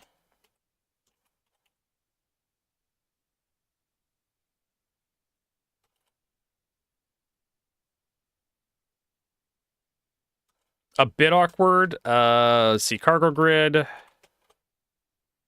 Let's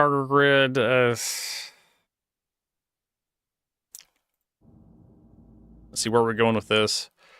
Cargo grid layouts.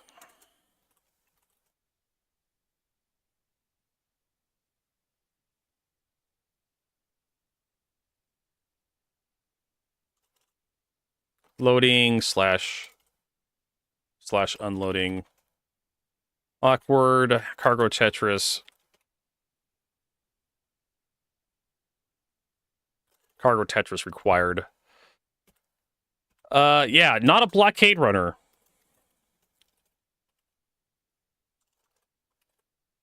not a blockade runner.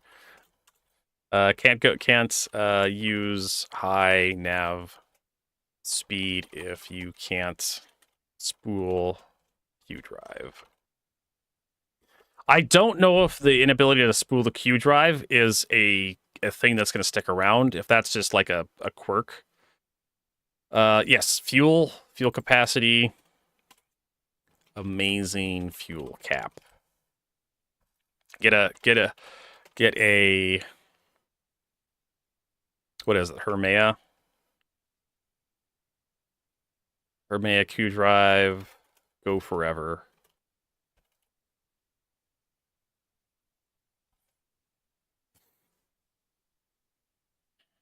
The tractor beams are good.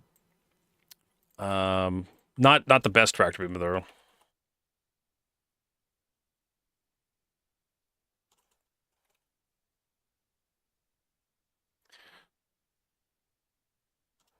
Taurus and Raft is better.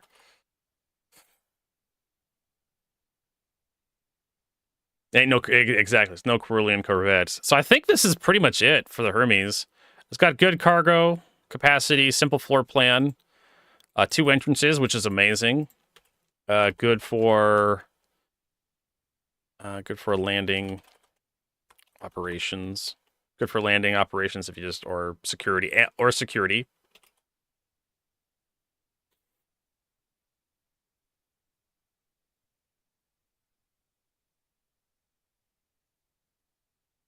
There we go. And we'll flesh this out.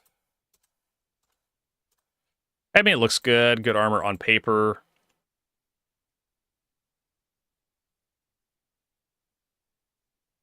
Let's see here. Hull tanking.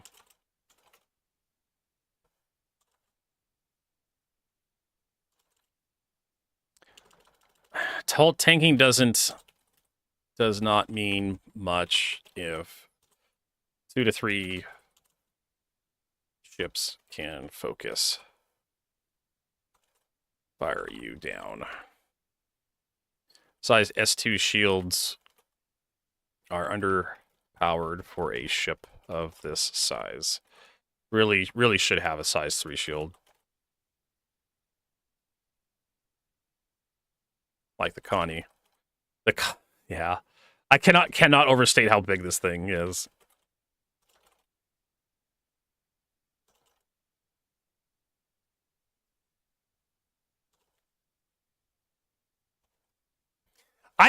Overall, I don't really think the Hermes is that amazing.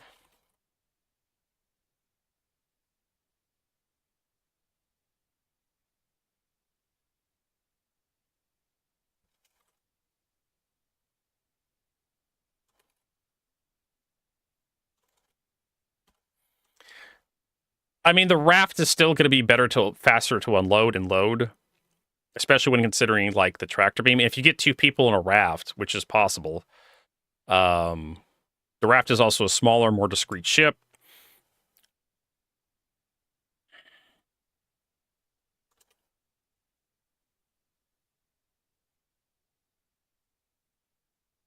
Discreet, how do you spell discreet? Smaller, more discreet. Good tractor beam. Good cargo cap.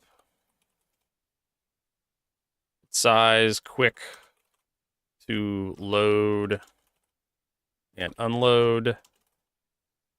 Yeah, I mean, and the firepower of the Raft is abysmal, right? So we're gonna head over to Hurston here. And the Star Lancer Max, I think, would be the other competitor. It's just like, okay, Star Lancer Max. I think the Star Lancer Max has size 3 shields.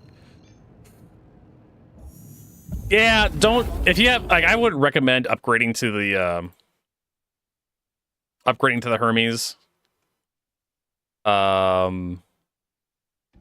Unless you really want that cargo capacity. Like, it's a straight cargo ship. Oh, that's another thing. About the Hermes. That's another good point.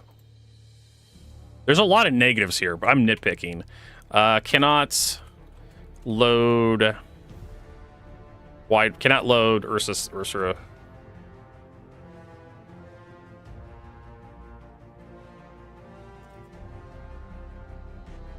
Cannot load Ursa or Pisces-sized vehicles. There are some cargo ships out there that can, like the Asgard.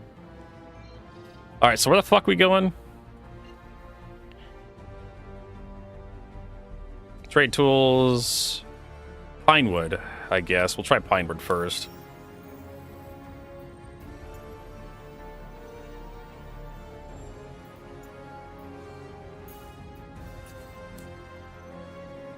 See what's going on down there.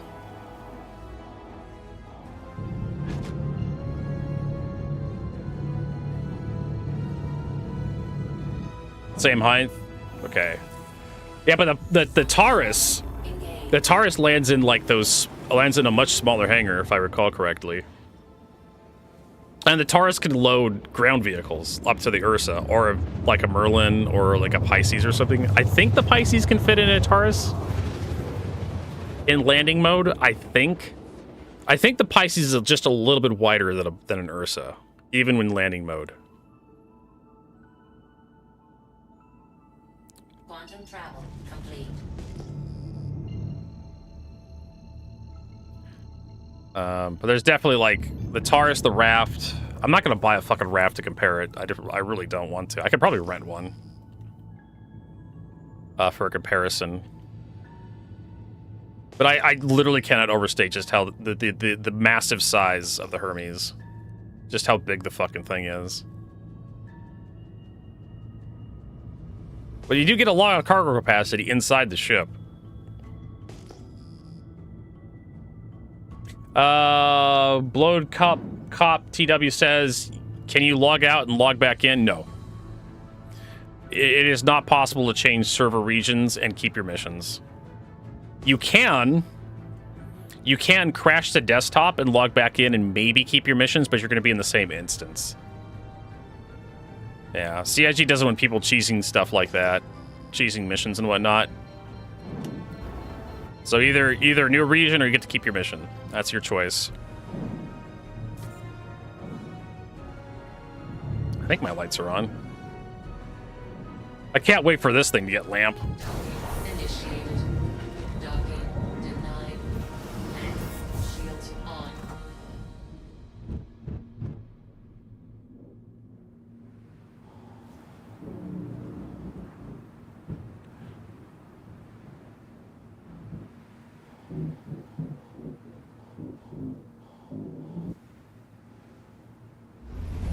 Engines off. No problem. Blood cop. Yeah, like I said, CIG really doesn't want people like accepting a mission and then just avoiding like consequences from the player base by flipping over to a new region because they're mildly inconvenienced by a player group or something. Let's see here. Where is the trade terminals? Out here. It's over there. I think I see a guy going for it. Yeah. I think this guy's here to buy Bexelite.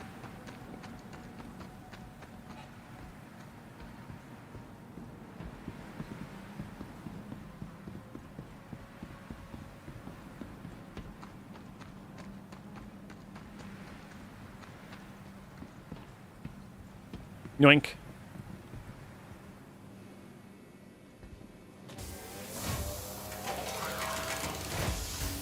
Yoink.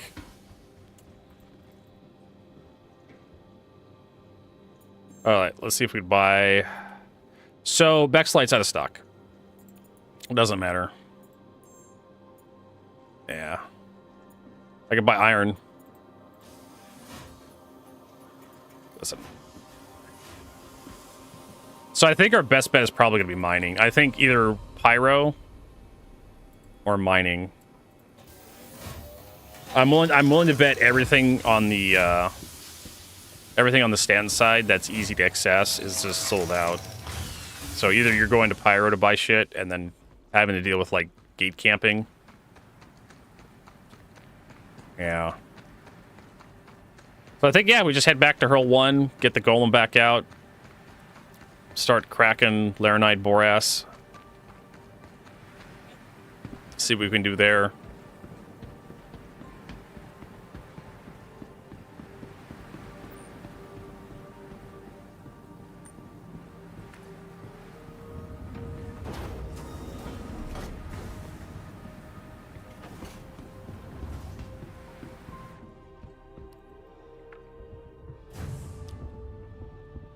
You can buy Bexlite and like Pyro in a substantial enough quantity to make it worth your while. I was able to get like almost 60, I think, from Pyro. You can always try going back.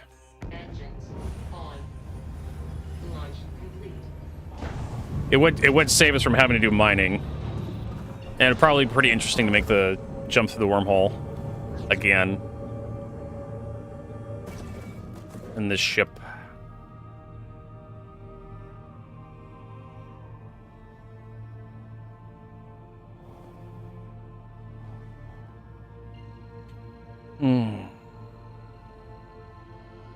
Yeah, me too, Zeth. I was surprised that the Hermes didn't have lamp either.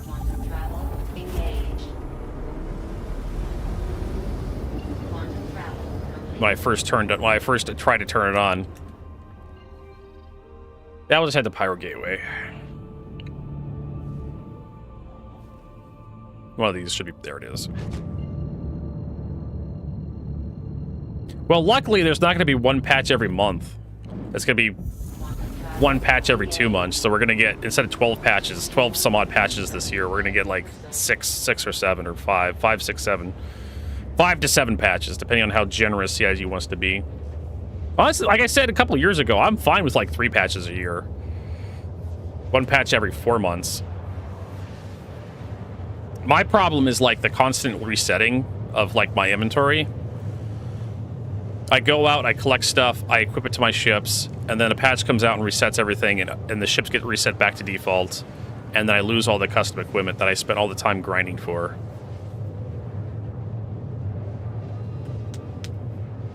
Or you lose like the Wicklow ships, or you lose like the Pyro ships, the executive hangar ships.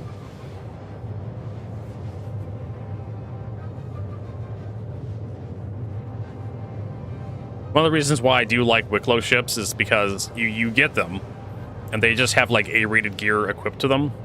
And if they persist through the patches, that's great. Like this one has. Thank God. Knock on wood.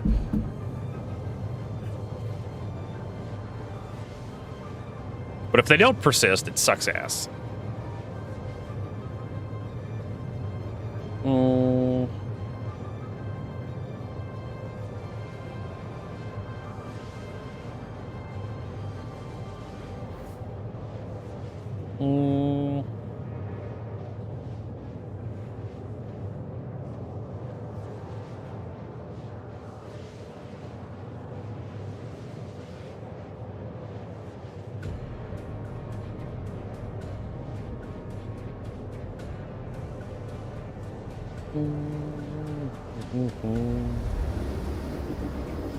Yeah, once every 2 months is fine.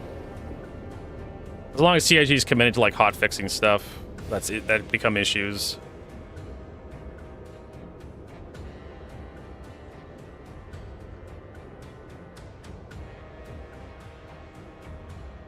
So I want to try to see if I can get up to 70 Bexlite to see if that 1.5k or 1.5 million mission pays out.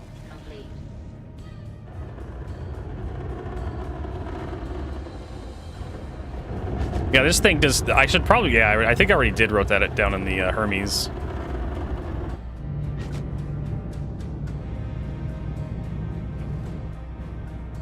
Really? Is the server forgetting everything for you, Rob?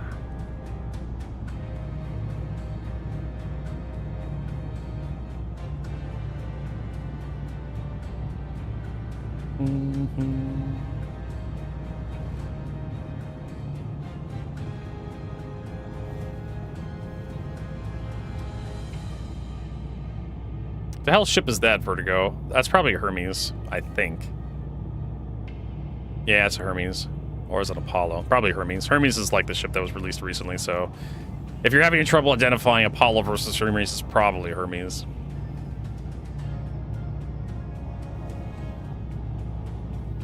So many components. Ugh.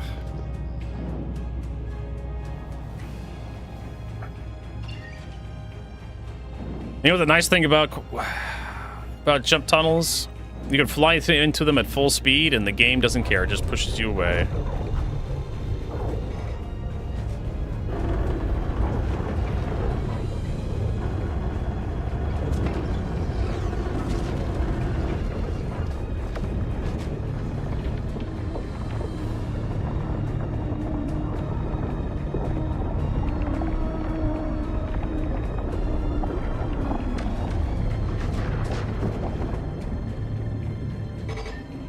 Alright, here we go. We're probably gonna have to buy fuel as soon as we get at the other side. Probably be down to like 25%. Even though this thing has a Hermes drive, which is actually pretty fuel efficient, it does not have a very big fuel tank like the Hermes does.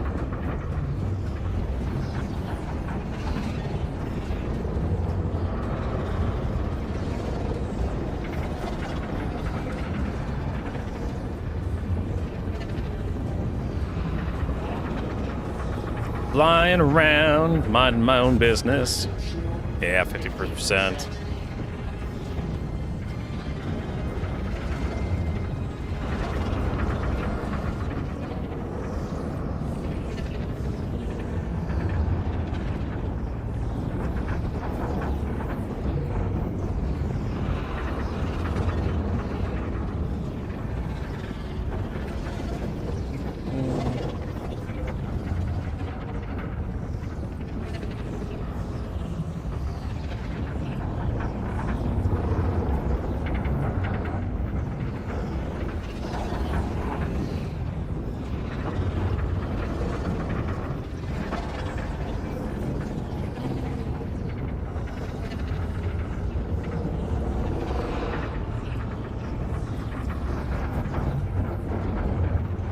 Welcome back to Pyro.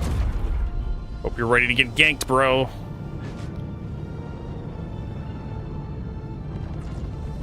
Actually, could probably just head to checkmate. At 30% fuel. I don't see anybody here, so we could probably just buy fuel here at the exterior pads. Nobody's got me locked up.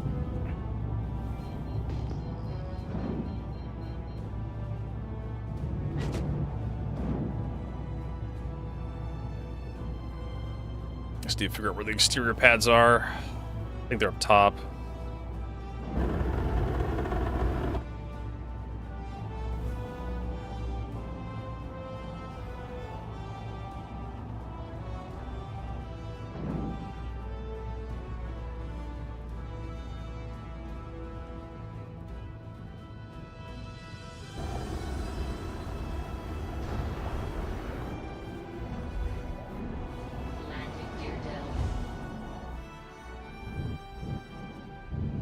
Hell is that? Oh, that's a defense turret.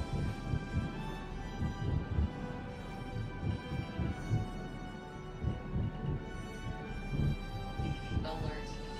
Front crash close. Alert. Deck crash close. Still need to work on my landings a little bit. They're still a little awkward looking. Complete. Sure. We'll buy some fuel.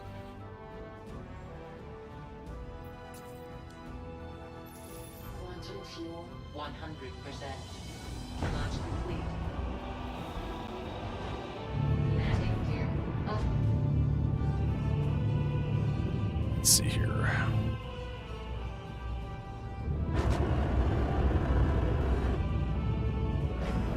Shields forward.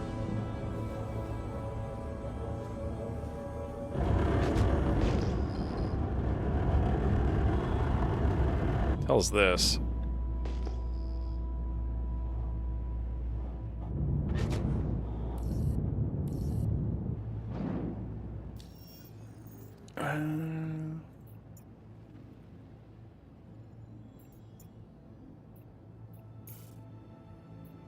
It's gonna be a hell of a trip.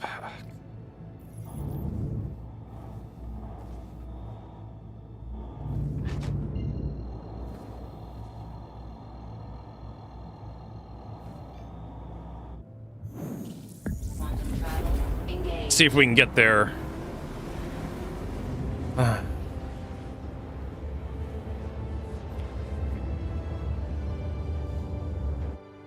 right. So there's 2 places in Pyro that'll sell you Vexilite, and we're heading to one of those 2 places. This guy's complaining about PvE.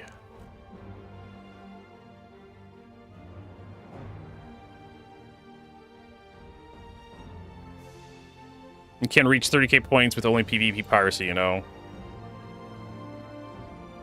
Okay.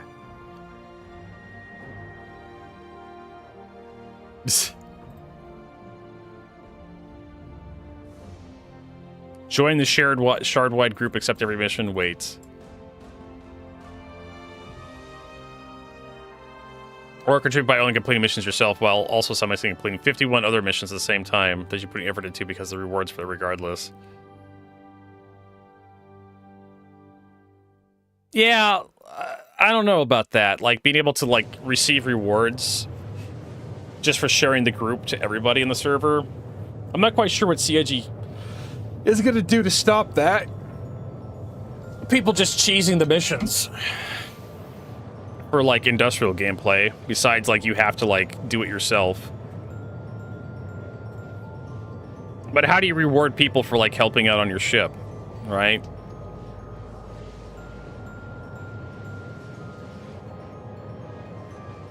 I don't know. How do you reward multi-crew gameplay over, like, solo play when you're doing global events like this? With, like, cargo running.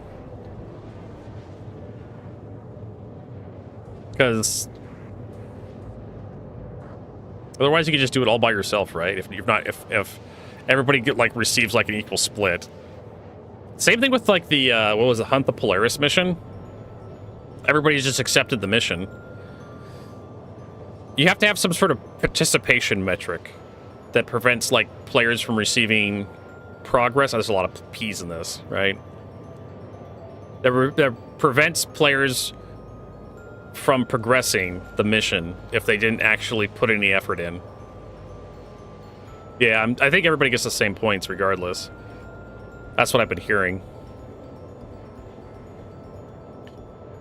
So everybody on the server just shares the mission, and everybody gets the same amount of progress. Or you just have, like, just a gigantic group just running all the missions.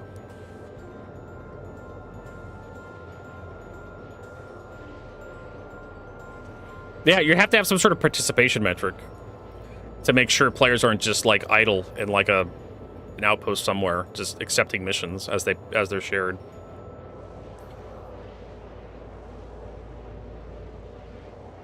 Equal split. Well, that's how the money works. Everybody gets the same amount of... Everybody gets a split of the money equally. But as far as points goes for progress on the mission, for progressing the rewards, everybody gets the same amount of rewards. Well, everybody gets the advertised reward. Everybody gets the same stuff, right? It doesn't divide the rewards among the group, which does encourage group play, right? You just need to encourage participation instead of idleness, is what I'm trying to say here. People should want to play Star Citizen instead of just, you know, standing in a line getting shot by someone in the Gladius, getting shot in the face. Remember, Rob? Rob, were you here for the PvP event that CIG did for the Vandal Masks the first time? I don't think Rob was here for that. That was a long time ago. That was like 3.5. That was before Hurston was at it, if I remember correctly. Because I remember doing that on Daymar. You wasn't. So, okay, so I have to describe it to you. So CIG wanted to do an event to drive engagement. Right? Not a terrible idea. And they didn't have really the back end to support this. But they also had a lot. They also had a lot smaller player base. And so what they did is they set up the event to basically be manual. They would just like. So the event was a Halloween event, and the reward was these new Halloween themed helmets, the Hill Horror helmet, and the scary Vandal helmet. I'm pretty sure everybody has one by now. They've offered these helmets multiple times through many events. You could probably find them in the fucking loot pool as well. But it was the first time these helmets were seen on the server, and CIG was giving them out. You had to do a couple different things. I'm trying to remember how you got the Hill Horror helmets. I can't remember how you got the Hill. You just had to visit Bennyhenge. Right, you just had to visit Bennyhenge, and you got the Hill Horror helmet. It's a fictional movie in the Star Citizen universe. So you visit Bennyhenge, you got that helmet. Now to get the Vandal helmet was a lot harder. You had to kill 50 people in a, I want to say Scythe or Glaive or something. It was a Vandal ship initially. And at that point, and like it was like 3.2 or 3.3 or something, and in that point in this in the game's lifespan, the Vandal ship, the Glaive and the Scythe were bugged, where their cockpit would constantly open up when you were flying. This thing doesn't have lights, does it? Oh, there we go. And we want to park, I think, over here. I'm trying to remember where the thing is. There's a... that's not it.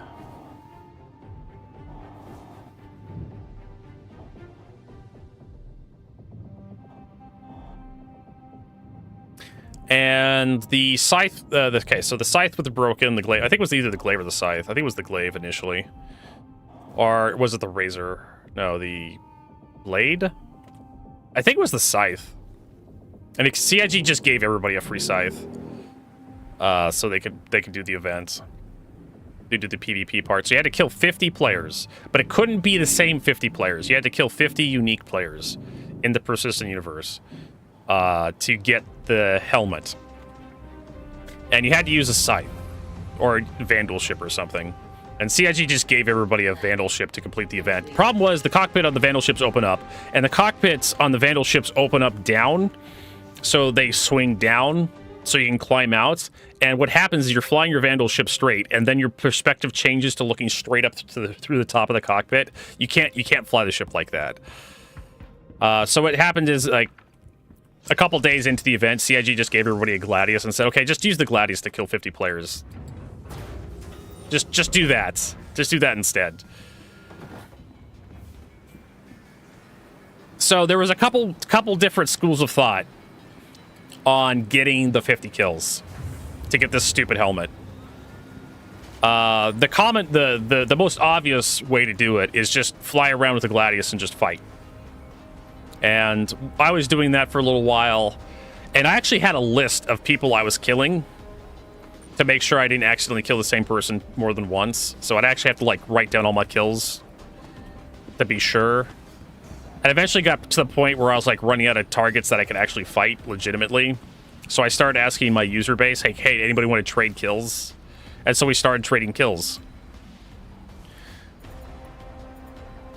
And we only have 3 Bexlite here. No.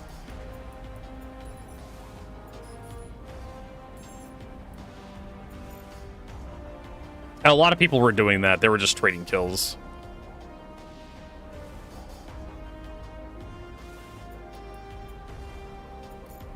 And so that's what would happen. You'd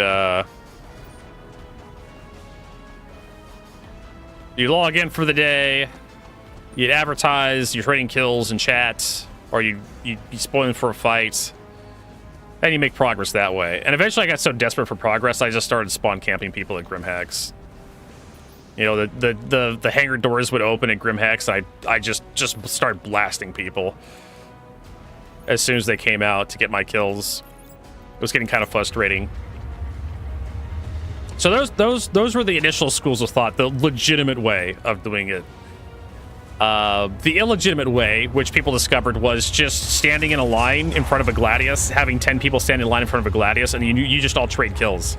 So the Gladius guns down 10 people, then a person swaps out, because it didn't have to be your Gladius, it just had to be a Gladius you had to get kills with. Right? So you'd have a Congo line of people. You have a bunch of people standing in line in front of a Gladius. The pilot would gun all 10 people down, and you just switch.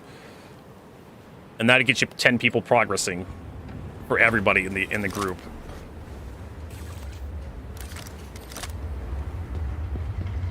And everybody was mad about this. And I was just like, yeah, what'd you expect? It's a video game. People are gonna find the easy way to do shit. And of course, CIG, they had to do it manually on the back end to award people their helmets. So it took them like 2 weeks to get everybody. They didn't have like an automated system. Well, they had some sort of automation, but it wasn't a very good automation. Okay, whatever. Let's leave that there. You think we could buy some more by the time we get over there? We'll be ready to go again. Yeah, I don't think this is going to work out for me. If this is how much Bexelite I'm going to get. If it was like 20 or something Bexelite from this outpost, I'd be like, yeah, sure, that's enough. But considering I have to come all the way to Pyro and then back to Stanton to turn this shit in, like, no, it's not enough to make this worth my while. Yeah, so there's that event described to all of you listening at home.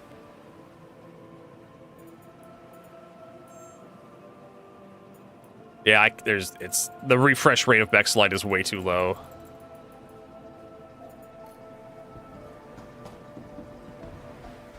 Got 400 plus pressurized at Ruin.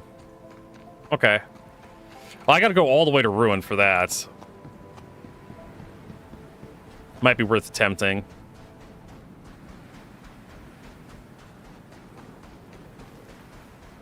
Just fill this fucking thing up with pressurized.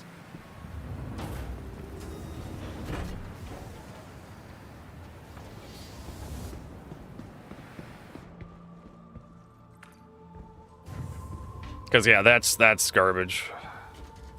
That amount of cargo for the amount of distance we're traveling.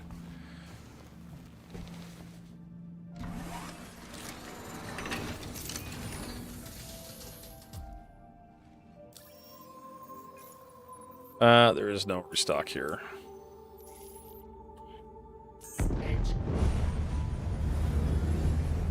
Or if I land on the surfaces here, can I actually get fuel? So yeah, I'm not entirely sure what CIG can do to like stop that from happening.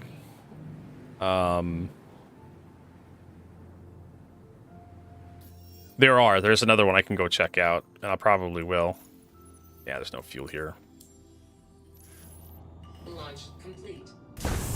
How much fuel do I have? I have 63. Yeah, 63% fuel. That's probably not going to be enough to make it all the way to Pyro. Pyro 5.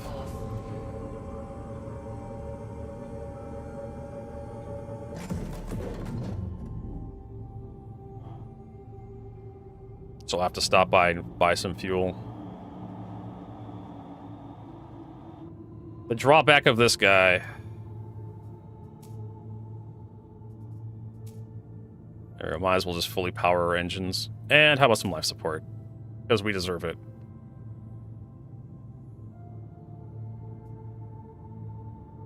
We deserve to have some heat.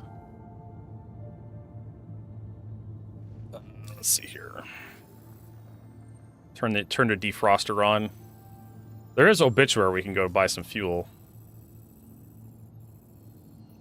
It's like right there.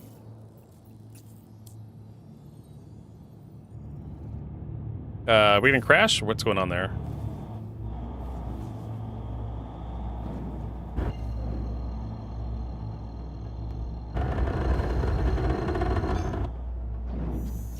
Quantum travel engaged. So there's Bueno Ravine that sells pyro, and then there's like, what is it, Fallow Fields, much further out in the system.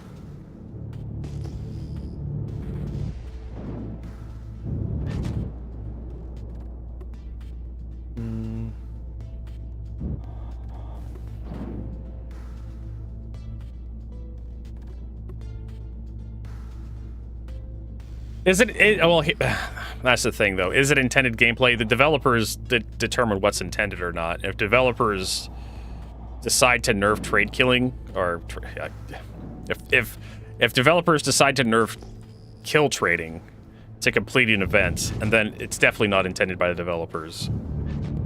Okay, where are the external? I think the external pads are in the middle. We're like literally looking right at them.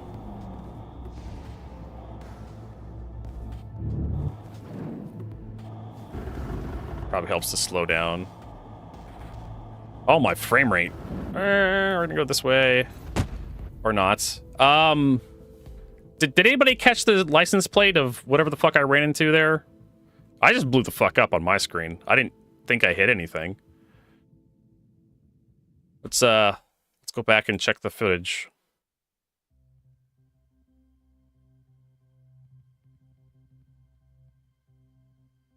The hell was that, Star Citizen?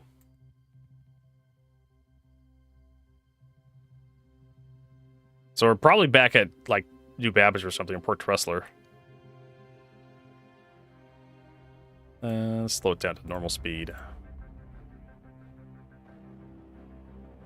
Yeah, I was coming a little too fast, so I started aiming for this open area over here to the right. And then I blew up. So, fuck me.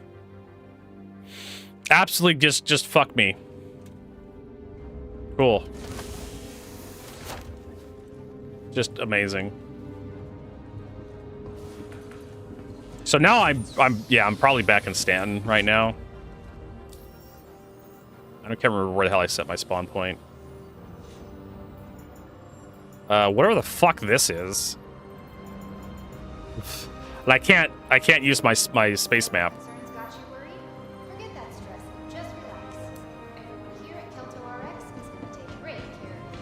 Where the fuck are we?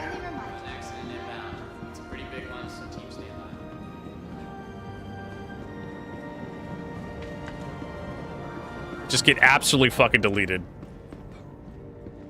Microtech. Okay. Yeah. Amazing. I think I'm done going to Pyro. I think I'm just gonna go back to mining. Just that makes me very sad. I lost all my inventory. No, I actually kept all my inventory. Okay, never mind.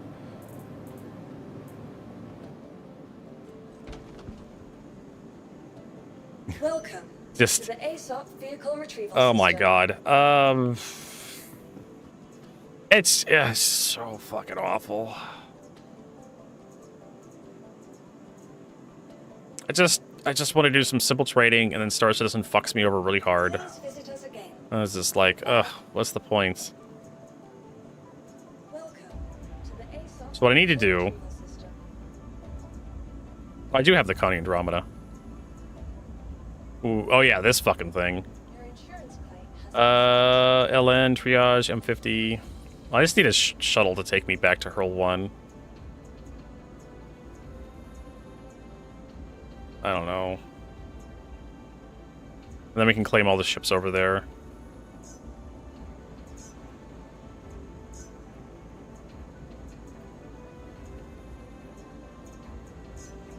Please visit us again. Welcome. We can go do some mining. To the ASOP vehicle retrieval system. Didn't I click deliver on the Cuddy Black? Yeah, there it is. Vehicle selected. Stand by. Please Break our visit neck. us again. Looking off the Welcome panel. To the ASOP vehicle retrieval system. And then... Why is it unknown?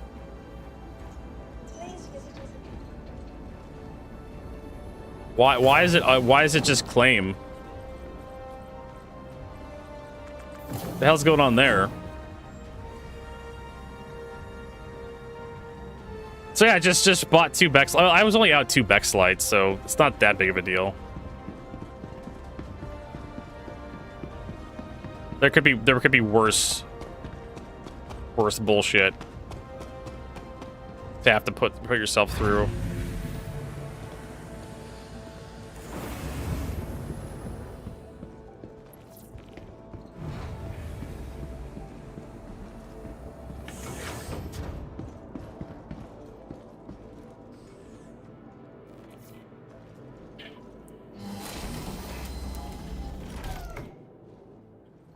But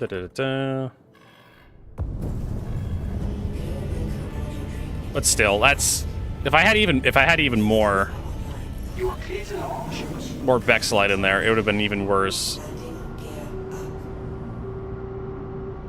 Just got Star Citizen, bro. You don't need PvP in Star Citizen. The game already fucks you over. Okay, we're just gonna head back over to Hurl 1. Like I said, get the golem out and start mining again.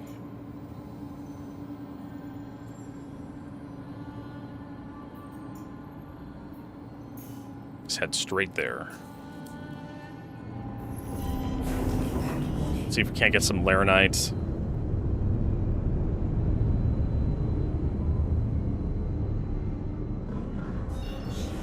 Thank you, and please visit again. Ooh, what's that? It's unknown. Probably Hermes. Yeah.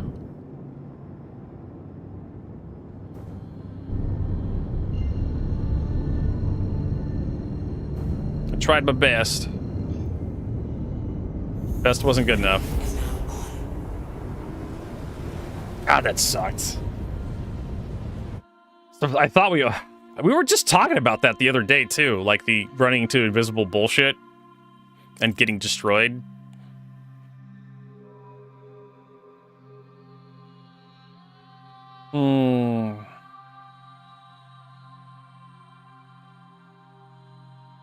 Chain cleaning the air, love is in the air core more. Yeah, cute. Slightly less jank version. Yeah, the Argo mole. Be a salvager.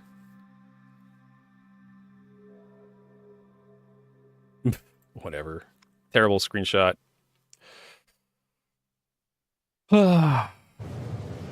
Jesus Christ. All right, so what are people complaining about? I don't know, just this guy's you want PvP? Like just camp. The event designed for clearing the air ostracized the PvP community, forcing them to engage in gameplay with rewards that cannot be obtained by any other means. What are you talking about? I mean, you could just camp the jump points and just like pirate people, and then turn those things in. This is just a take on this is a PvP only event complaint, but using ChatGPT. Really getting tired of getting impounded and for parking in hangar I was assigned. Stop breaking the law.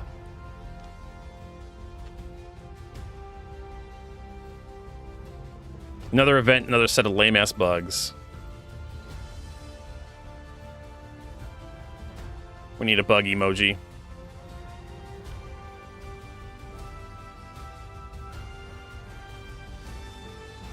They haven't called my ship up and give up.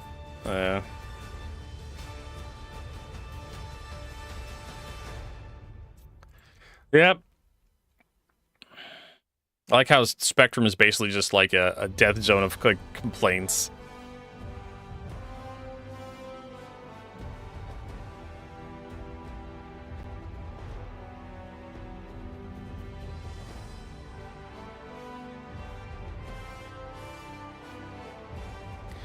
$575 views, 52 replies. Wow, the forum's dead. CIG, why do you hate mining so much? What are you talking about? This event is great for mining. Tried mining for the event. Mining is horrible. The radar is horrible because I have to see hundreds of plants, fruits, and stones to land, for land vehicles. How am I searching with this ship? Makes no sense. Then it takes 1.2 minutes to scan a stone every single time. Spend half an hour finding stone, another half hour mining it. In the end, you make everything the refinery. Realize the refinery costs you more than half. What are you talking about? I mean, I agree with how long it takes to scan everything, but they nerfed refining cost like dramatically this patch. File open. Let's see here.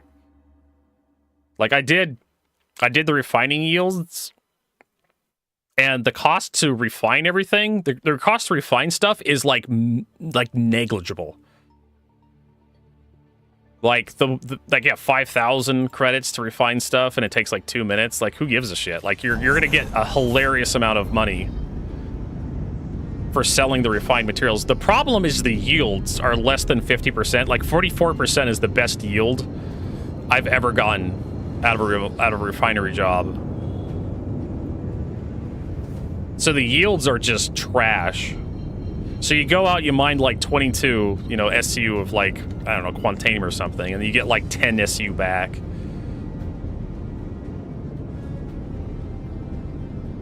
I know, everybody's complaining that the Star Citizen's not catering to their chosen gameplay, like at the exact moment they're playing. But Vertigo, I want to shoot players. You can. Where do I find players? I don't know, at doing the event. Like, hell, I was ganked by like 4 people at the Pyro thing. They're there. You can set up quantum interdiction bubbles between like obvious routes, and you just wait. Wait for players to show up. Because there's players going out buying Bexelite, going to Microtech. And selling Larinate at Lorville, so... You know, obviously, like, set up interdiction bubbles between, like, the places where you buy Larinite and Lorville. You'll probably catch a few players trying to sell that shit.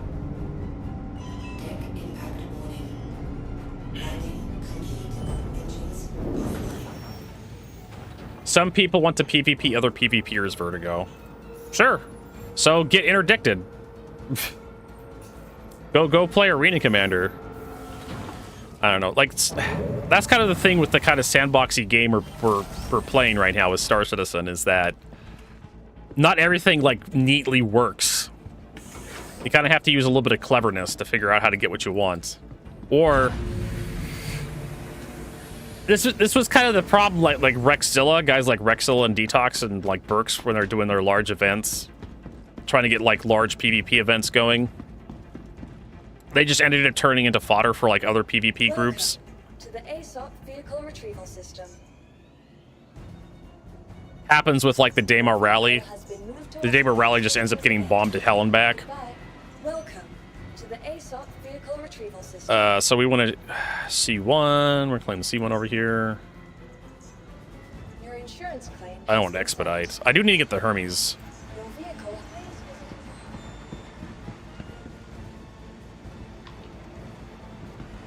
Yeah, people want a very specific gameplay loop, and I get that, right? You want the game to be fun for you, and I understand. And I understand that. People want fun things to be fun, and everybody has a different idea of what fun is. But that post specifically was poking fun at the PvP players who don't want a PvP to get, like, stuff, right? There are specifically you have to get, oh, god damn it. Specifically, you have to go to contested zones to get, like, high-level goods, high-level, like, ship components, which you don't need. Even back then, even when the contested zones were first added, you didn't need, like, A-rated military components to be, like, good at, like, combat. What are we doing here? Hermes. Claim that. Your insurance claim has been sent. I feel like the Hermes has a really weird, like, insurance timer. Like, it's really short considering the size of the ship. And the expedite isn't that bad either. Your insurance claim has been sent. That's another plus I need to put into this script here.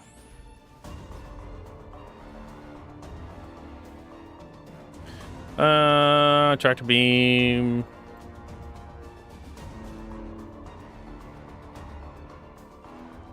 Low, let's see here. Low insurance, cooldown, low X.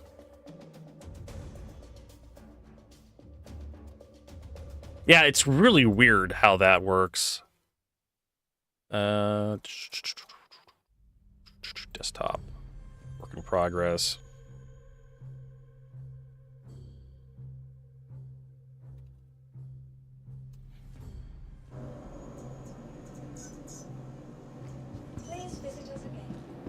That location, yeah.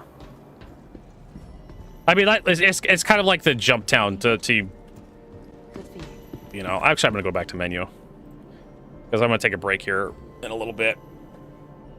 So get those timers going.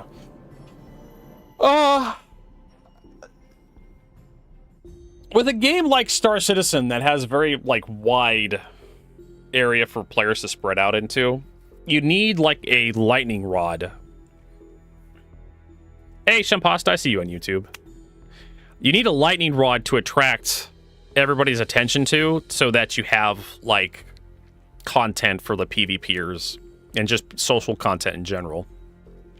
Otherwise, the player base is just going to disperse out into the server, and you're really not going to notice that you have a player base. Like what the event is doing right now is getting the player base to focus on like New Babbage and Lorville. Lorville and New Babbage are like full of players right now because everyone's taking cargo to those two spots. Which is a good thing. It actually makes Star Citizen feel like an MMO. But you need something like Hathor where everybody, or the Stormbreaker event, where everybody wants to go to do a mission, to do a thing. And that attracts PvP to it. Wherever the sheep go, wolves will follow. Where you find sheep, you'll find wolves. And if you find a lot of sheep, you'll find a lot of wolves. That's kind of like the mentality of like PvP in most open world games that have it. You need to have victims for the wolves to feast upon. If there's no easy to reach victims, and you see this in like other games like Overwatch, where even the tryhard sweats will have alt accounts, so they don't have to play against other tryhard sweats all the time. Sometimes they just want to relax and just play the fucking game without having to be a tryhard all the time.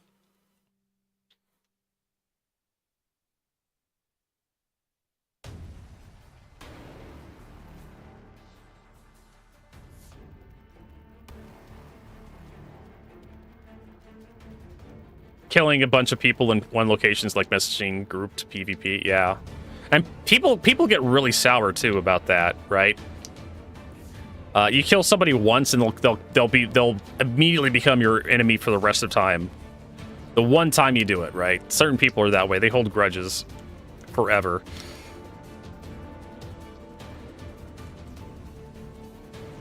But yeah, anyways, Virgo's gonna take a break. I don't know what else I could add to this.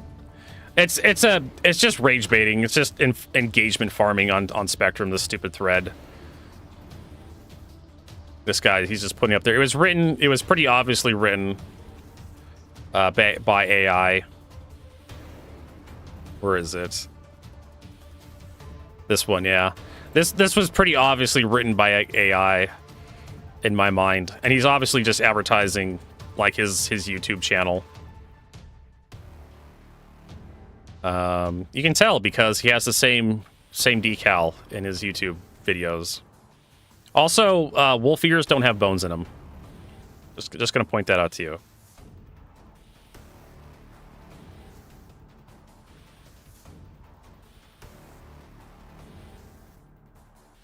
We write the big name in the big book of grudges.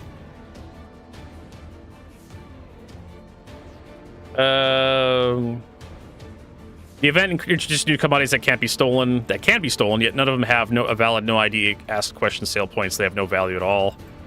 The contracts commodities can be sold or devalued to 10% of their normal worth.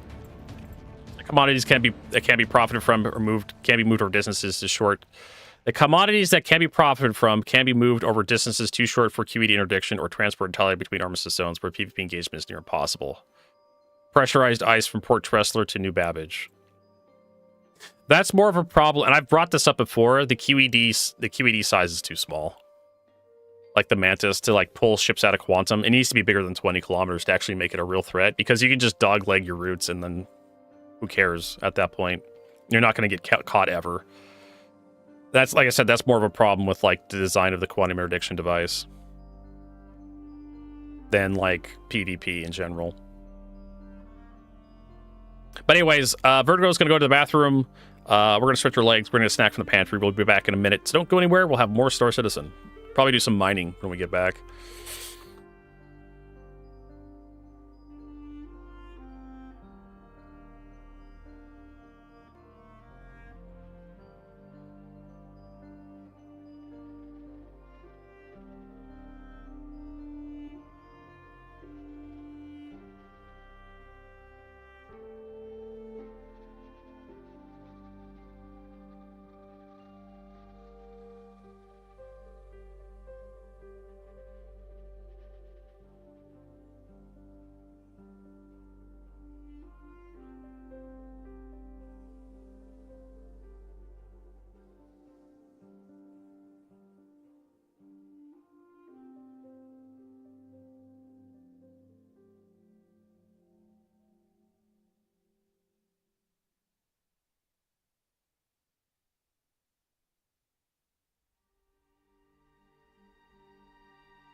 Now we're back. You want to be my friend, Schwank? Sure, why not? You're in menus. Okay. Send him in. Got my banana.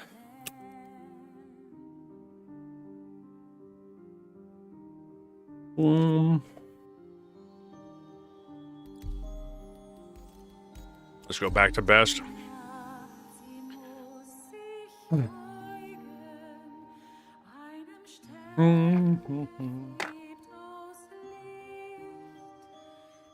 Do some mining, I guess.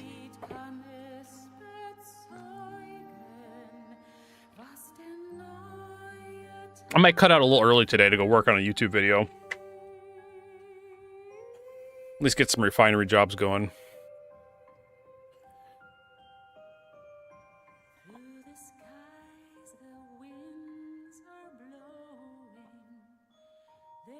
Oh, man.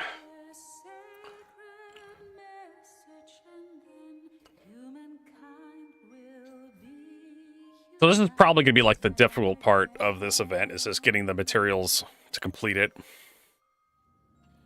I think I have stuff here at the refinery. I have some Quantanium. But we can check when we get back with the golem.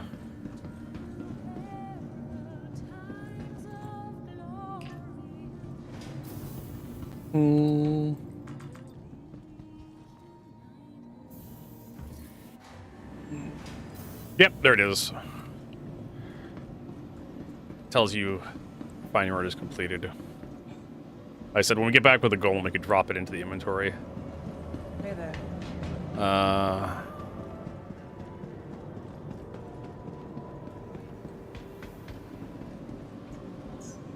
Welcome to the ASOP Vehicle Retrieval System. Vehicle selected. Please visit us again. Welcome to the ASOP Vehicle Retrieval System. Your vehicle has been pleased. There we go. That prevents the golem from being stuck in the elevator. Oh my god. Speaking of elevators. Commander, totally not a demon. Thanks for that raid. Appreciate it. Don't know if we have a moderator here that can give a shout out. If not, why didn't it give me a medium hanger for the golem?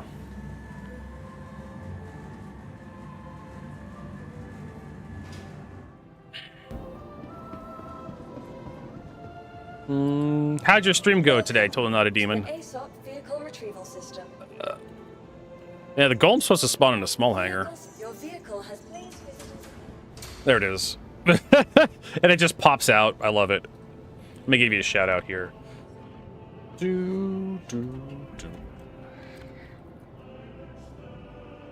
No. It's Commander CMD. There we go. I got it. I figured it out.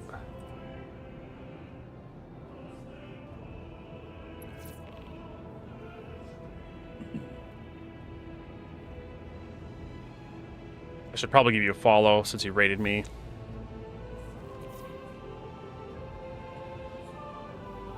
Yeah, well, the medium is what I used last time, but I'm on a new server. Completely new server. All right, so we're going to do some mining, collect up some materials, see if we can't get this this stuff underway. We're looking for Laranite or Boras.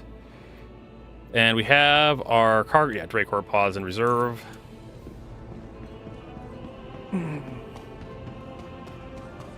Did you set your spawn point at Area 18? In which case, you're always going to get the largest hangar there.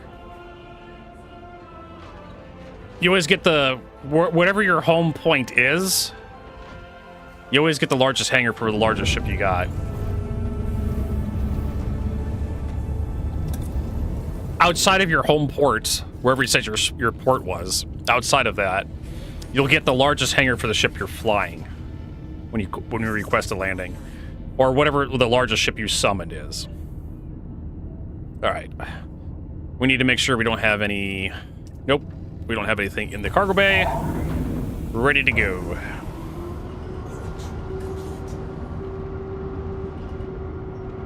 So if you don't know how it works, wherever you set your spawn point, you'll always get the largest hangar for the largest ship you got, no matter what ship you spawn at your home port.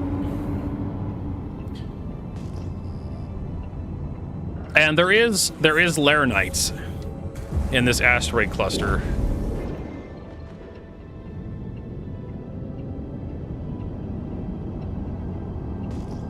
Supposedly you'll be able to scan contacts from a distance away, and it tells you like what their stuff is. S-type asteroid. But I haven't got the scanner to actually tell me like what the stuff is.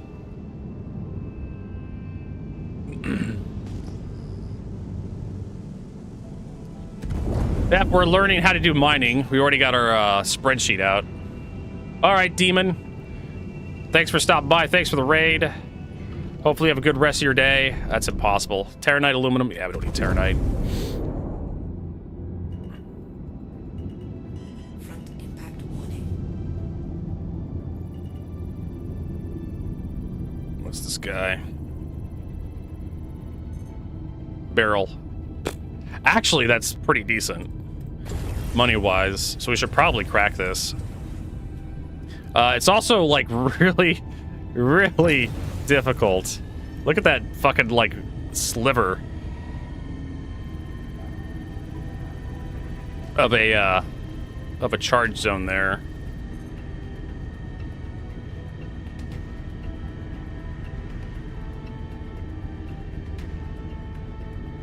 I think 22% vertigo? Yeah, sure, why not?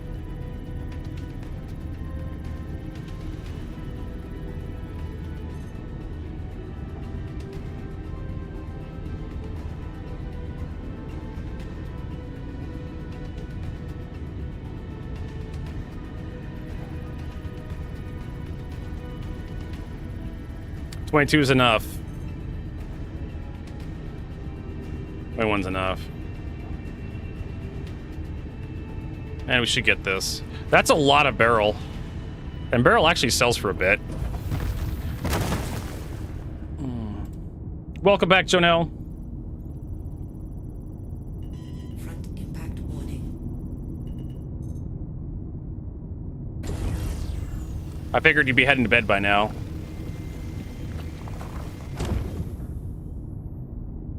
Well, I mean, if you want to schwonk, if you want to hang around Vertigo, I'm basically just doing mining for the rest of the stream.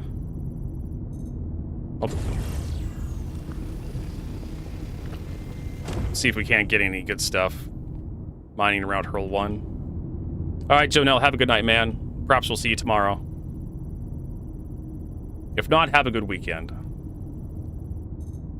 Hope your weekend's amazing.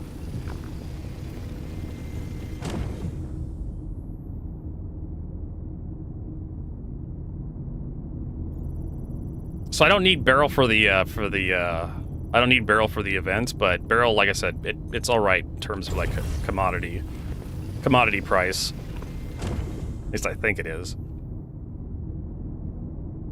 And it's kind of hard to get your ship filled up completely. So you're better off going out grabbing something that's worth something when you're mining. And considering how much pure barrel we're getting out of this is actually a really good asteroid. So this will be worth a bit. Ah, no, you have a good weekend. Uno reverse. What is this, a Canadian standoff? You've all heard of a Mexican standoff. That's where everybody, like, has their guns drawn on each other and they're waiting to, like, shoot each other down. The Canadian standoff is a more polite version of that, where you have one Canadian open the door for another Canadian, and they're both like, after you. No, after you. No, after you. No, I insist, after you. Canadian standoff, everybody. Also, we need more music. Let's do the our spaceship breaker.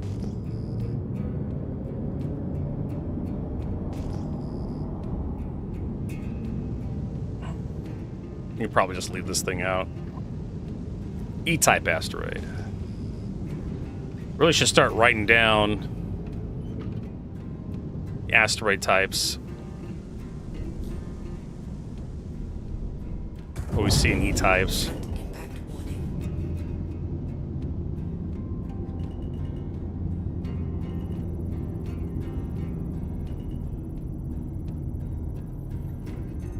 Copper.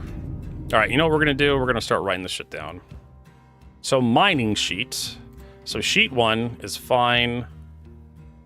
We could actually probably just delete all this because we already have this replicated in our other sheets. Reset that to default. Mining yields, this one's going to be rock types. Let's see here. Asteroids. Let's see, what are we looking at right now? We're looking at an E-type. And this one has copper. There's a copper and inert.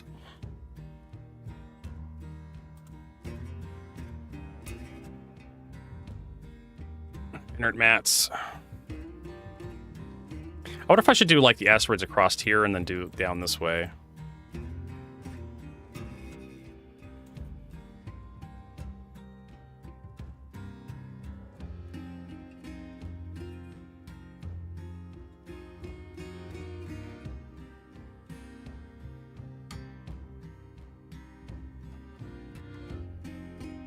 I'm pretty sure inert materials are going to show up in everything.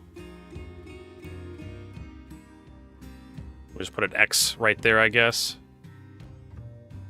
I just check off the various stuff that we've seen in E-type asteroids. Copper is like a really low value.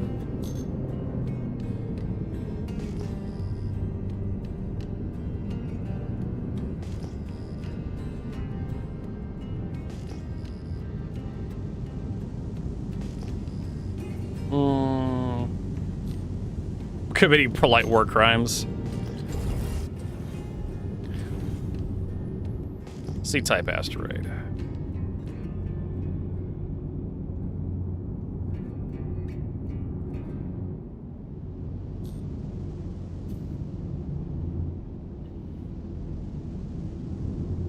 We can also add stuff like stats like mass and whatnot.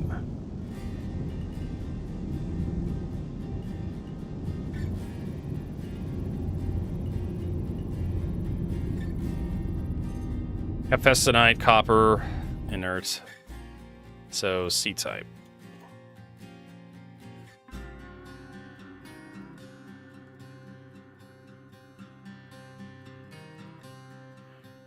And what are we doing here? Copper. Then hephaestonate. How do you spell that? Hephaestonate. Night. Hephaestonite.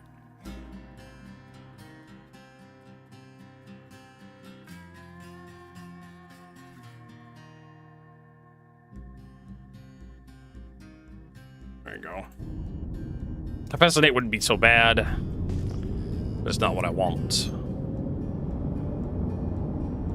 I want Laranites. I want Bexolite. I want Boras. I don't think we get any Boras out here. I think it's mostly Bexolite you're going to find.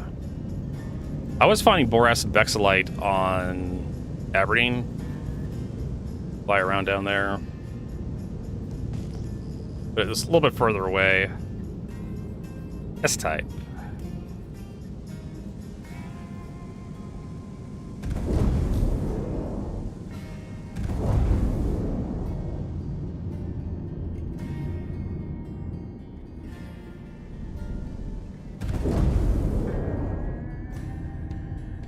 Come on, scan it.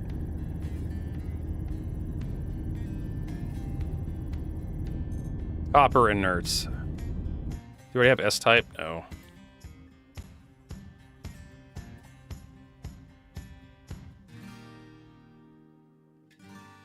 And inerts.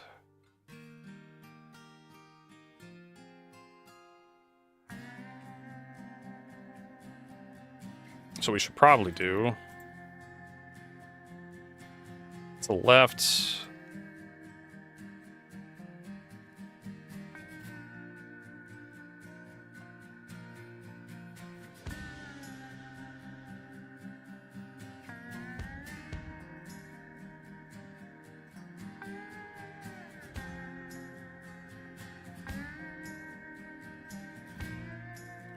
So materials, actually no.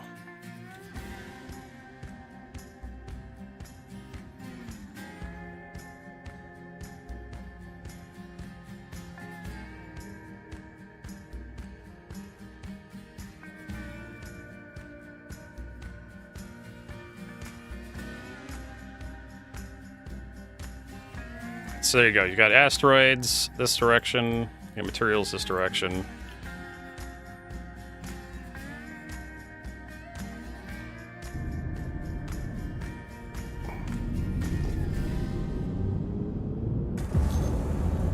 This is what I'm talking about with like taking stuff that you find valuable in your mining runs. Because sometimes you don't know how long it's going to be before you find something else just as valuable, or even more valuable, or somewhat valuable. I think that's going to be like wreck site. It's going to be panels. Could be 2 asteroids. It's 2 E-types.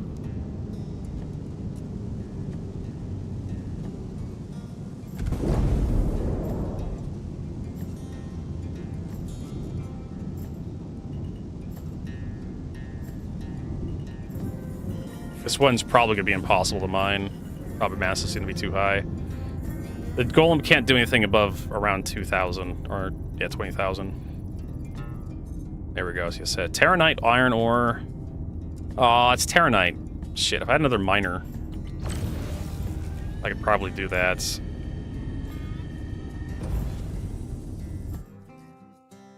What type was that? It was E-type. I already have E-type, so Terranite.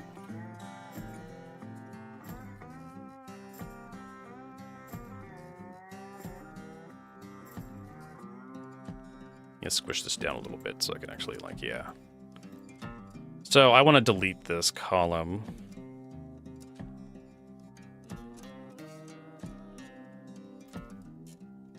There we go.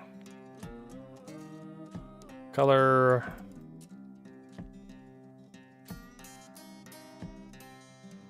So this is a, what, an E-type?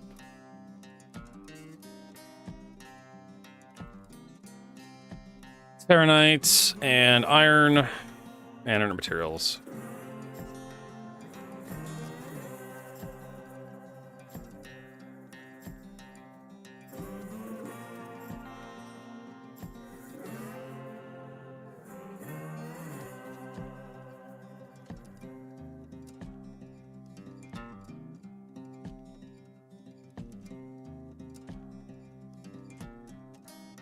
Let's see here. Control X.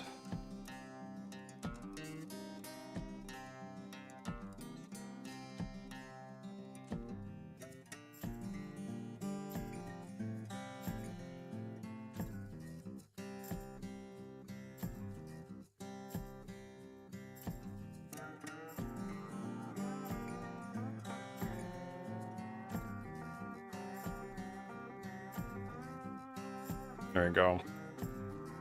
Has all that stuff in it. It was Hefest tonight for that. Yeah, we also have this really weird this.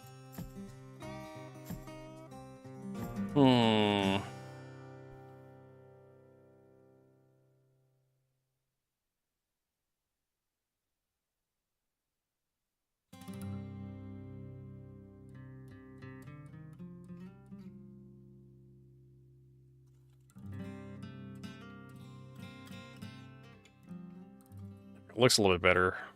And we'll just do like a default.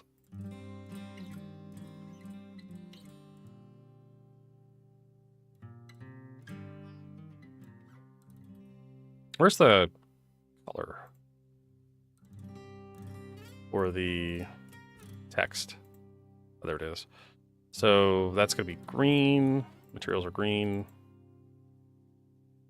That is going to be that. And then we have to fill this background in with something like gray or something. Oh, that doesn't help at all. Black. That works.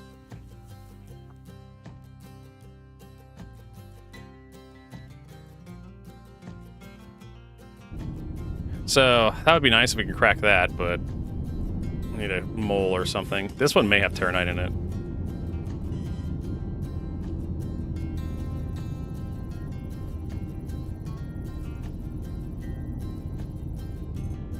Barrel. Bah! All right, I'll take it. We can crack it, and we got barrel already.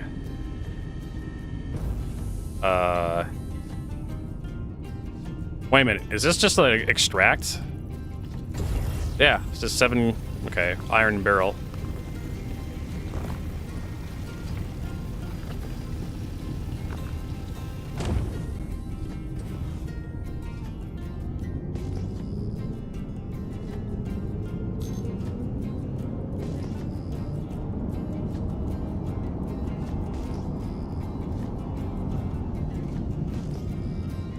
That's the problem with like doing mining. Is just like there's gonna be P-type. There's gonna be asteroids you just can't touch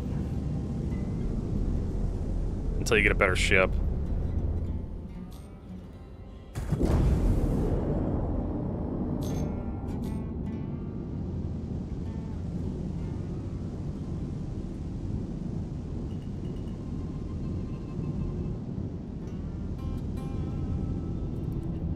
Let's see what this is.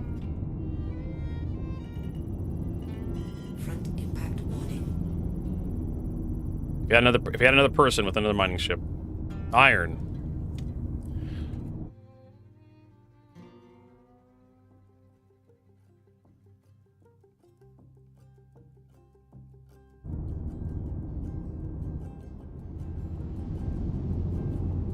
There's a salvage ship. The mole is getting a salvage brother.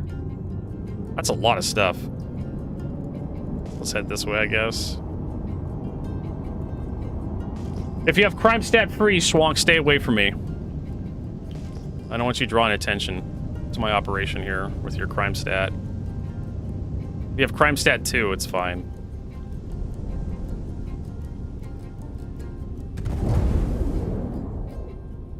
Those panels, yeah, that's wreckage. There's another one nearby. Oh my god, there's so many different contacts. Level 1. Yeah, level 1's nothing. That's just like a warning. It's a parking ticket. You can pay that off at like the admin terminals at space station.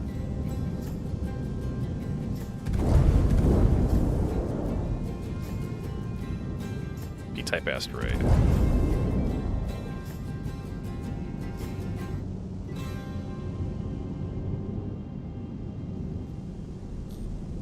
Nope, I've already been here. So that's the joys of flying, doing some mining. Is like sometimes you visit places you've already been before.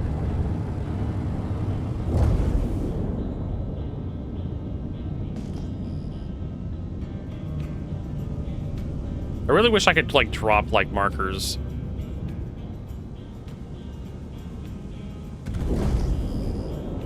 Wreckage, asteroid S-type.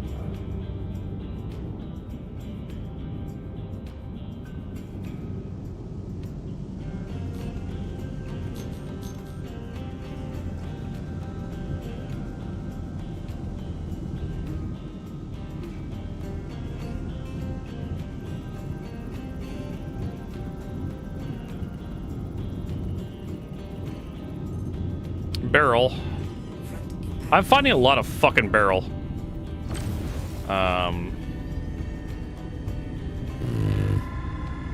Hey, Galactic.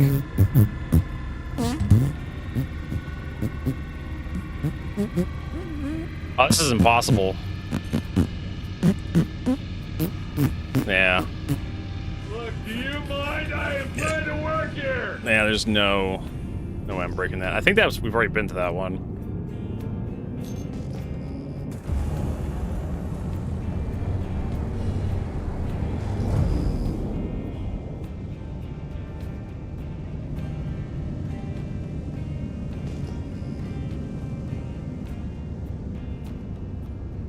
E-type asteroid.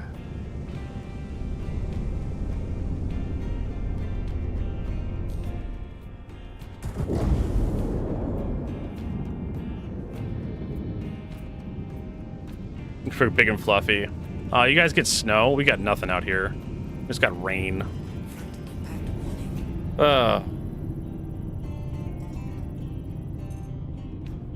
Laranite, and it's possible to mine. Yay! So what asteroid is P-type?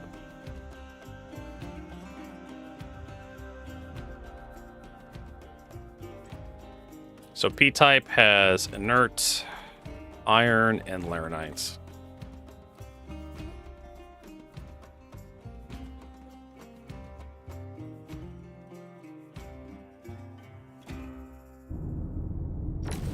Probably don't want to put that at 100% to start.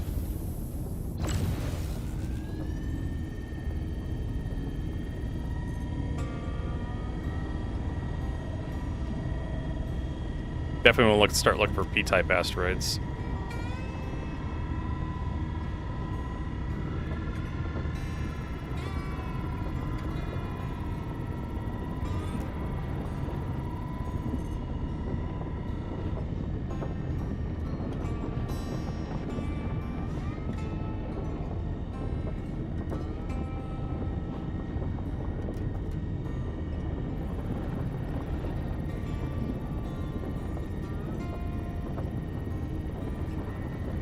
Alright,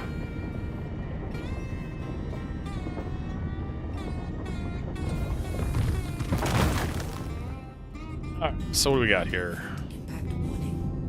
Come on, scan. Let's swap over to that. Iron. Hey, 100% chunk iron ore. 100% shit we don't want over in one chunk, which means we can avoid that. Which means there's going to be shit we do want in the other chunks. Probably a lot of it. Hey, 97% laranite. 1.6 SCU, so not huge, but still very high purity.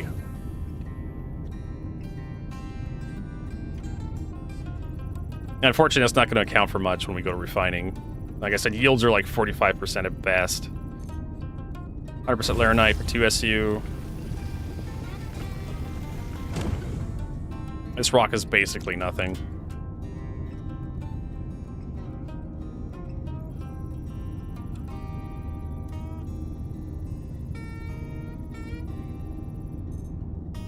Iron ore, inert materials. Well, that's good. All that inert materials in one chunk, one rock.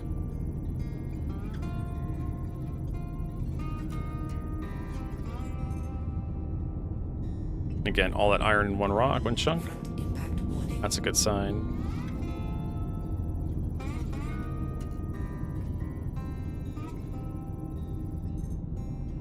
Laranites. About 2 SU laranite. Well, that was pretty good.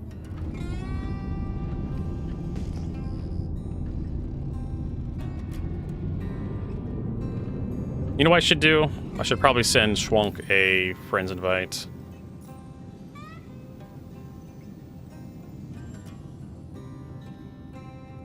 No, don't invite to channel.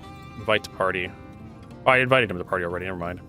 Alright, so what I want to do is... I'm having problems figuring out getting lost, so I want to set the station as a waypoint. So at least I have a compass, I have a heading to fly away from. Right?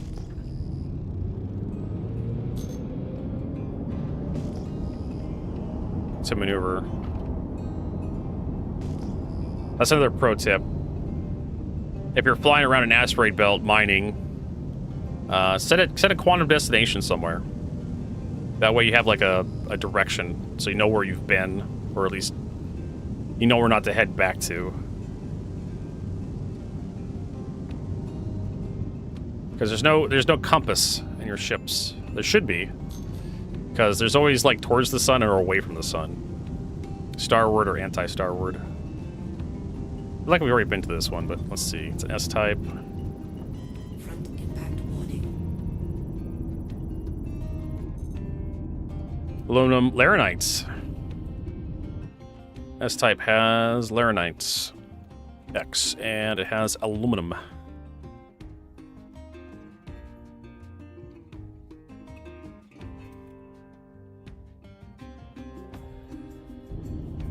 Eventually, we're gonna have to start like divvying stuff up based on like where it is in the periodic table.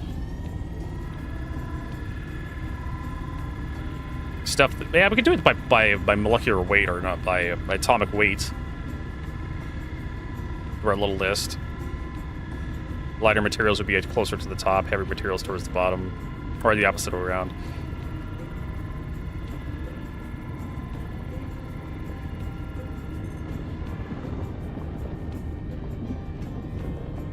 $16 SCU, 40% laranites. The aluminum will sell, and that'll just pay for the Yeah, we'll probably fill up on this guy, maybe. Almost 50% of this thing is laranite. So it doesn't really matter how the chunks get spread. Like, all of it's going to be worth extracting. I mean, like I said, Asmir, like, you can always just have the heading set towards the star. That's the perfect compass in 3D space. Or towards the nearest planetary body, or towards the nearest... It's all relative in space.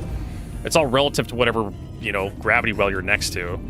Or if you're not next to a gravity well, whatever destination you want to navigate by. So, for example, I'm using the space station as a compass, as a north. So there's going to be away from the station or towards the station. The station's either to the right of me, to the left of me. And the station has an orientation, too, I can use to, you know, determine what's up and down.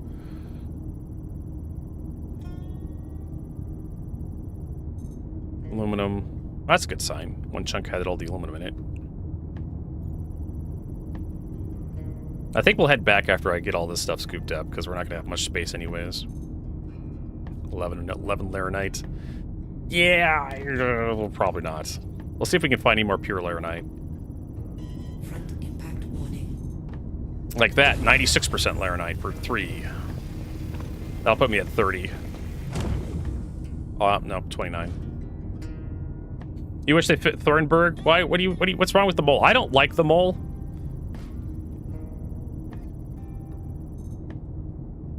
It's aluminum. So I guess we'll take whatever's left. 36% laranite. So I don't spend a lot of time in the pilot seat of the mole or the laser operator seat. All right, let's head back to the station. Question of haven't logged in. Do we have the crafting device yet? No. Crafting device is not available right now, I don't think.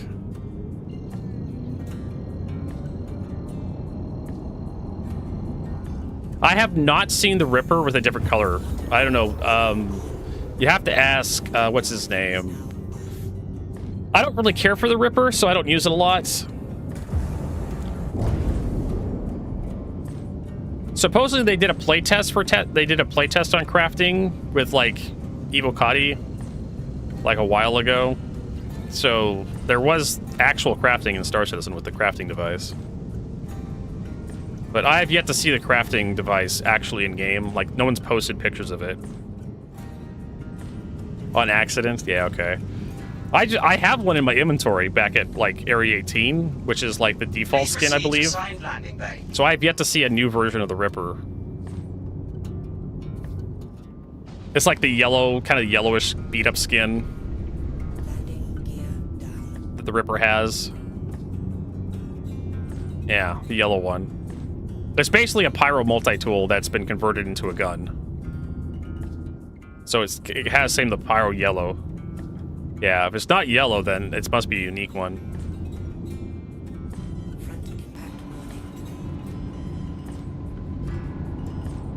Have a pleasant stay. I don't think I've... Oops. I have to, like, focus here. There we go. I don't think I've seen a unique Ripper in the reward category for this event. Lifeline for Levski.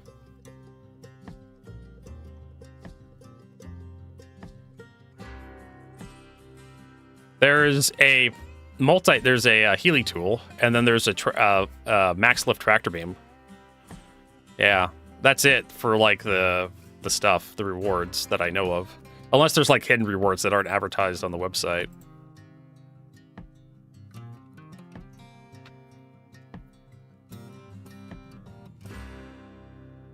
Let's see here. Spectrum, General, FAQ clearing the air event.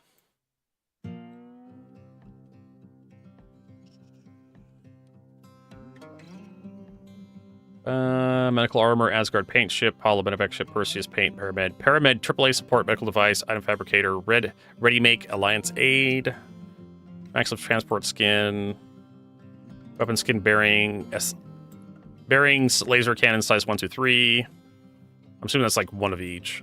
Island ship paint, defense division jacket, yeah. There's nothing else really in there, at least not advertised.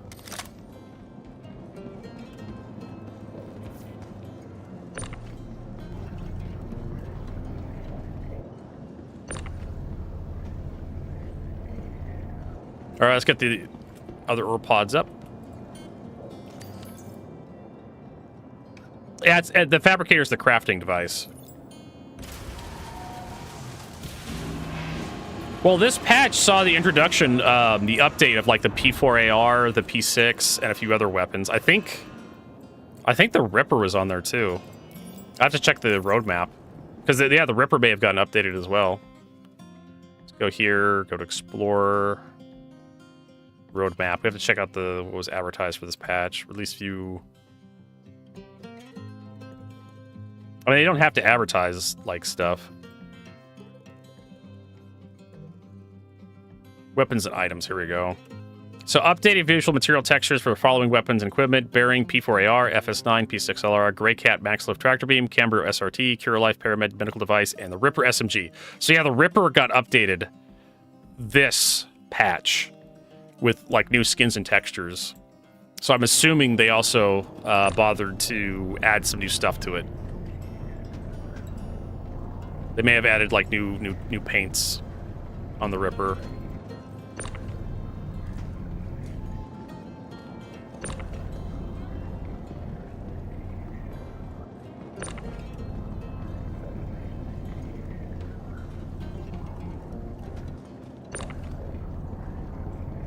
Probably getting ready for Squadron 42. All right, Swank, thanks for stopping by. Perhaps we'll see you later.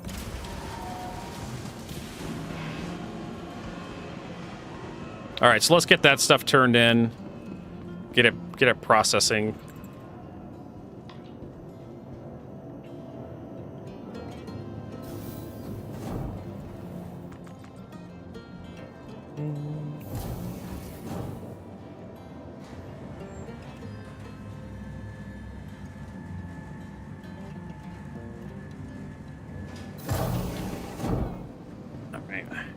So what track are we on anyways?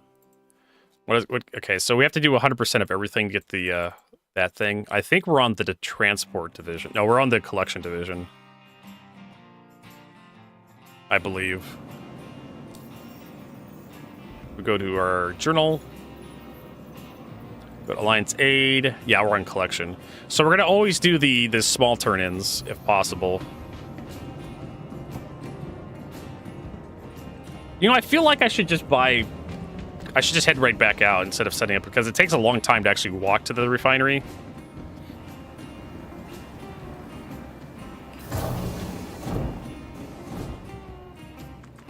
So I might as well, like, swap the cargo pods in the hangar and then just head right back out and start doing some mining. Cook yourself some ramen noodles. Sounds delicious. Are you gonna gussy it up with anything? Add maybe a boil an egg and throw it in there, Yuki. Maybe a little soy sauce and maybe some green onions. Chop up some green onions, put it in there. There's a bunch of stuff you can do to, like... Or is it just like the cup noodle? They make a whole bunch of fancy, like, instant ramen. There's Danger Hobo. Hey, Danger Hobo.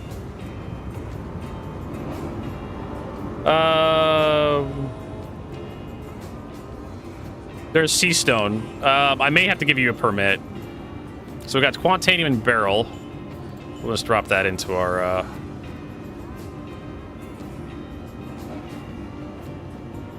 I need to get, like, actual links on my Stream Deck. I think I have Sea Stone up, yeah. So we can go search. Ripper. So there's the sunblock, which is purchasable. And there's this, yeah, sunblock's the new one. And the base one is not purchasable.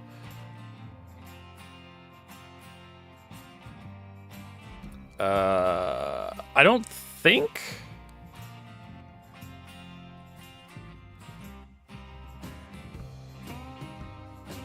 Yeah, the base Ripper doesn't have...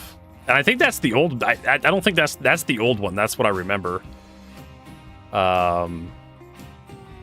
Yeah, this is the one that I think everybody has access to.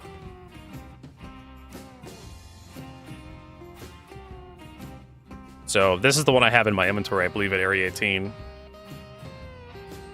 So I don't think Sea Stone has it updated. just yet. Probably because it was this patch and no one's bothered. I'll just throw that in chat.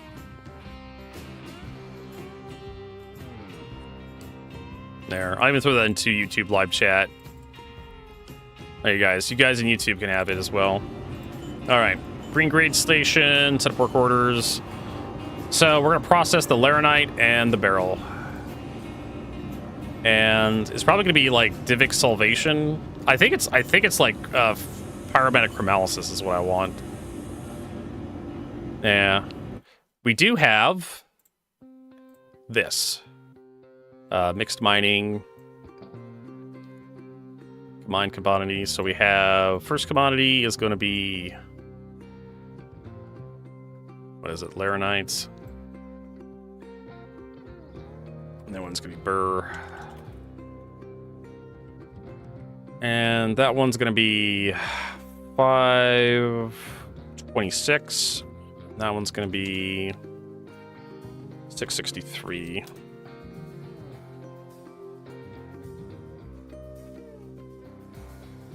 Oh, that's not, yeah.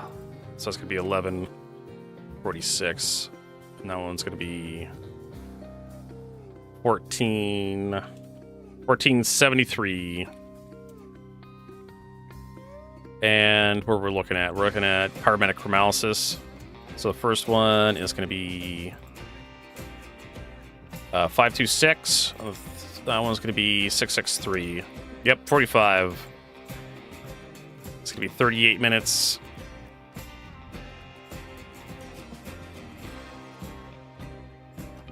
Combined cost is 7295.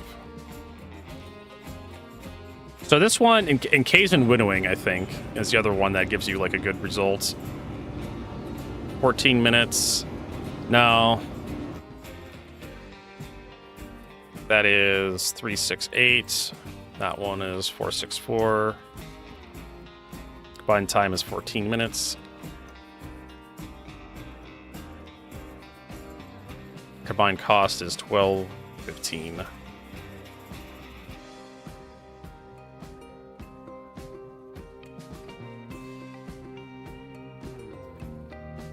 So yeah, pyromatic chromalysis would probably be our best. I think it's fair in exchange. Is the other 45% one. Yeah, but it's 1 hour. Yeah, 526 and then 663. Which is 76 minutes. Combined cost of 2431. I mean, we'll just go with like pyromatic chromalysis and we'll just spend the extra 8 grand.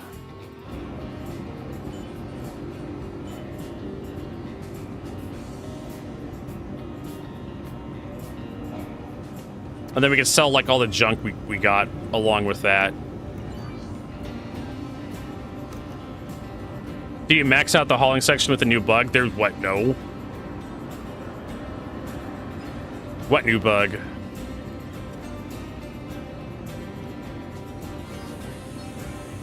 Are people cheesing it already?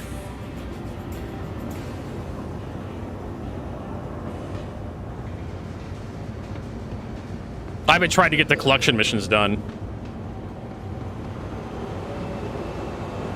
Yeah, sure, Dachi. I'll like do a report or something.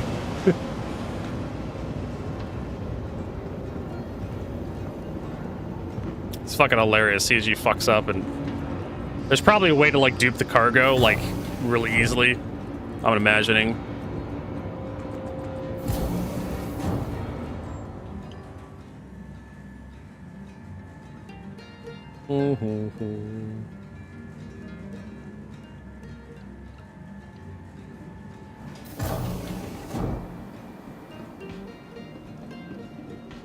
Yeah, we found out the smaller missions give like more points than the larger missions.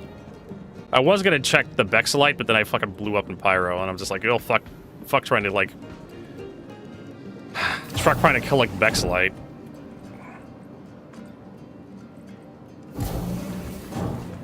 You can go from 0 to 100% in 1 hour.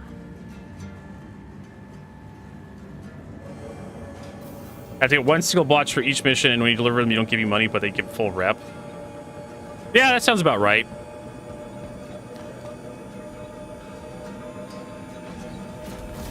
So you go out, you accept the you select as many collection missions as possible. Go out, grab 1 box from each wreck, deliver it, and then hit submit, and then it just gives you the rep.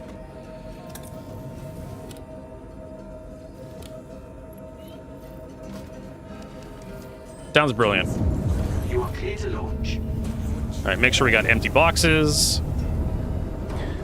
I think instead of banning people, I think CIG should fix their fucking game.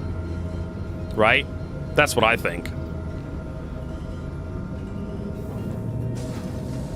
That's my opinion.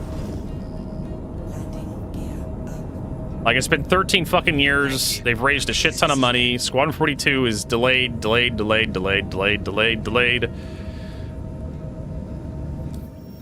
I don't know what else to tell you guys.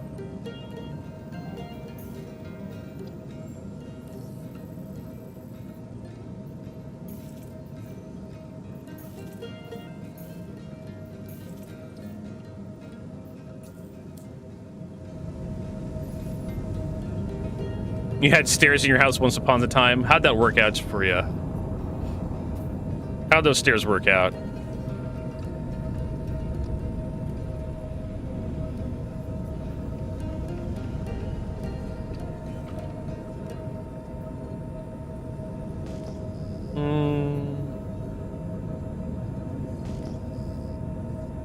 It's debris. Debris.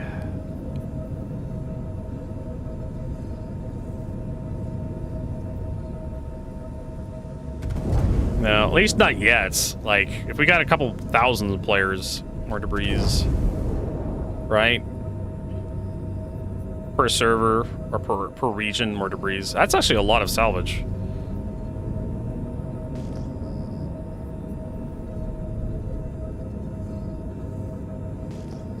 I don't know. It's like, I'm not upset by people like exploiting a broken fucking system to like get rewards that give absolutely no benefits. Like, you can earn those rewards too by using the same exploits they use. You're just playing the game CIG gave you. Like, or you could choose not to use the exploit and just grind it out the way it was intended. Hey, Laranite. That is a possibility. Right? You don't have to beat the game the way everybody else beat the game.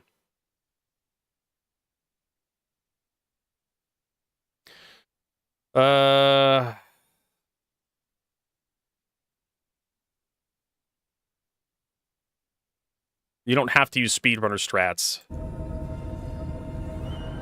All right.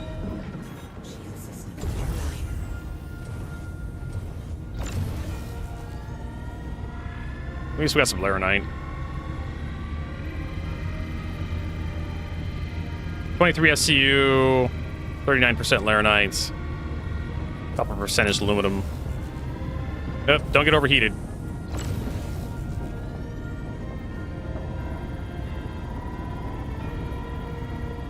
You could choose to be a better person, right? Instead of using the exploits. But you can't control what other players do. Like, yeah, you can ban your customer base for just playing the game because the way they choose to, because your game sucks. And then you have no customers. Because nobody wants to play your game because you're just banning everybody.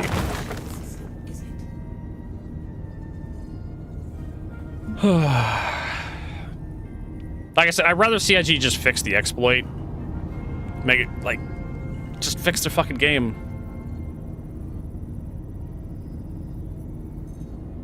"90% Laranite. I love it. 4 SU of 90% Laranite.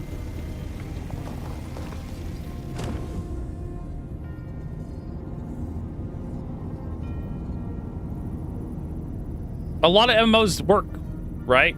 There's a lot of MMOs out there that are like, hey, we have events, and they work.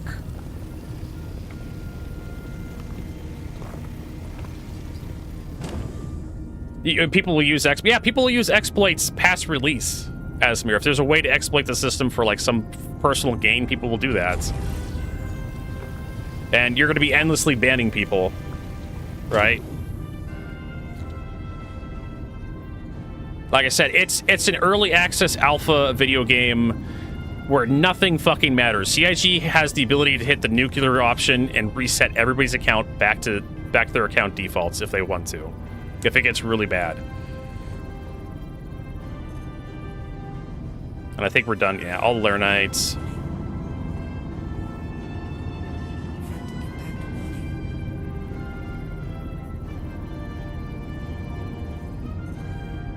And 19% Laranite for 3, sure, why not? We need a Laranite we can get our hands on. We got the 10% Laranite, it'd be great. Nope, 9%. Okay, that was a P-type asteroid, which had Laranite, aluminum, inert.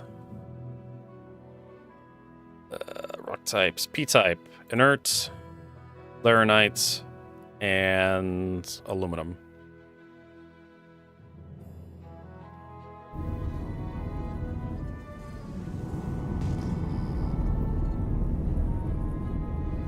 Alright, so we could go back that way. We're gonna head over there. Actually, head to the, like, closer ones.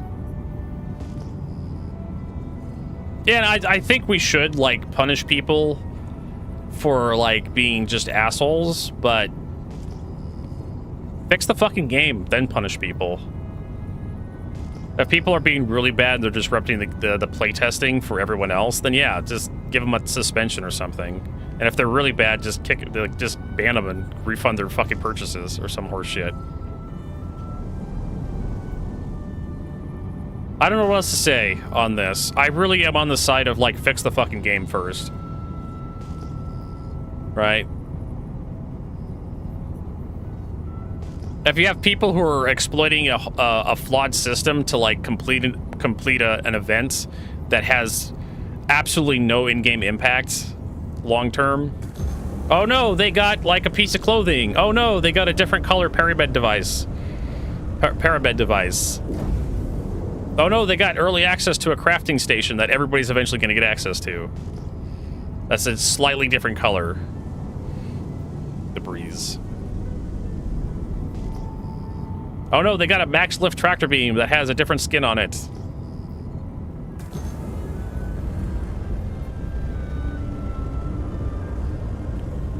It's a little different, yeah. I mean, just like, we have to look at the level, what the exploits are doing, what the end goal for the exploits are, and ask ourselves, does it really matter in the long term if the players just complete these game modes, these objectives?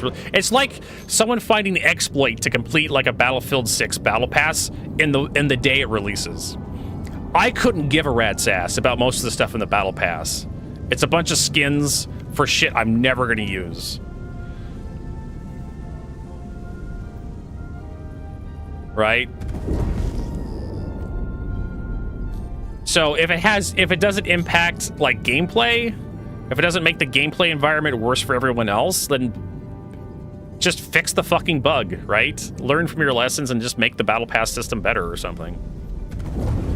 You know, this whole pride and accomplishment. Like, you don't have to punish every person who exploits in your game. Sometimes you should, like, meter out, like, punishments that fit the crime. Like, oh no, like, you complete the thing faster than you should have. Well, we're just gonna, I don't know, take the shit from your account and tell you, wag our fingers at you. Like, well, Bexalite. Yeah, sure, I'll take some Bexalite and some gold. Gold's good. I'm really having a trouble giving a rat's ass about people getting these rewards faster than they're supposed to. Yeah, it's an exploit. I'll give you that.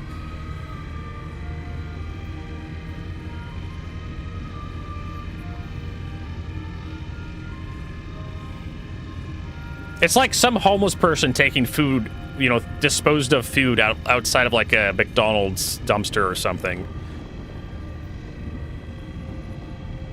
Do I care? No. Does McDonald's care? Probably.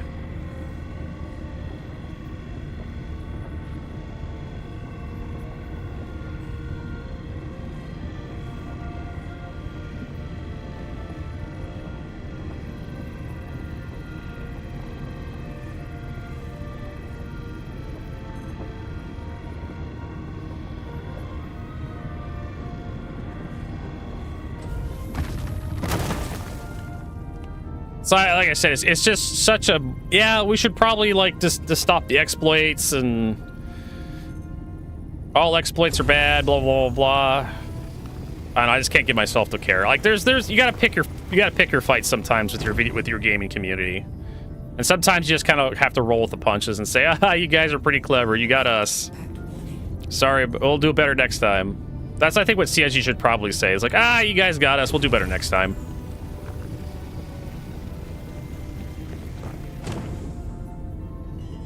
We'll let you have this one, because we didn't close that loophole.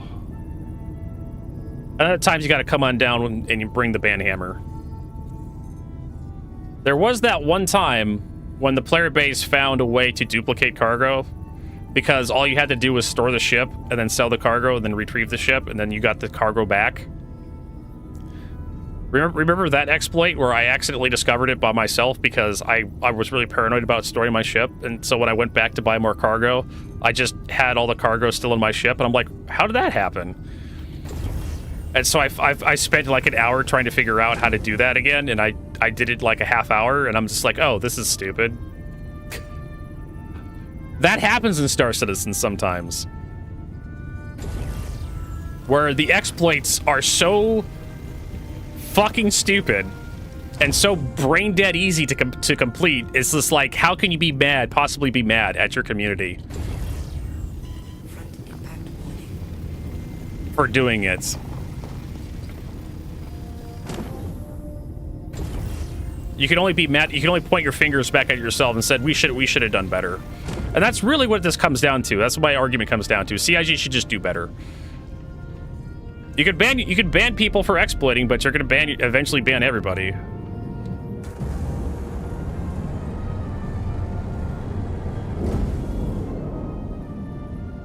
I know, right? I use the shrink chair too.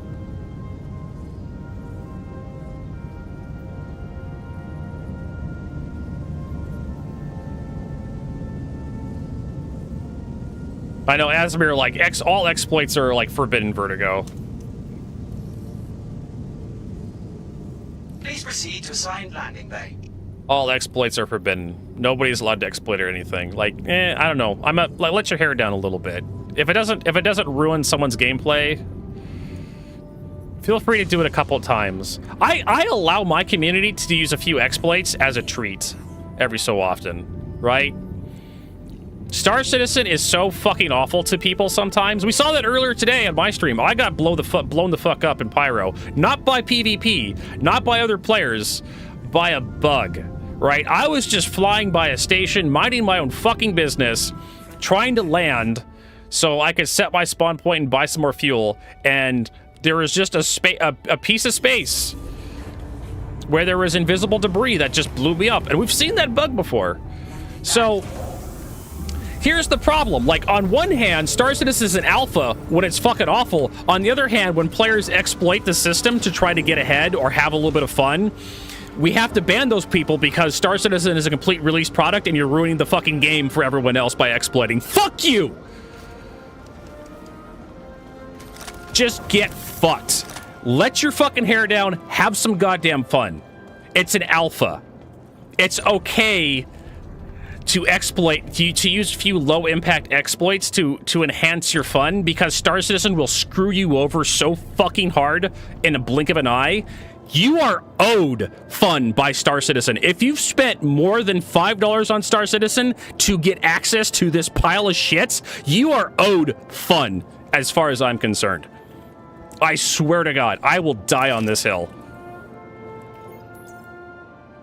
The fact you're using logic is offensive to me. Exactly, like that's kind of like my point. Like, you use an exploit once and you found it. Twice you've confirmed it. And apparently, like, my auto mod has decided to like catch that. Glad to command. I don't know why.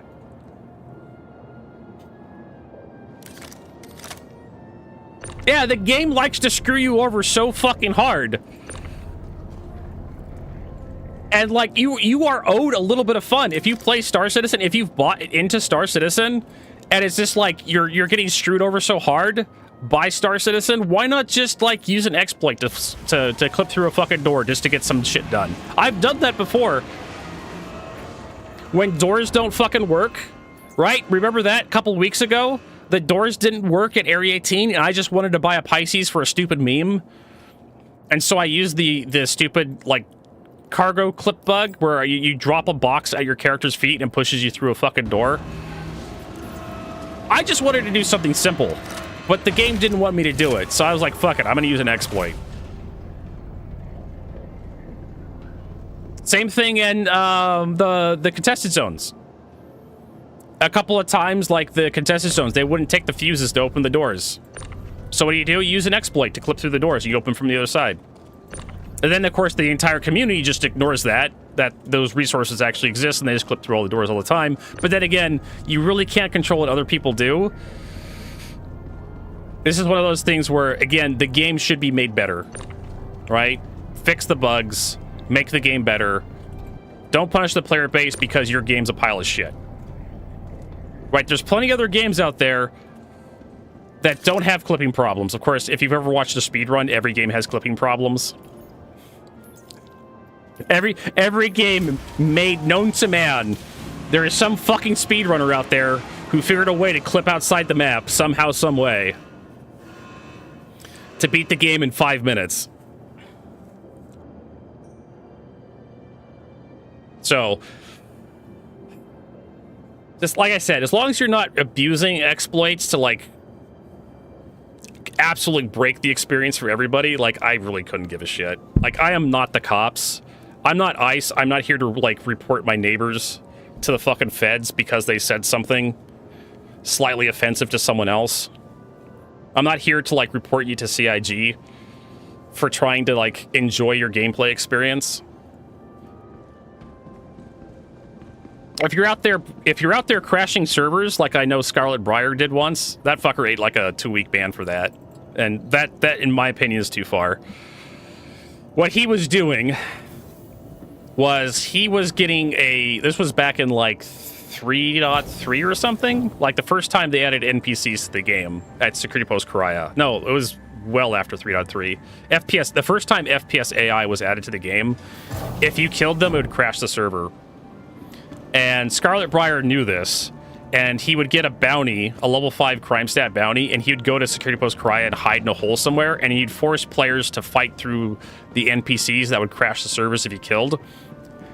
And eventually people started reporting that, and then CIG started realizing it, he was doing it intentionally, so they banned him for 2 weeks from the game. That kind of shit, you can fuck right off. A couple of times, sure. First time you do it, oh, we found this bug. Second time you do it, you report it. But if you're doing it a third time, now you're forming a pattern. Fourth time, that's too much. You should really cool that shit off, right? It's funny the first time you do it. The first 2 times you do it, it's funny, right? Like we're having a good time joking about it, right? By about the 4th, 5th time you're doing it, you're an asshole.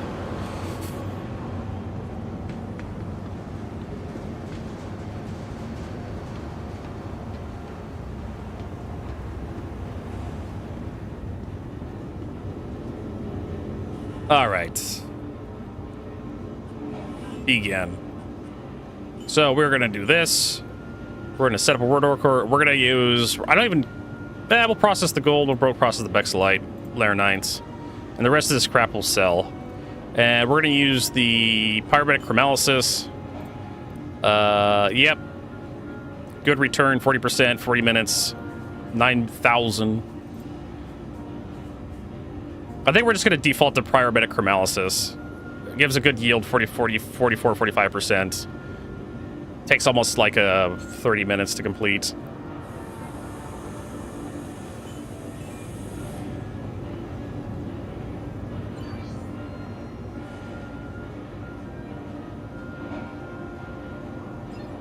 So yeah, that's kind of like my take on all this exploiting stuff. Am I going to use an exploit to like complete the event really fast? No, I'll probably just do it legit. But it doesn't surprise me that an exploit like that exists in Star Citizen at all. Like you can just collect 1 piece of cargo from all the events, from all the missions, turn in 1 piece of cargo, and then get the full reward the rep rewards.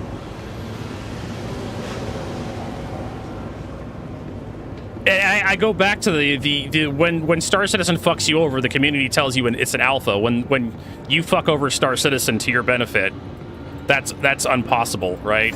You're the one who has to be punished. Star Citizen can do... Chris Roberts and Star Citizen is beyond reproach, beyond criticism when it comes to when it comes to Star Citizen fucking over the player base. But when the player base fucks over Star Citizen for their own amusement, the player base is the problem. I see this argument brought up constantly when we have these problems.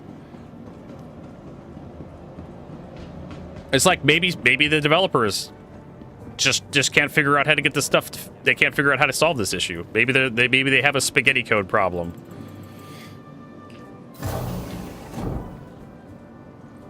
Maybe it's all these fucking microservices that CIG's putting into the game, and they can't figure out how to debug all this crap because apparently microservices are a nightmare to fucking debug. I watched a video recently by a programmer who was talking about microservices. Death by 1,000 microservices, I believe, was the video.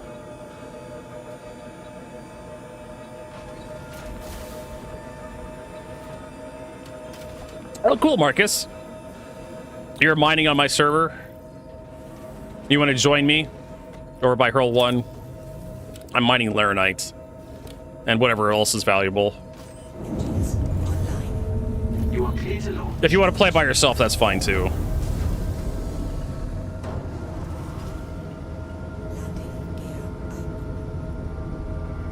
But yeah, that's my opinion on this.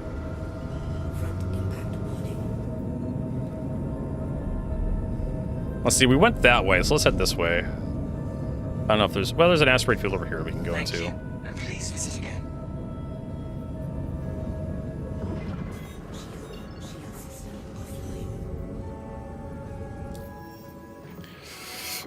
But yeah, cheaters. Okay, so we do have a quantum beacon set already. People who are hacking, actually using like aimbots, wall hacks, infinite ammo glitches, anti-recoil cheats, that kind of stuff. Yeah, those guys, fucking ban them immediately. Get rid of those pieces of shit. Teleporting players, killing them, taking their gear without their knowledge or without their consent. We had that a while back. E-type asteroids. Let's get our mining arm out. Sure.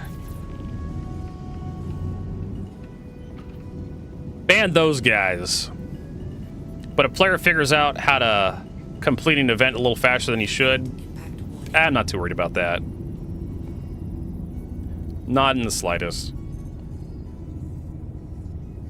Terranite. Oh, I need you, Marcus. I have a Terranite rock here that's impossible to mine. I need Marcus. Actually, I'll wait by this. Was a P-type and has Terranite. What else have we got in here? Terranite, aluminum. And inert materials.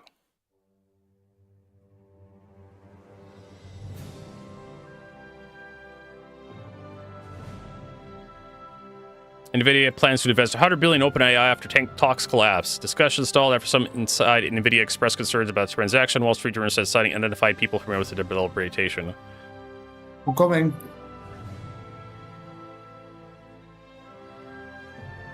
Microsoft stock plunges as Wall Street questions AI investments. Drop comes after amid stalling growth for cloud computing software and OpenAI investments are questioned. Yeah. I don't know. I feel like we need to, like, regulate AI.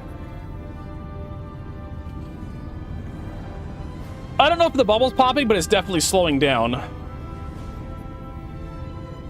There is some use for AI for, like, automating, like, really basic bitch tasks.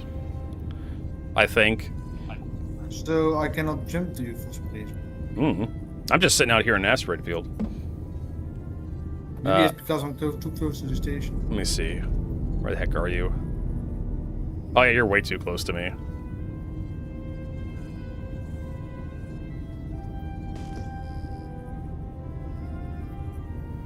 Where are you going? I'm like, yeah, I'm right next to you. You're like 20 kilometers away from me.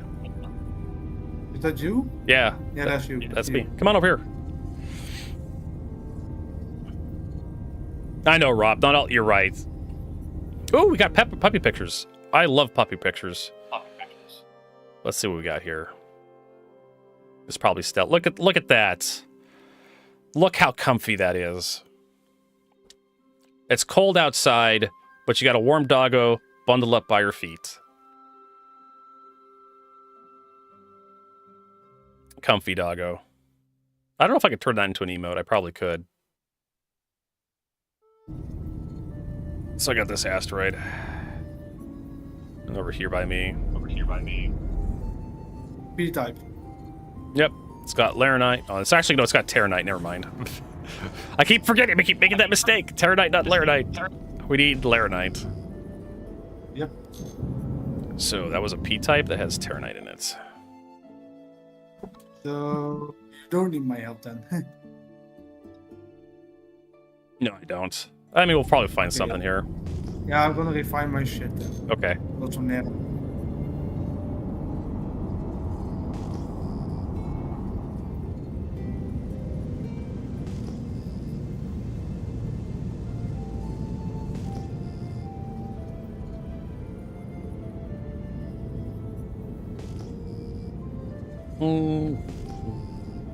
E-type asteroid.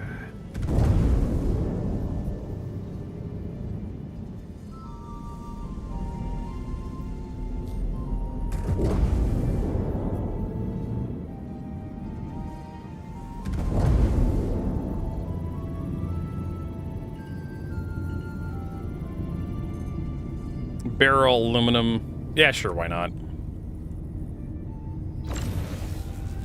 Barrel's worth money. So is Terranite.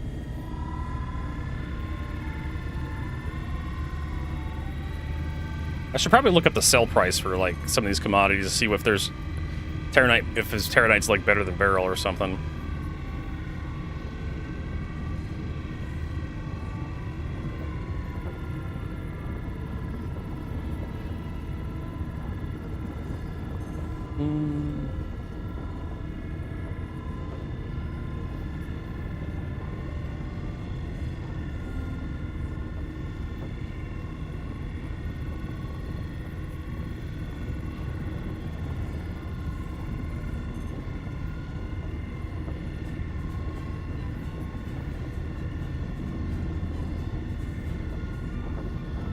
Oh shit. Well, that could have gone worse. I was trying to read chat. I overcharged the last little bit of the rock. Oops. That's 100% aluminum. Good job. We don't need aluminum. So the missions with the smaller amounts get more rep? Yeah, you get more progress if you turn in the small missions. We found out. That's weird. That's weird. Yeah, but the money payout is pretty much the same between all three missions. I believe you get more money if you turn in the big one, though. Rear impact warning.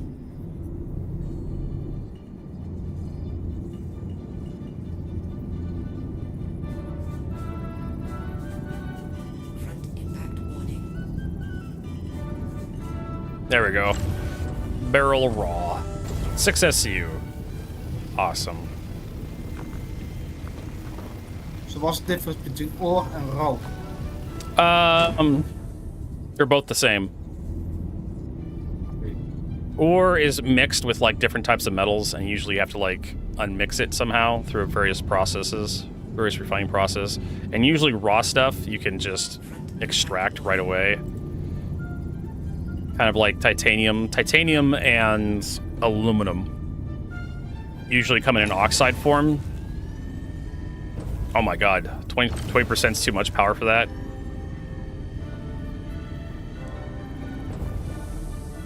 So you have to like spend a lot of, you have to, oh, yeah, that's not gonna work.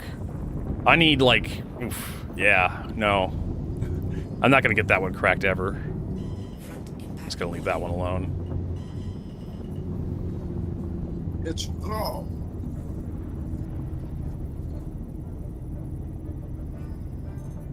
100% barrel at 6 SU. I'll take that.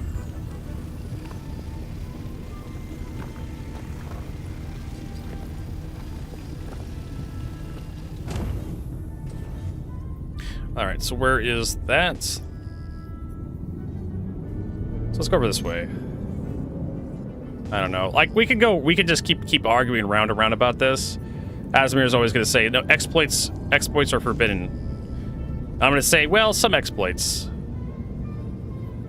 For the sake of memes, and as long as it doesn't damage the gameplay too much, who cares? Yeah, that... As long as exploits don't ruin it for everyone else. Yeah. And then crashing the servers. Yeah, exactly, like crashing servers. Like, I don't know. Like, ooh, that's a lot of salvage. So that's kind of like my thought process on it. Not everybody has to agree with me. We're perfectly capable. We're grown adults here. We're perfectly okay to have like our own opinions.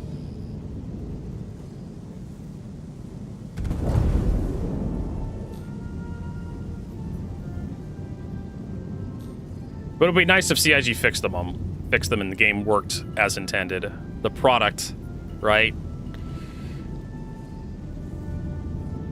The product worked as intended for everybody. I think we can all agree with that statement. More Bex Light. Sure. It really wants me to mind Bex Light. Oh, this is impossible. I need your help. Oh, it's 101 SU.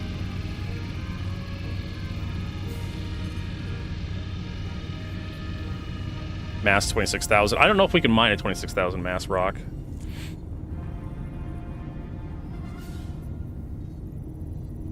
I'm in the station right now. I'm coming as soon as okay. Alright, fine. I don't know if I'll find anything nearby that's worth a shit, though.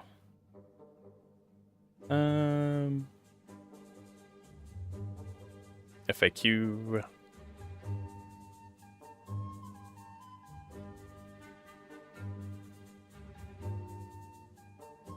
Is there anything in announcements that's worth talking about? Lifelines for Levski. This is probably the reward structure.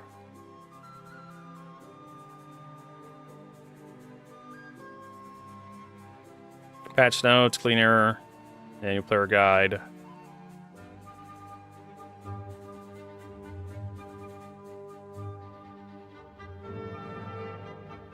Two months ago. Yeah, nothing there.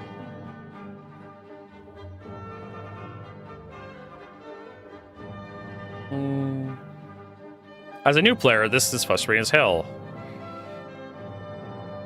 I love the game so far, but it's not sure it's for me. I read all about these different fun things you can do in the game, then I go about to store to spend money, real dollars, and the ships and vehicles are not available for purchase. Is this the publisher so flush with cash they don't need my money? Examples: live off the grid of a Drake Clipper. Forget about it. Buy a freelancer max and a nurses to run bunkers. Nurses not for sale.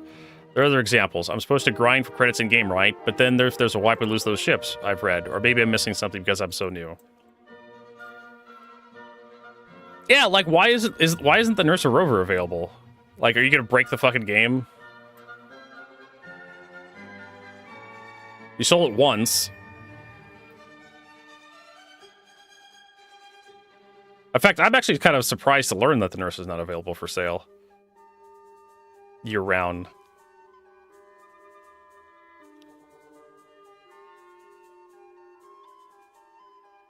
Let's see, Medivac. No, there is some Medivacs for sale.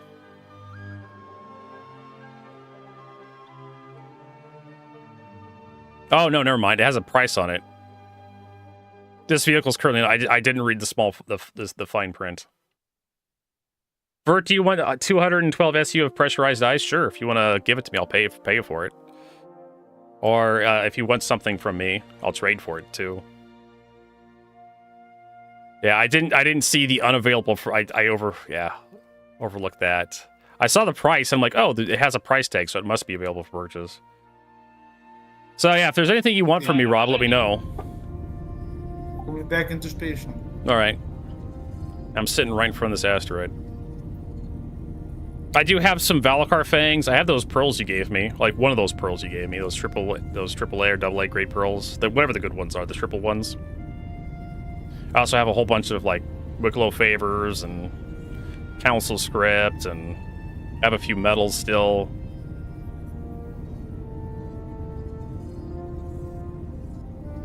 Yeah, that's what I was going to respond to the guy. Like, well, this is a new player. Like,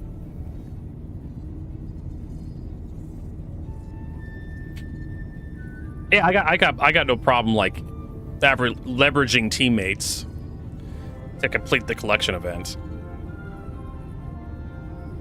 So I'll take all that pressurized ice off your hands. Where's the pressurized ice drop off? We'll crack this and we'll figure something out. I don't know if you want to do it today, we can do it today. Cariopods. Microtech, okay. Yeah.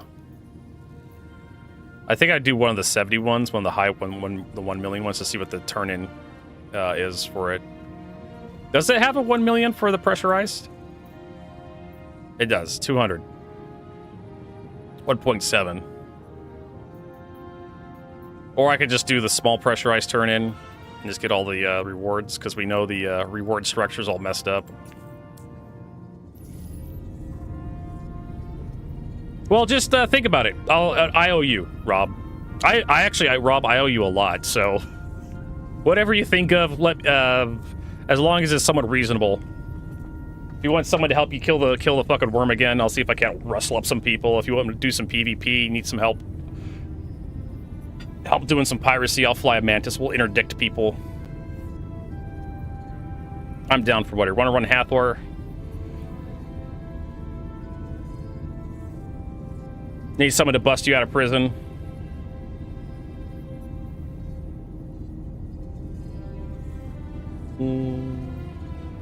Just waiting for Marcus to get out here.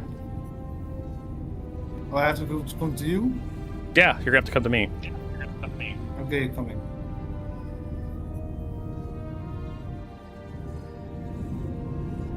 It's a 101 SCU asteroid. It has 26% Bexlite. So what is that?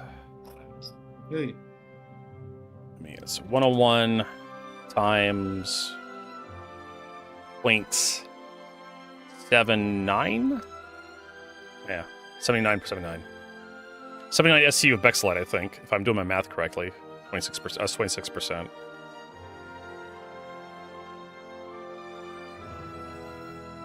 .26. Yeah, 26. 26%. Yeah. Danger almost like need a bro to snuggle. Alright, I got my laser up to 100%.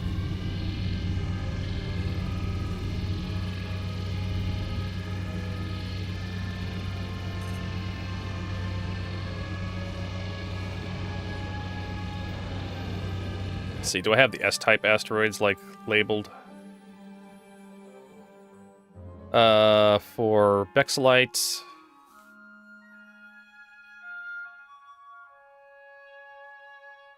And copper, we do, and inert materials, yeah. Everything's gonna have inert materials. I mean, yeah, there's another exploit that CIG put in their game. Oh, something's happening. Something's happening. Okay. That's a lot of things happening. But luckily we have a huge charge window, so... Like I said, I'm gonna let you control this, Marcus. This is all you. I know you are capable of doing this.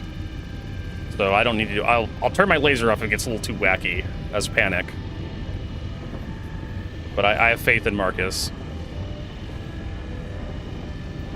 But I'm still going to keep one finger over the button to turn the laser off, just in case.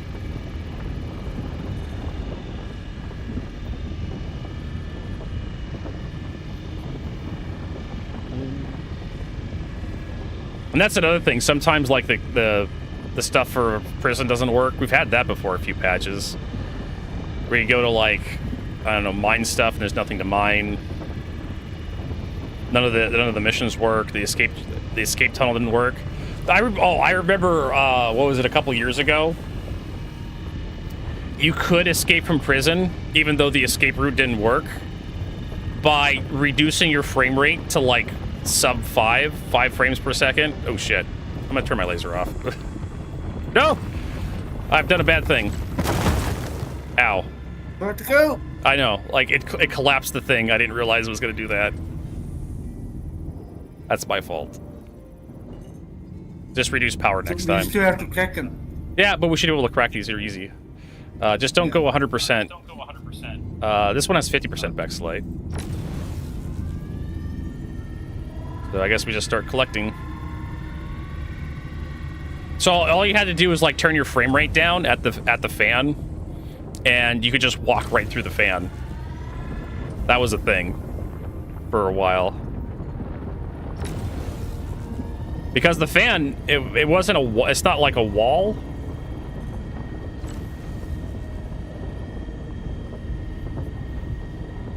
It wasn't a wall that gets disabled when you input the right code after a few seconds. It actually was the blade was actually missing from the fan, like it was physically there. So if you reduce your frame rate enough, the missing fan blade would be on your screen for enough time for you just to walk right through it.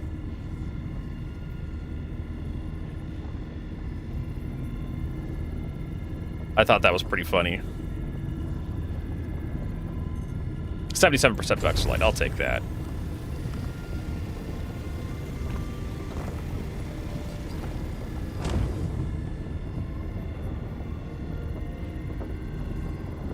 Again, it's another one of those things where CIG fix your fucking game.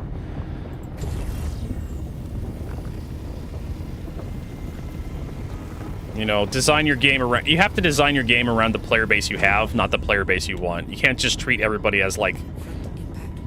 Everybody's a perfect child that's flawless and doesn't do anything evil at all. You have to always assume that's a part of your player base. I'm not going to mind that. That has not too much copper, not enough backslide.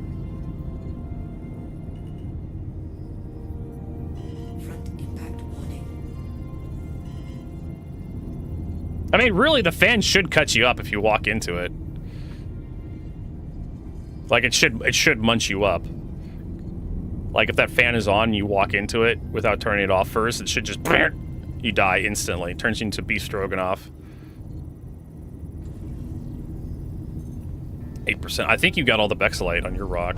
Because the rocks I'm scanning right now have almost nothing in them. Or they have, like, fumes. The memory of Bexalite.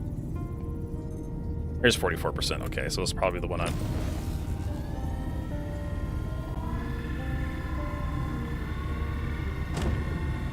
Kind of like reusing the tea bag.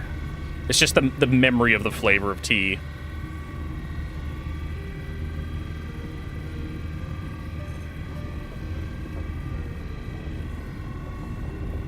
You think you have some flavor in your mouth, but you don't know for sure.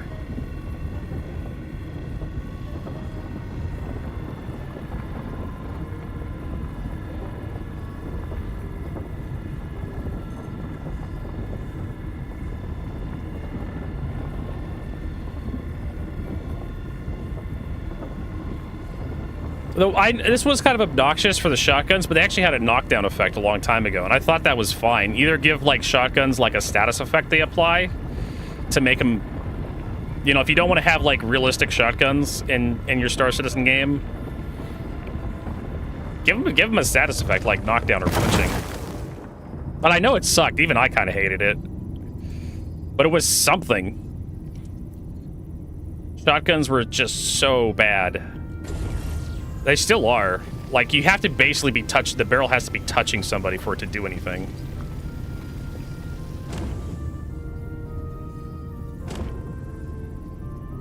See what this guy is right in front of me. More Bexalites. Take this. I'll probably have to return to the thing here in a little bit. Yep, I'm full. I'm heading back.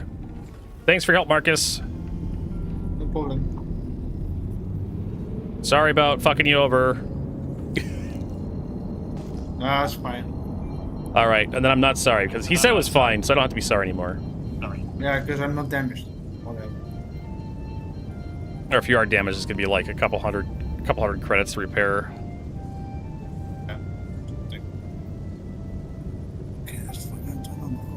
a chicken wings with it.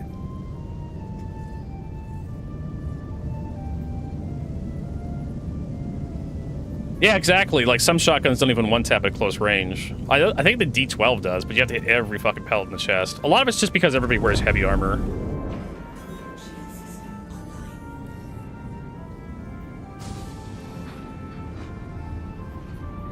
And CIG has to balance the game around that. I really think heavy armor was a mistake. Heavy armor does everything, including like resist bullets like the best. You can carry as much stuff as you want with heavy armor. Light armor is basically just for fashion. Just for the drip. Eventually we're gonna have like stealth gameplay into Star Citizen, I guess. That's what light armor is gonna be. Landing complete. Have a pleasant stay. I really think like heavy armor should have been like power assisted armor, kind of like how it works in the Stalker series, or like the max suits from PlanetSide. Yeah, you can carry a bunch of stuff, but you also have to be powered. You have to have a power source, a battery pack or something, to actually use it. And it kind of limits like your agility or like how fast you can move, because you have to move at the speed of the armor. You can't move at your full speed because the armor's kind of holding you back because it's assisting your movements. So yeah, it reduces your run speed, but you really don't have stamina consumption when using the assisted armor. And you can carry a lot of weight. Until you get EMP distortion, it would actually make on-foot distortion weapons like actually kind of useful. Like if you disable someone's power suit, like suddenly like they're really slow, they have to use a lot of stamina to even move.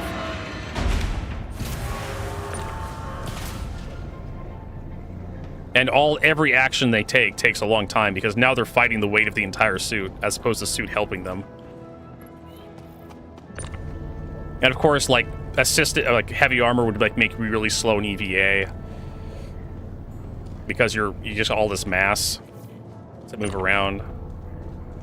You know what? I'm gonna do that. I'm just gonna head back out, put these guys into the thing.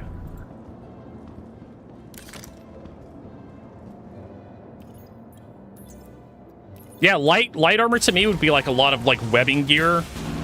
You'd have like a lot of pockets and whatnot, a lot of like attach points for like utility items and maybe like small weapons. Medium armor would be like your machine gunner, right? The guy who goes out and sets up a machine gun nest. He'd be hauling around like the FS9. And then heavy armor guys would be like your long guns, would be like your assault troops, shotguns, P4ARs, P8ARs, that kind of stuff. They'd be going out and like doing into combat. Which the medium guys would be like support. And the light armor guys would be like recon, stealth. You are clear to launch. There we go. Yeah, it's a faster turnaround time just to come back into the station and just change the pods, as opposed to having to walk to the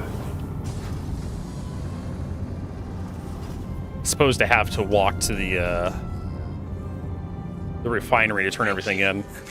With this, I could just like put both sets of pods away. I'm gonna come out and follow Marcus. And then I can refine everything in one go, load the pods back onto the ship, and then go out and do it again. Double dip, essentially.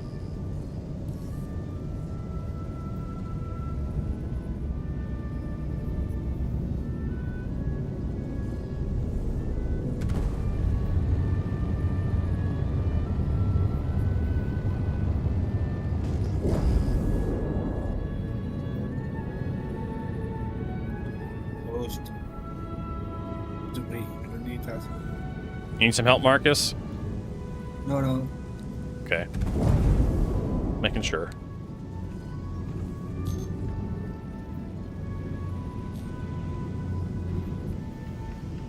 The problem is, though, the game doesn't tell you like which boxes are full of what, if anything. And so if you have more than like 2 sets of war pods for the golem, you're never gonna know Oh, baby. Hey, Marcus. Can I have you help me? Ja, met wie, right? I have a Quantanium rock over here that's really big. Okay, kom in. And it's got a barrel in it and a bunch of other good stuff, and I don't know if we can crack it. It's like a 31,000 mass. I just want to see if we can just maybe scratch it, see what happens. But I'll wait for you over here. I could lower the resistance too, because I have one of those mining tools in my backpack. Yeah, I think this is mole only, but we'll see. We may be able to double team this. Like I said, I haven't done a lot of mining recently, so I don't know what's possible and what's not. Yeah, and Quantanium is pretty strong. So. Yeah, it's also very, very unstable.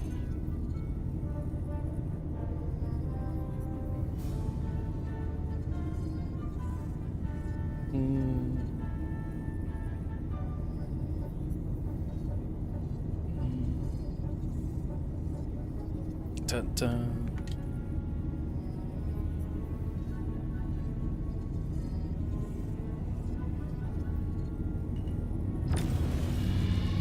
Surprising lots of Quantanium in asteroids. Yeah. That's usually where you find Quantanium, is asteroids. Ja, en dan de Magnetic moons. I think I remember doing some Calliope or Clio mining with Quantanium. Yeah, and I'll put it at 100% and see if we can even move this. Oh. I'm not holding my breath. We can actually crack this thing. 100%. Yeah, it's not moving. Okay, hold on a second before you leave. There's something I want to try. I have a mining gadget in my inventory that lowers resistances. I want to see if that would help. It may help a little bit.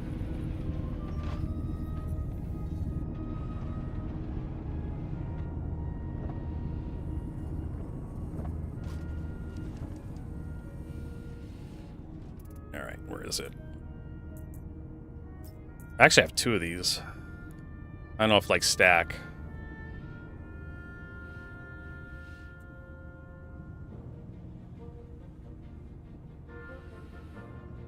Okay, how does this deploy?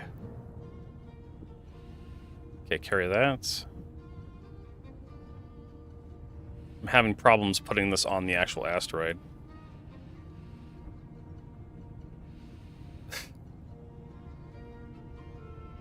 Can we... Did it actually work? Okay, apparently it's attached. It's attached in a weird spot. Whatever. I'll take it. Supposedly this reduces resistances.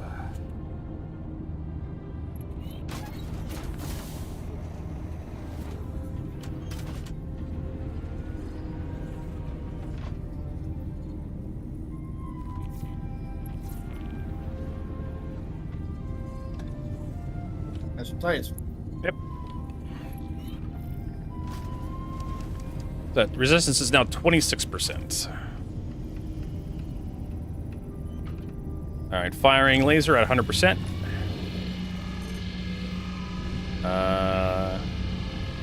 Still no movement. Maar 100% too.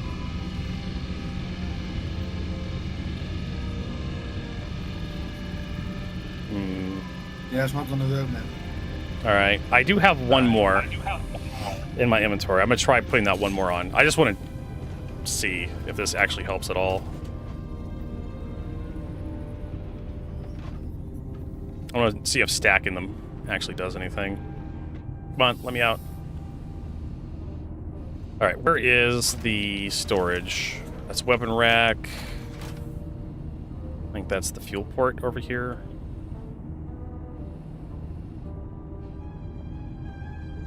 That's the fuel port, yeah, it's other side.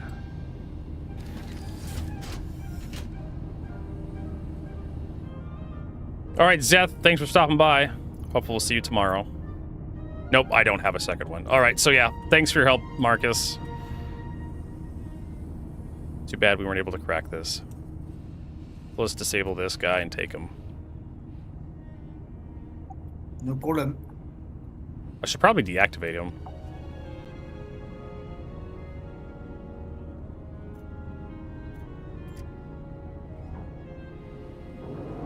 Oeh, dat is prijsje.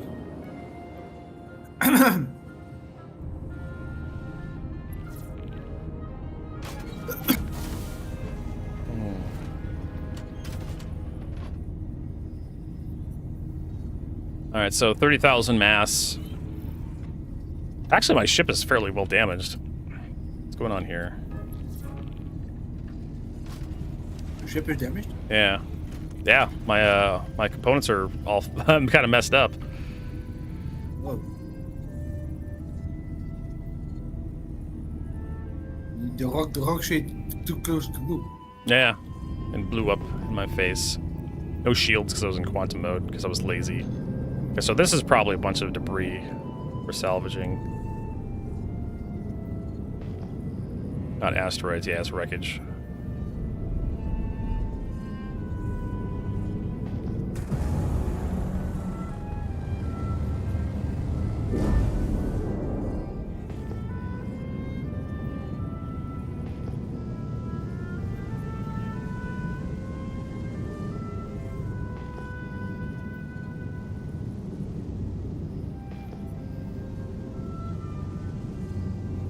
Debris.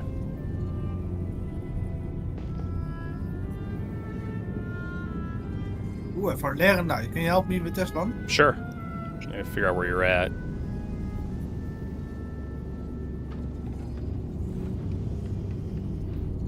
%48% legenheid.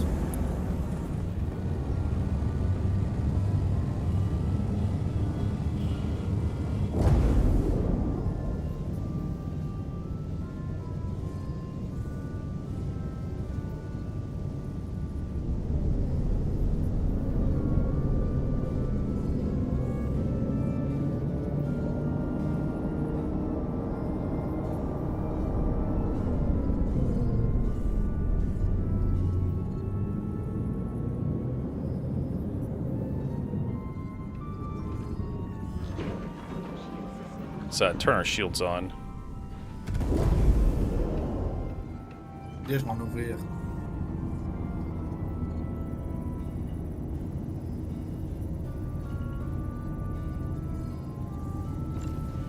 Oh boy, 4,000. That's even more mass than the last one we left. I don't know if Oh, it will. shit. Yeah. I don't know. The two of us is probably not gonna be enough for this one either. This is mole only. So anything, I don't think we can mine, the two of us, anything above 2,000. Or, yeah, 20,000 mass. Unfortunately. Okay, good to know. It saves us a little bit of effort.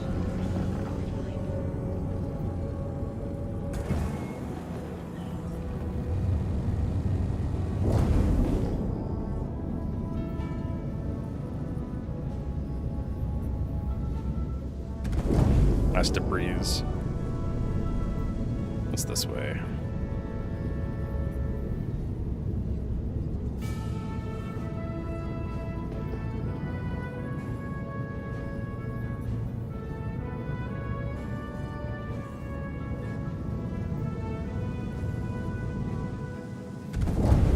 Yeah, if we had some dude in a mole following us around, that would actually be kind of useful.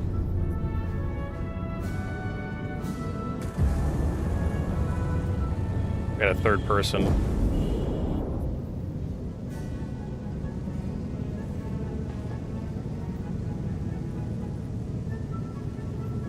Maybe someone in chat that has a mole can help us. That's debris. Yeah, I'm just thinking like if you had a person flying around in a mole, mole's got better salvage beams, or better mining beams. Size 2. Yeah, size 2. And then you can have us flying around scouting, and we can mine stuff, the small stuff.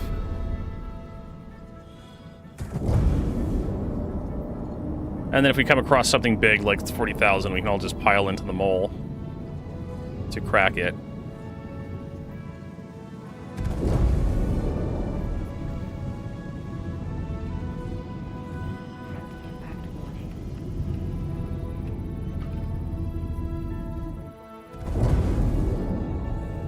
I have gold, copper. Yeah. I need to check to see. Like, gold was actually pretty good a while back.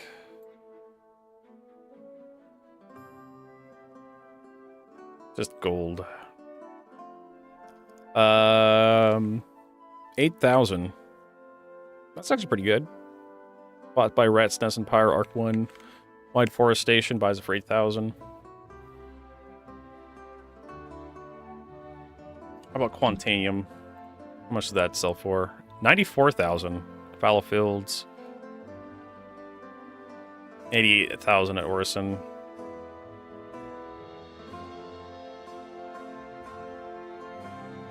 Yeah, it looks like 80,000-ish.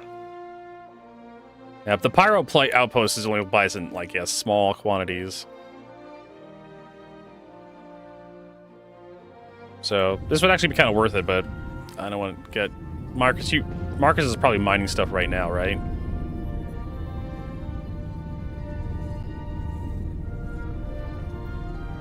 Hey, Wonder Flicker. Welcome to the stream. Nice to see you. I was eating chicken wings. Alright, so I'm heading off. Gonna find another rock that I can actually break.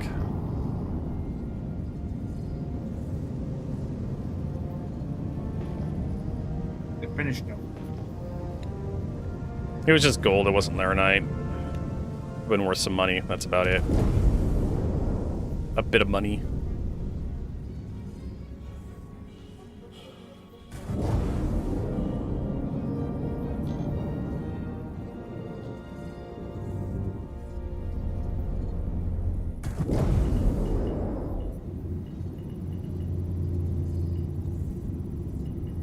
Alright, what do we got here?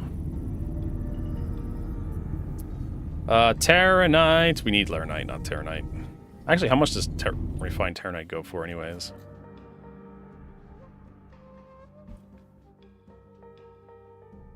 $22,000. Terranite is zelfs pretty good zelf. Yeah, Terranite's not terrible. It's 22,000 per SCU.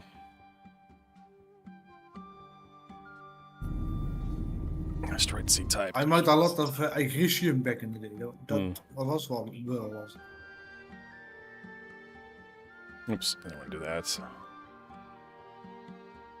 C-type asteroid. I wonder if you eventually also add asteroids only for the Orion. For the Arast. Oh, I'm sure they'll have asteroids only for the Orion. Yeah, like really big asteroids. Really fucking big ones. I hope they do. It'd be fun.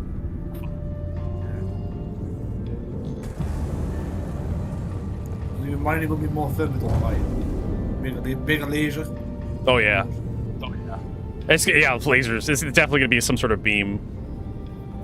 How's 4.6? Like the interest, but only but then for mining. Wonder Flicker asks, how's 4.6? It's okay. Some people are having some real problems though, depending on who you are. Some people are missing like their home inventories wherever they initially spawn. Like all their stuff is missing. Their inventory stuff is missing. They still have their ships, but they don't have any like armor or subscriber flare. Supposedly that's fixed. I don't know. I didn't have that problem. Some people are having problems just logging into Star Citizen. Laranites, we need that, and this is impossible for me. I need your help. Okay, coming. Barely impossible. Actually, I'm gonna try that trick again. See if I can... I'm gonna see if the saber is actually useful for anything.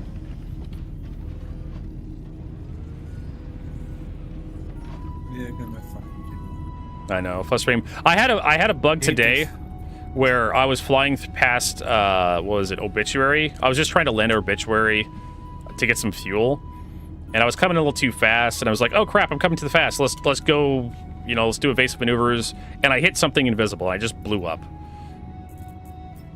So that bug is back. That's, you know, fun.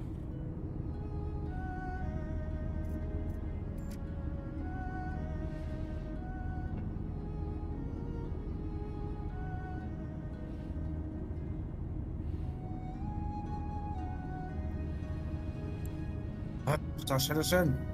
I know, right? I'm just trying to, like, detach this thing.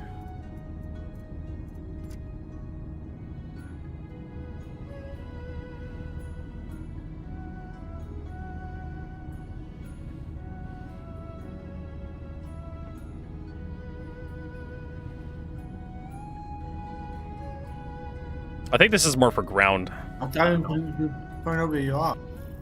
Oh, well, I'm outside the ship. So I probably have to set, like, destination to me. Trying to place one of these, on this asteroid. It's not working. It's giving conniptions.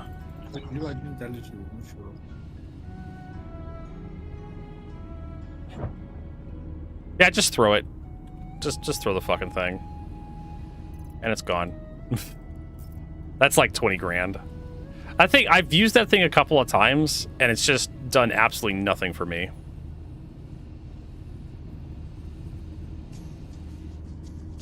So I'm kind of glad it's gone.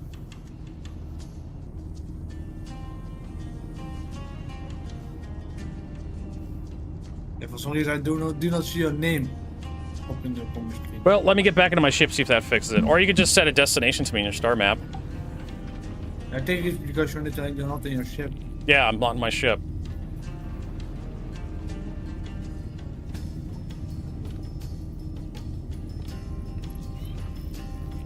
So if you open your star map and you see where it says no accepted contracts, if you click the little toggle marker list, you'll see a list of markers, and my marker should be in there. You click on that, and you can click on set destination to me.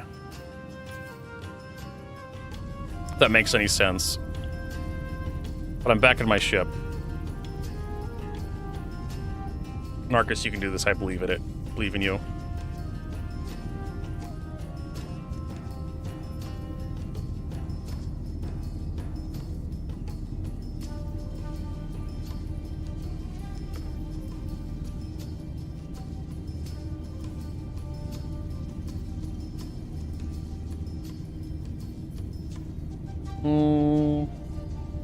I think I see you, but I cannot jump.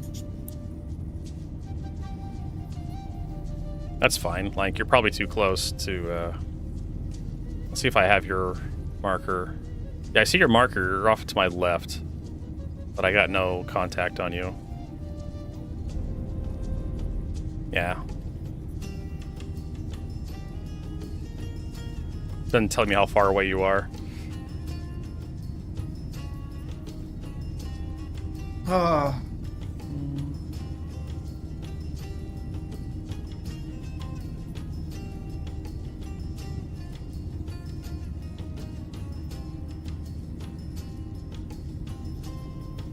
Blue. I see a blue mark, but I'm not sure if that is you. I see you. I see your blue mark too.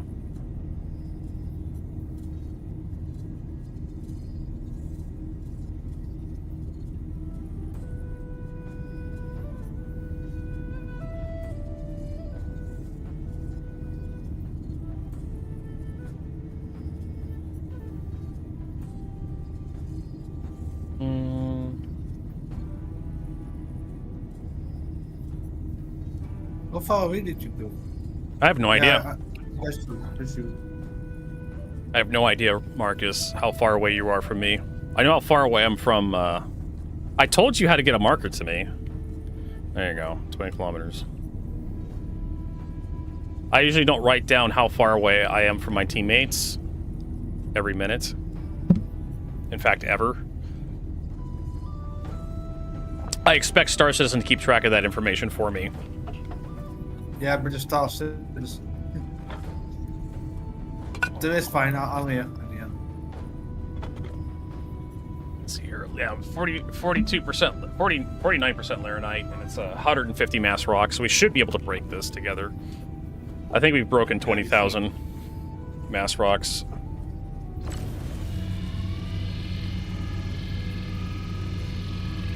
I should probably activate my shields. Just in case.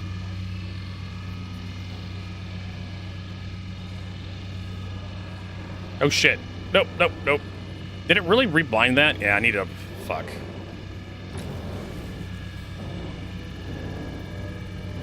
Oh, let's reduce the power. Reduce the... Marcus! Okay, it's gone. Okay. Yeah, I That's your fuck up, Marcus, not mine. Well, shit. Oh, god damn it. Yeah, god damn it. All right, well, I'm fucking out of here. Have fun. I know shit to do with my day, besides cry over spilled milk.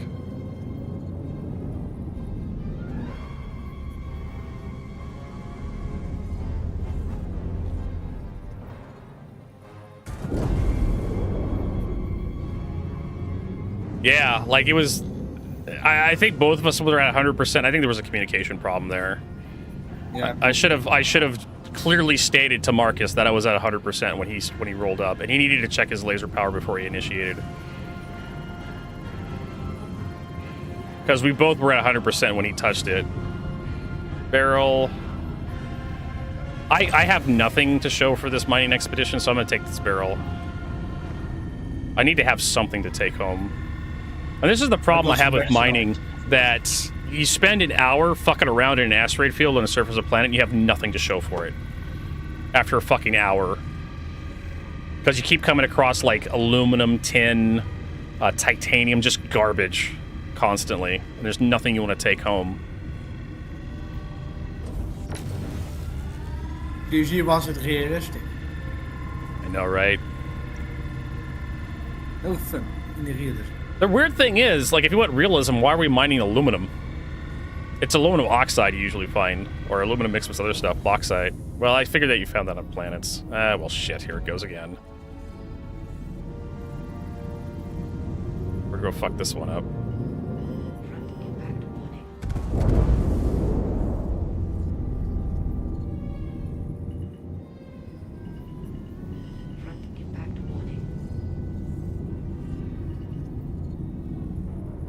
Scan the fucking asteroid. Jesus Christ.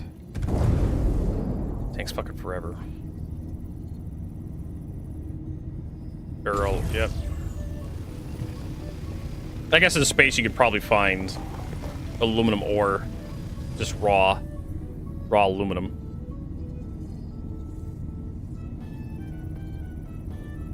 But in the presence of an oxygenated atmosphere, it'd probably be aluminum oxide you'd be finding. Bauxite. Turn that laser power down. About 20% is more than enough. I can't go below 20% power. That's one of the drawbacks of this laser. It has no finesse.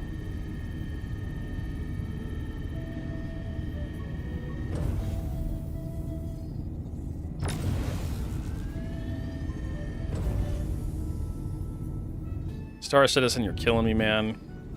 I need to, like, get an instability reduction device.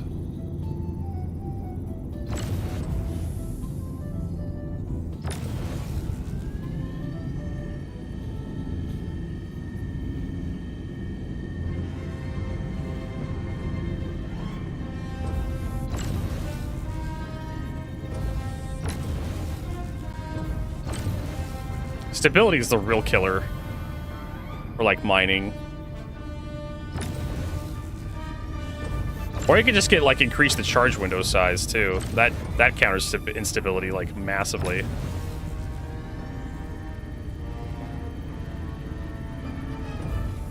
Fuck. Well, shit. That's gonna blow up.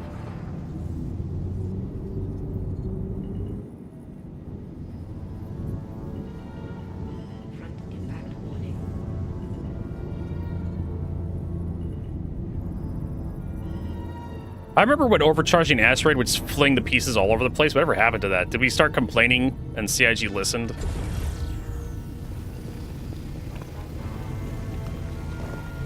That's why I think, that's another reason why I think Death of a Spaceman's never coming. That's because anytime CIG introduces a mechanic that is difficult for the player base complains for years and years and years, and eventually CIG nerfs that difficulty to nothingness.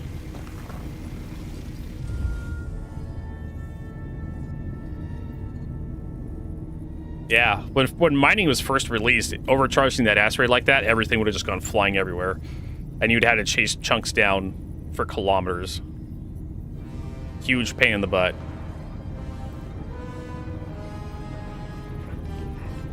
Encourages you to get good at mining. Sure, I'll take the 61% barrel.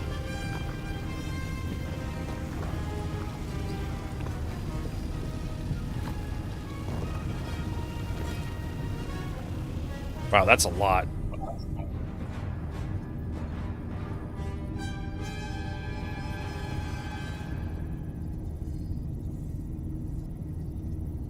What's this one gonna be? Aluminum ore, I don't care.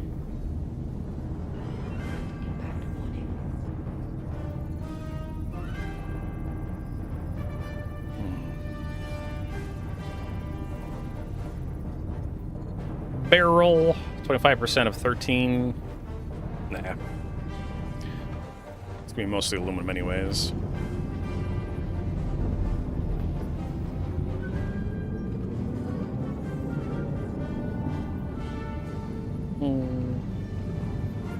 Als we scan this off. It's wreckage.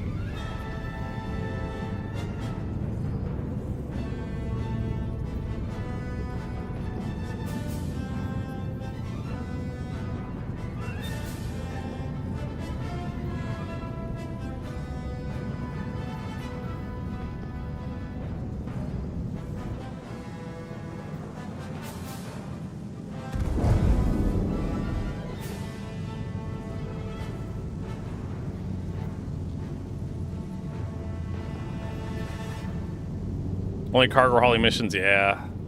I mean, you could just ride with me. I could just, I don't know, bang them out together. I don't know.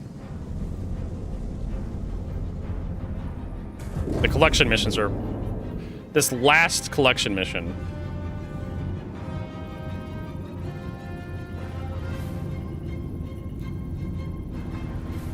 I was like, I'll just do a simple in and out. Barrel. Yeah, okay. Oh, it's Terranite. I don't need Terranite. I was like, I'll just leave the station. We'll go out, get some materials, and be back, you know, real quick. And it's been like 45 minutes.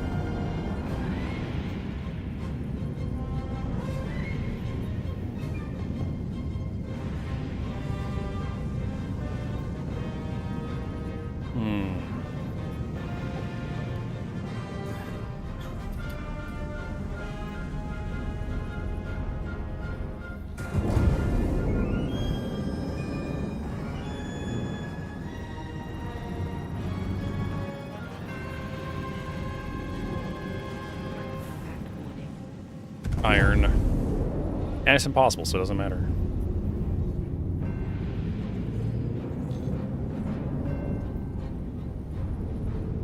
So many different contacts all over the goddamn place.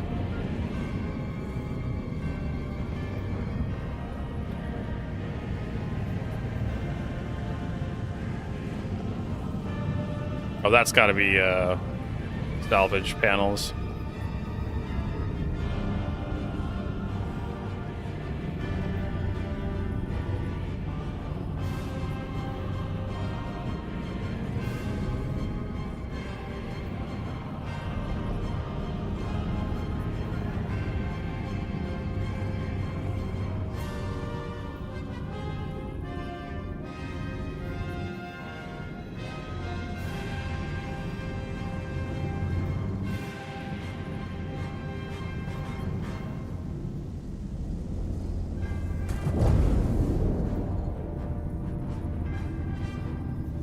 Come on, scan it. All right, what do we got? Bexlite. Hey, we need that.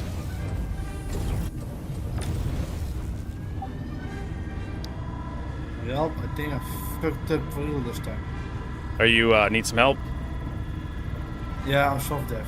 Okay, I'll come get you. I have, repair tools and whatnot on me. I'm gonna get this rock finished, though. I'll be over. Or maybe I'm gonna soft death myself here.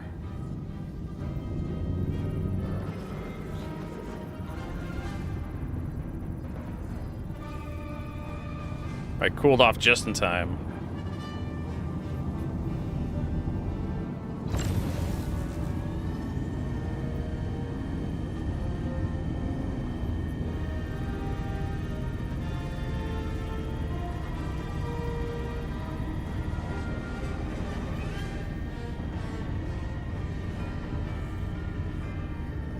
Is 20% too much for this rock? Jesus.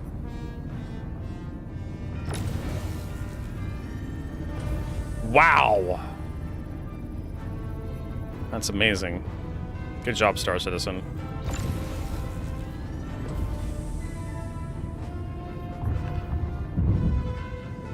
Alright, let's see what we get.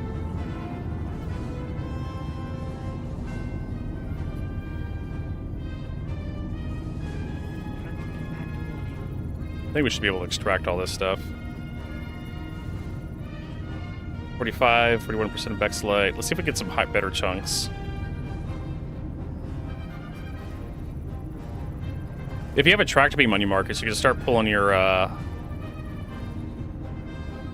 what is it? Your ore pods off? Because I need the ore pods have to be removed so I can repair your power plants and whatnot. Yeah. I haven't done so already. That's something you can do while we're waiting.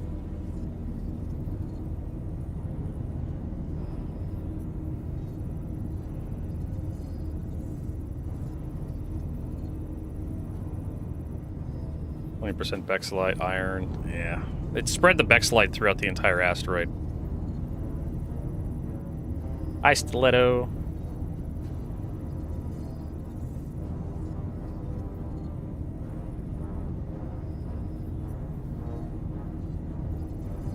Yeah, I think Elite Dangerous did a great job with mining. Like, it is the most immersive, just, not even just immersive, it's just such a cool system. Alright, let's grab this stuff. That's 2... Nah, let's grab all the Bexlite. We can.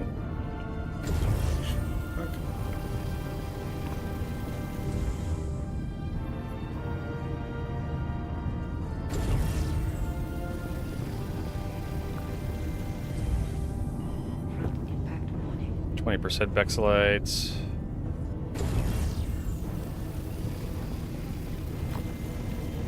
I thought there was going to be more Bexlite, but apparently there wasn't. Oh well. Time to find Marcus. Het pots off. Okay, got my quantum drive set to you. I got your marker. 40 kilometers away from me. I'm heading over. This time I actually have like repair juice in my inventory. And you're 10 kilometers from me now. Starfield mine was very rote. Like, you just shot lasers at stuff and blew it up. I think the lasers had also had weak points, so you could focus on the weak points.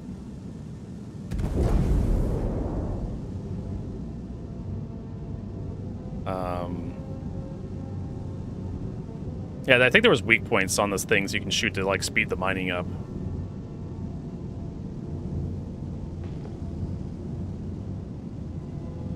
But I like... In No Man's Sky, you also just laser yeah. stuff. Shot lasers at stuff in No Man's Sky as well. Alright, I'm here. Get out.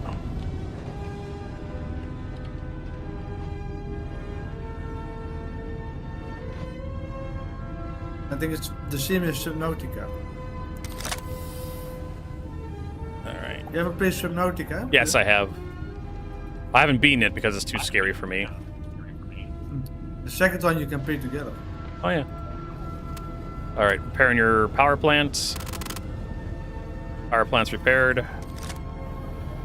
And that should be enough to get you home. I'm gonna check your other stuff. Cooler. Yeah, I wasn't able to scan the box. Quantum drive.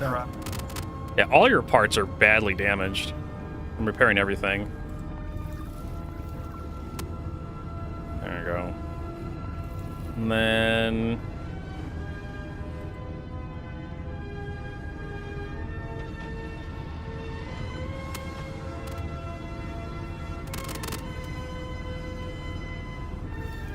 Oh, you're missing some fuses. I should probably fix that. Luckily, I've carried 5 fuses on me. I stole them from from like the Hermes or something. Let me get those fuses back in there.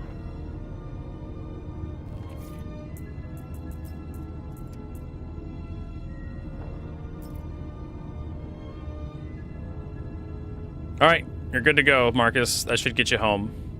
Hey, dude.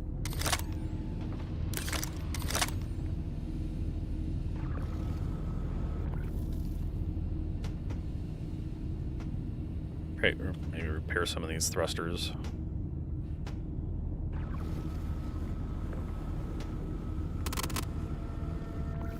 Why the fuck? Maybe you got it upside down? Because they only go in one direction. While he's messing around with that. I give him some thruster repairs so he doesn't crash into the station. See the lettering where it says Drake on the pods? That has to go. You have to be able to read that. That's a fuel port. Yeah, I got it. Oh, yeah, you're gonna have a hell of a repair bill when you get back.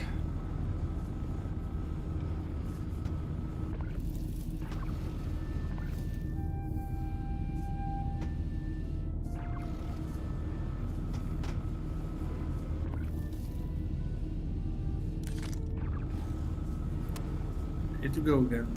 It's nice that we can repair our own ship. Yeah. Trying to get your engines topped up here. And thrusters. Where do I get the salvage to? Because I can't find it anywhere. I'm trying to think. I know cargo decks will sell them. Refinery deck maybe will sell you one too. I'm going to check. Okay. I'm moving away from your ship. You're clear to your front. I'm moving back to my ship right now. So if you want to fly straight, you can. You don't have to worry about running me over.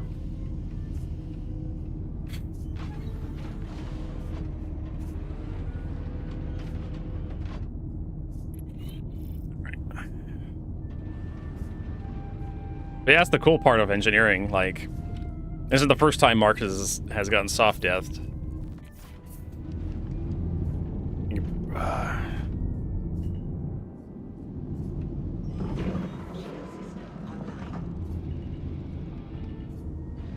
Let's see what you were doing here.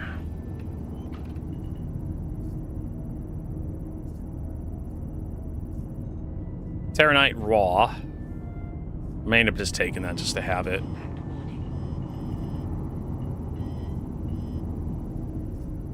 I'm just gonna take the Terranite. Yeah, fuck it. It's something. It's better than nothing. We've been out here for so goddamn long. I'm losing my fucking mind. Alright, there we go. Yeah, I mean, it's nice when, you know, engineering works for you. Like, you get your ship... Like, today, got my ship disabled, and I was able to repair it while I was being attacked by pirates. And I was able to escape as a result, instead of just being soft death and just at their mercy. Engineering actually did something it was supposed to do. And then, of course, Marcus disabled himself mining, and I was able to fly over and get his ship up and running so he can fly back to the station and complete his mission.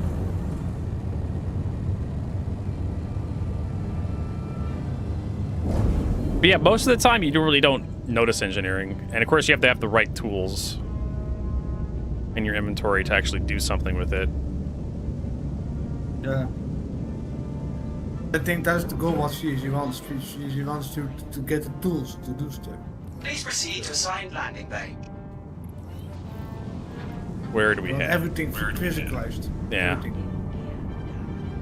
Sometimes that is what makes stuff is a pain in the ass. Because you have to do a lot of preparations to do some shit. Yeah. Like you have to figure out where they actually sell the Cambrio SRT tools. Especially when you play with a really large group, the shit you have to do to prepare. It's not funny. Yeah. you're gonna have to have like for large organizations, if Star Citizen doesn't change, you're gonna have to have a logistics officer that deals with like prepping all the equipment ahead of time. Yeah. What do they call that? What do they call that officer in the army?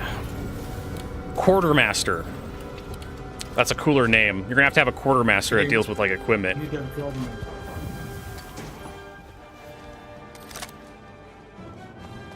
He has to know where is everything, what planet, what station. Yeah. What do we need?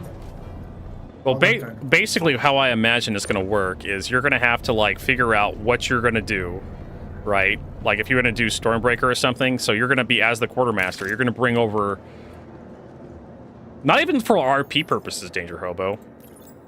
I'm thinking a quartermaster is going to be actually legit operational. Even any org is going to have a dude that just runs around, buys many pens, ammo, weapons, and armor for everybody in the org. Just so when everybody finally groups up at whatever activity they're doing, they have all the equipment necessary to equip everybody.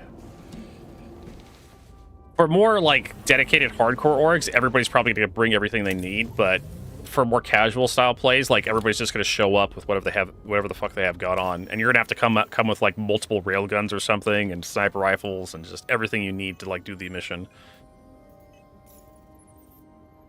51,000 repair. Like, I'd rather just junk the ship at that rate.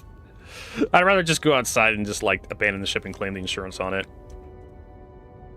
You are clear to launch.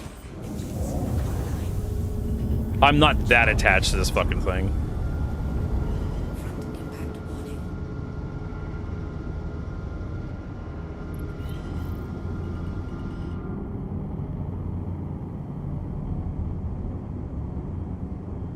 So, and we kind of do that.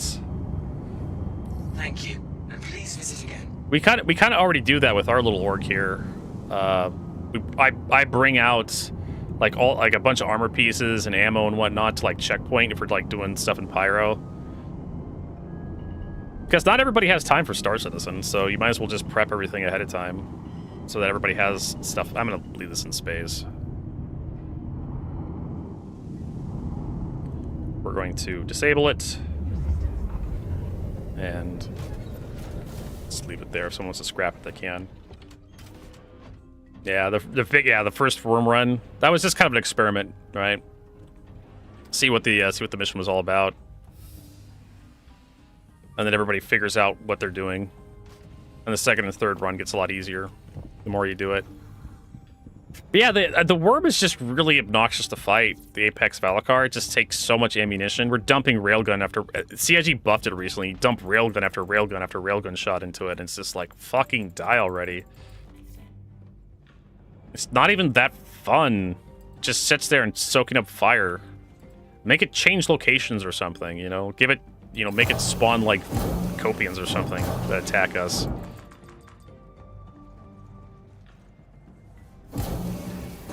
I mean, hell, World of Warcraft to do that, the boss would fuck off, spawn some ads, and you have to fight the ads for a little bit, and the boss comes back. Make it do that, CIG. Welcome to the ASOC Vehicle Retrieval System.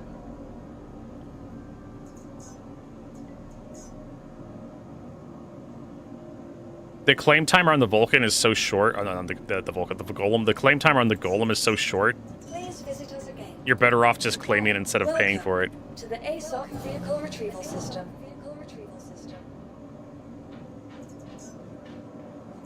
3 minutes, yeah, see. And the expedite fee is like 1,000 credits. Like, if the expedite fee on the ship is under the repair costs, the full repair cost of the ship, you'll always like just claim the insurance on it. Always.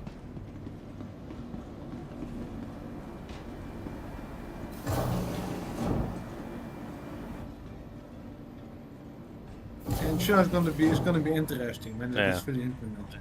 Well, the timers are going to have to get increased dramatically outside of like actual starter ships. And the price is going to have to go up for the expedition. For expediting is going to have to force people to repair stuff instead of like just pressing the button. But the time was already got increased. Nah, it was not by much a while ago. Yes.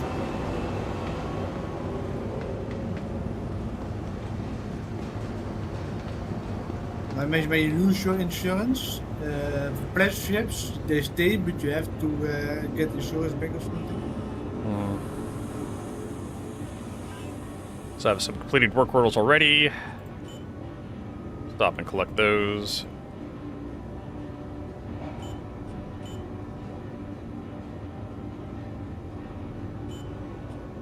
Wait, what? Am I like at full? Why can't I collect this work order? There we go. For some reason, it won't let me drop it into like Green Glen Station. Oh, 8 backslides. I don't know what it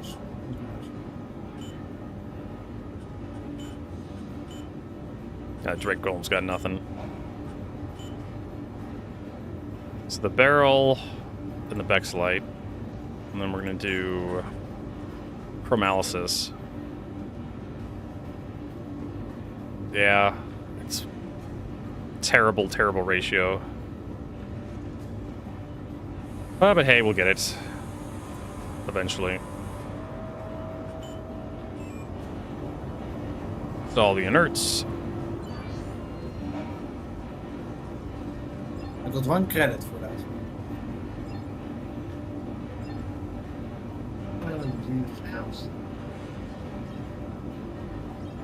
Didn't I unload another? Oh yeah, I needed the drink.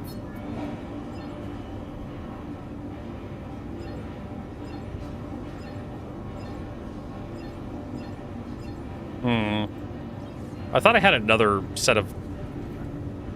'cause that was like 1 set right there. I should have had another set of, yeah. So I think claiming the insurance on the Golem before I went down here to process this was a mistake. I just lost all that work.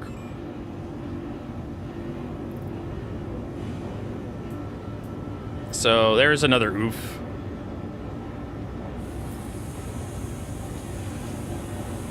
Star Citizen, why you gotta screw me over so hard like this? Hard Bite Protogen, welcome. You're using your stinger?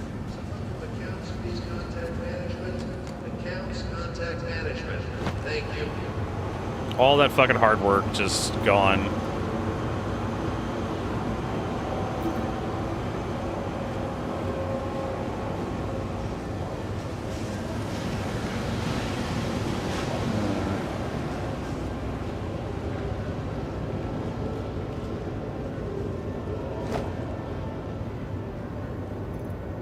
Let's have ourselves a hamburger. Fuck. Did you die? No, I cannot put my helmet back on. Cantonment, please report to management as soon as possible. Cantonment to management. Left Alt H. Yeah, I know what to do. First you have to do Alt 10 here. Oh, your helmet's on my screen. Oh, I have it on. It wasn't here, I think. Because, yeah, it was nice. Let's see if we can get a salvage tool here. Oh, yeah. Let's see here. Yeah, the SRT attachment's available here, so are the SRT canisters for the repair gel. So you can get both the attachment. Can you get the Pyro multi-tool here? Yes, you can. Okay. And I think these SRT canisters have the juice in them already. I'm gonna buy a few into my inventory. I cannot use the terminal right now. There's a player. Yeah. I'm gonna get off this thing here. Here we go. You can use mine. I got some empty ones too.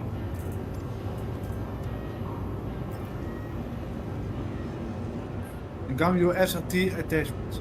Yes. Cambro, C-A-M-B-R. Well, you may be playing a different language than me, so I'm not sure what you're seeing. Got it. Yeah. You have to buy the attachment, and then you have to buy the canister. Yeah. Buy the canisters. And you have to put both on the same tool to use it properly. And also, they go pretty quick. One canister, if you're going to repair, like, a couple power plants and some components, one canister goes really quick for the multi-tool. I got 20 canisters. Yeah, that's more than enough. I usually carry 5 on me. Got a few fuses. Check to see if they sell fuses, too. You may need 1 or 2.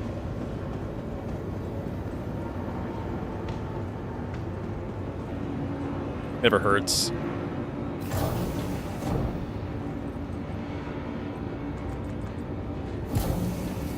What are breaknecks again? They're not a. It's not a weapon. Is it like a piece of equipment?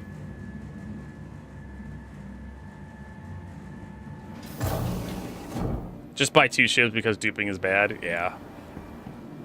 That's probably why why those full ore canisters disappeared on me, is because the game thought I was duping, so it deleted them from my inventory. Unfortunately. I only have 2. That sucks. All that effort because I decided to claim them. Oh yeah. That's the breaknecks are the new weapon on the ships.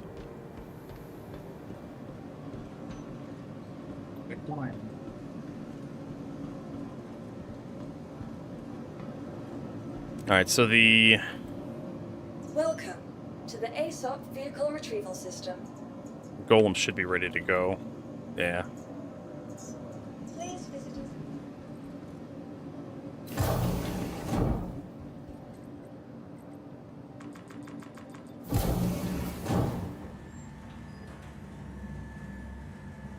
It really is demoralizing. Like, I just do not feel so hot right now after losing all that minables. Did you lose everything? I already told you how I lost everything. I claimed the insurance on the golem and deleted it from my inventory. Vehicle selected. Should have headed to the refinery first to refine everything, then claim the insurance, but I was just walking right past the thing, might as well do it.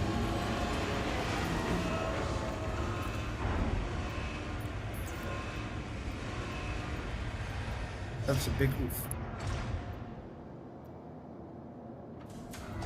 Yes, we got Quantanium. Just like the fact that you cannot put Apollo paint on the Hermes. Yep. Here she comes.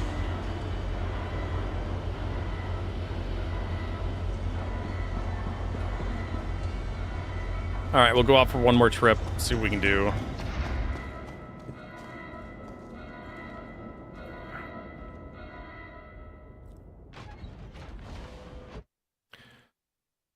What else we have? Is that Snake Plissken? That is. 5-hour Terran OTS theme. I mean, the StarCraft 2 soundtrack would be good.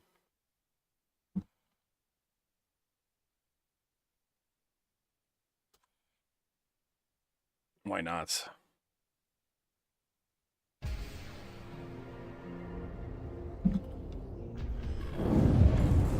You are clear to launch.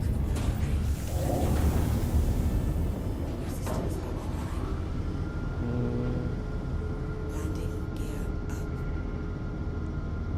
Front impact warning. All right. Shield system offline. Thank you, and please visit again. We always go that way. Is there an asteroid field the other direction? Yes, there is.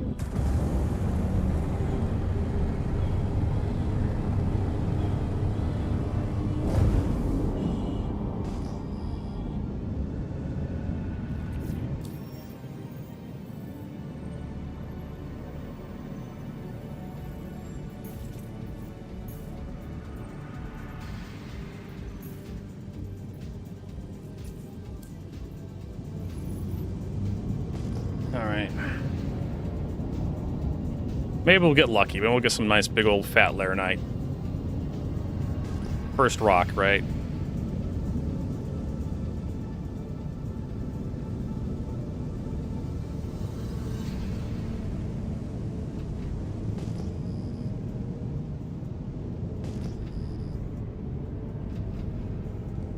Some kind of asteroid.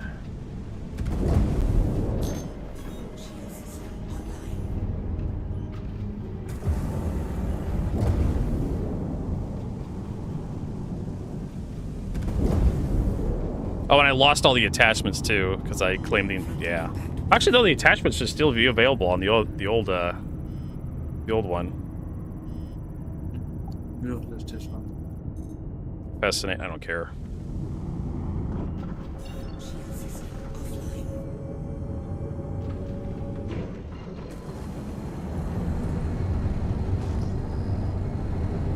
I should be able to pull the attachments off.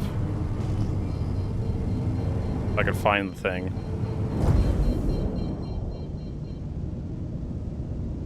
Yeah, there it is.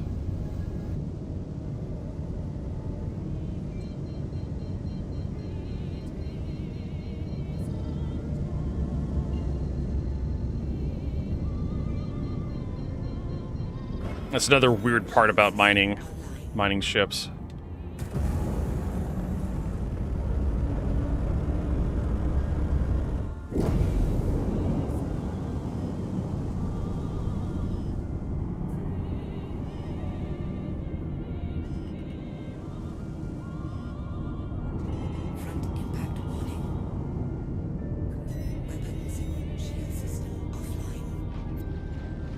We'll have to pull off the ore pods to actually... Well, we could probably mount it from the top because 0G.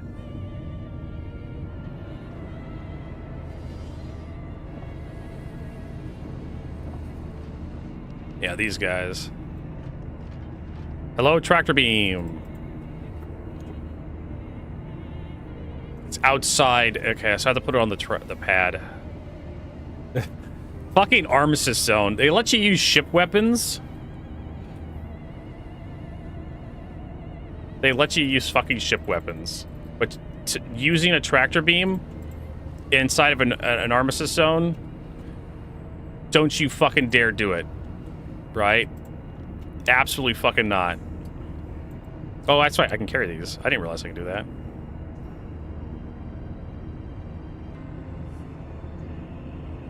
Can I store that? I can't get inside the ship because it's like not... I claimed insurance on it, so I can just blast it, I guess. I can blap it. Or push it. Nice.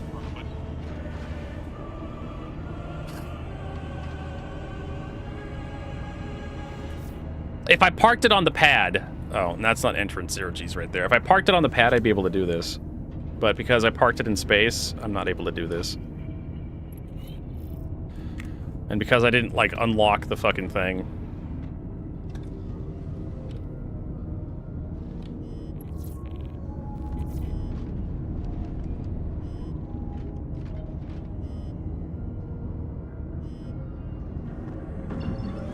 Yep, there's special ground missiles now.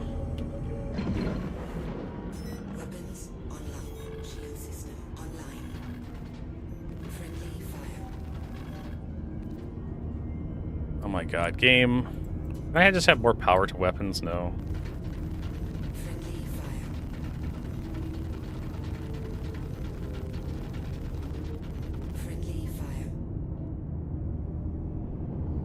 I want to shove it onto them. There we go. Maybe I can get close up to the pad where it actually makes sense. It actually has to be on the pad.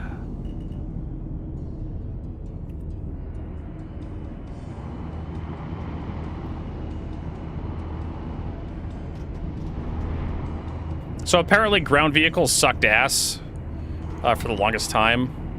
And so CIG decided that we need special ground vehicle missiles that are just more powerful than space missiles because reasons.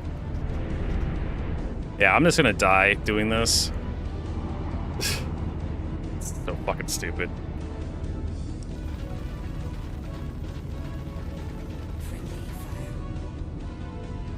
It's gonna destroy the ship. Like I said, if it was on the fucking pad itself, I'd be able to...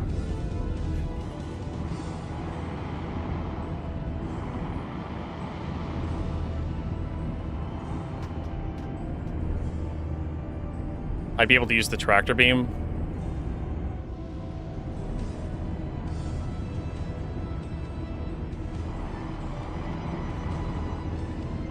So I need to get it high enough.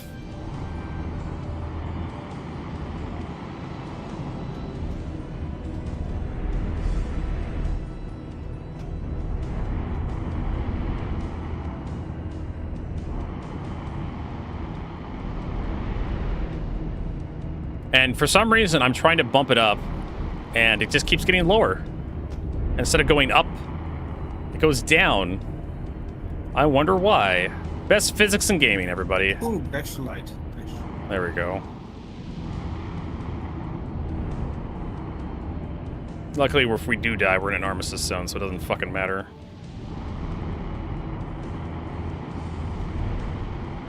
There. Get onto the fucking pad and stay there.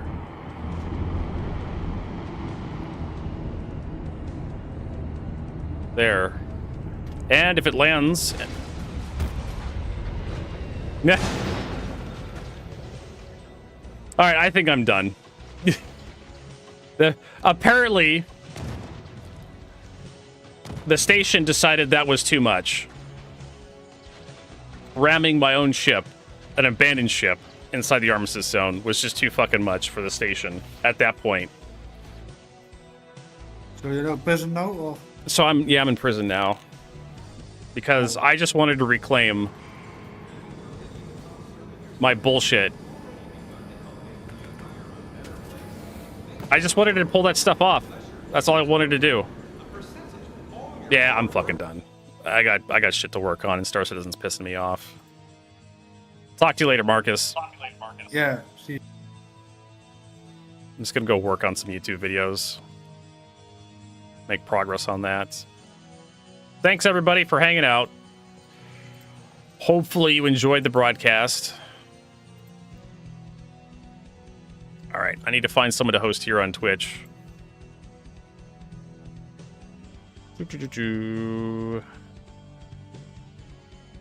Astropod streaming. He's probably doing a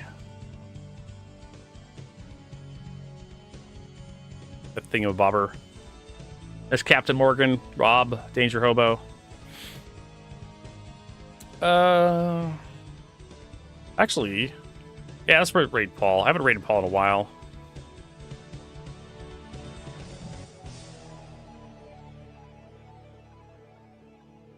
And I need to figure out what am I doing here.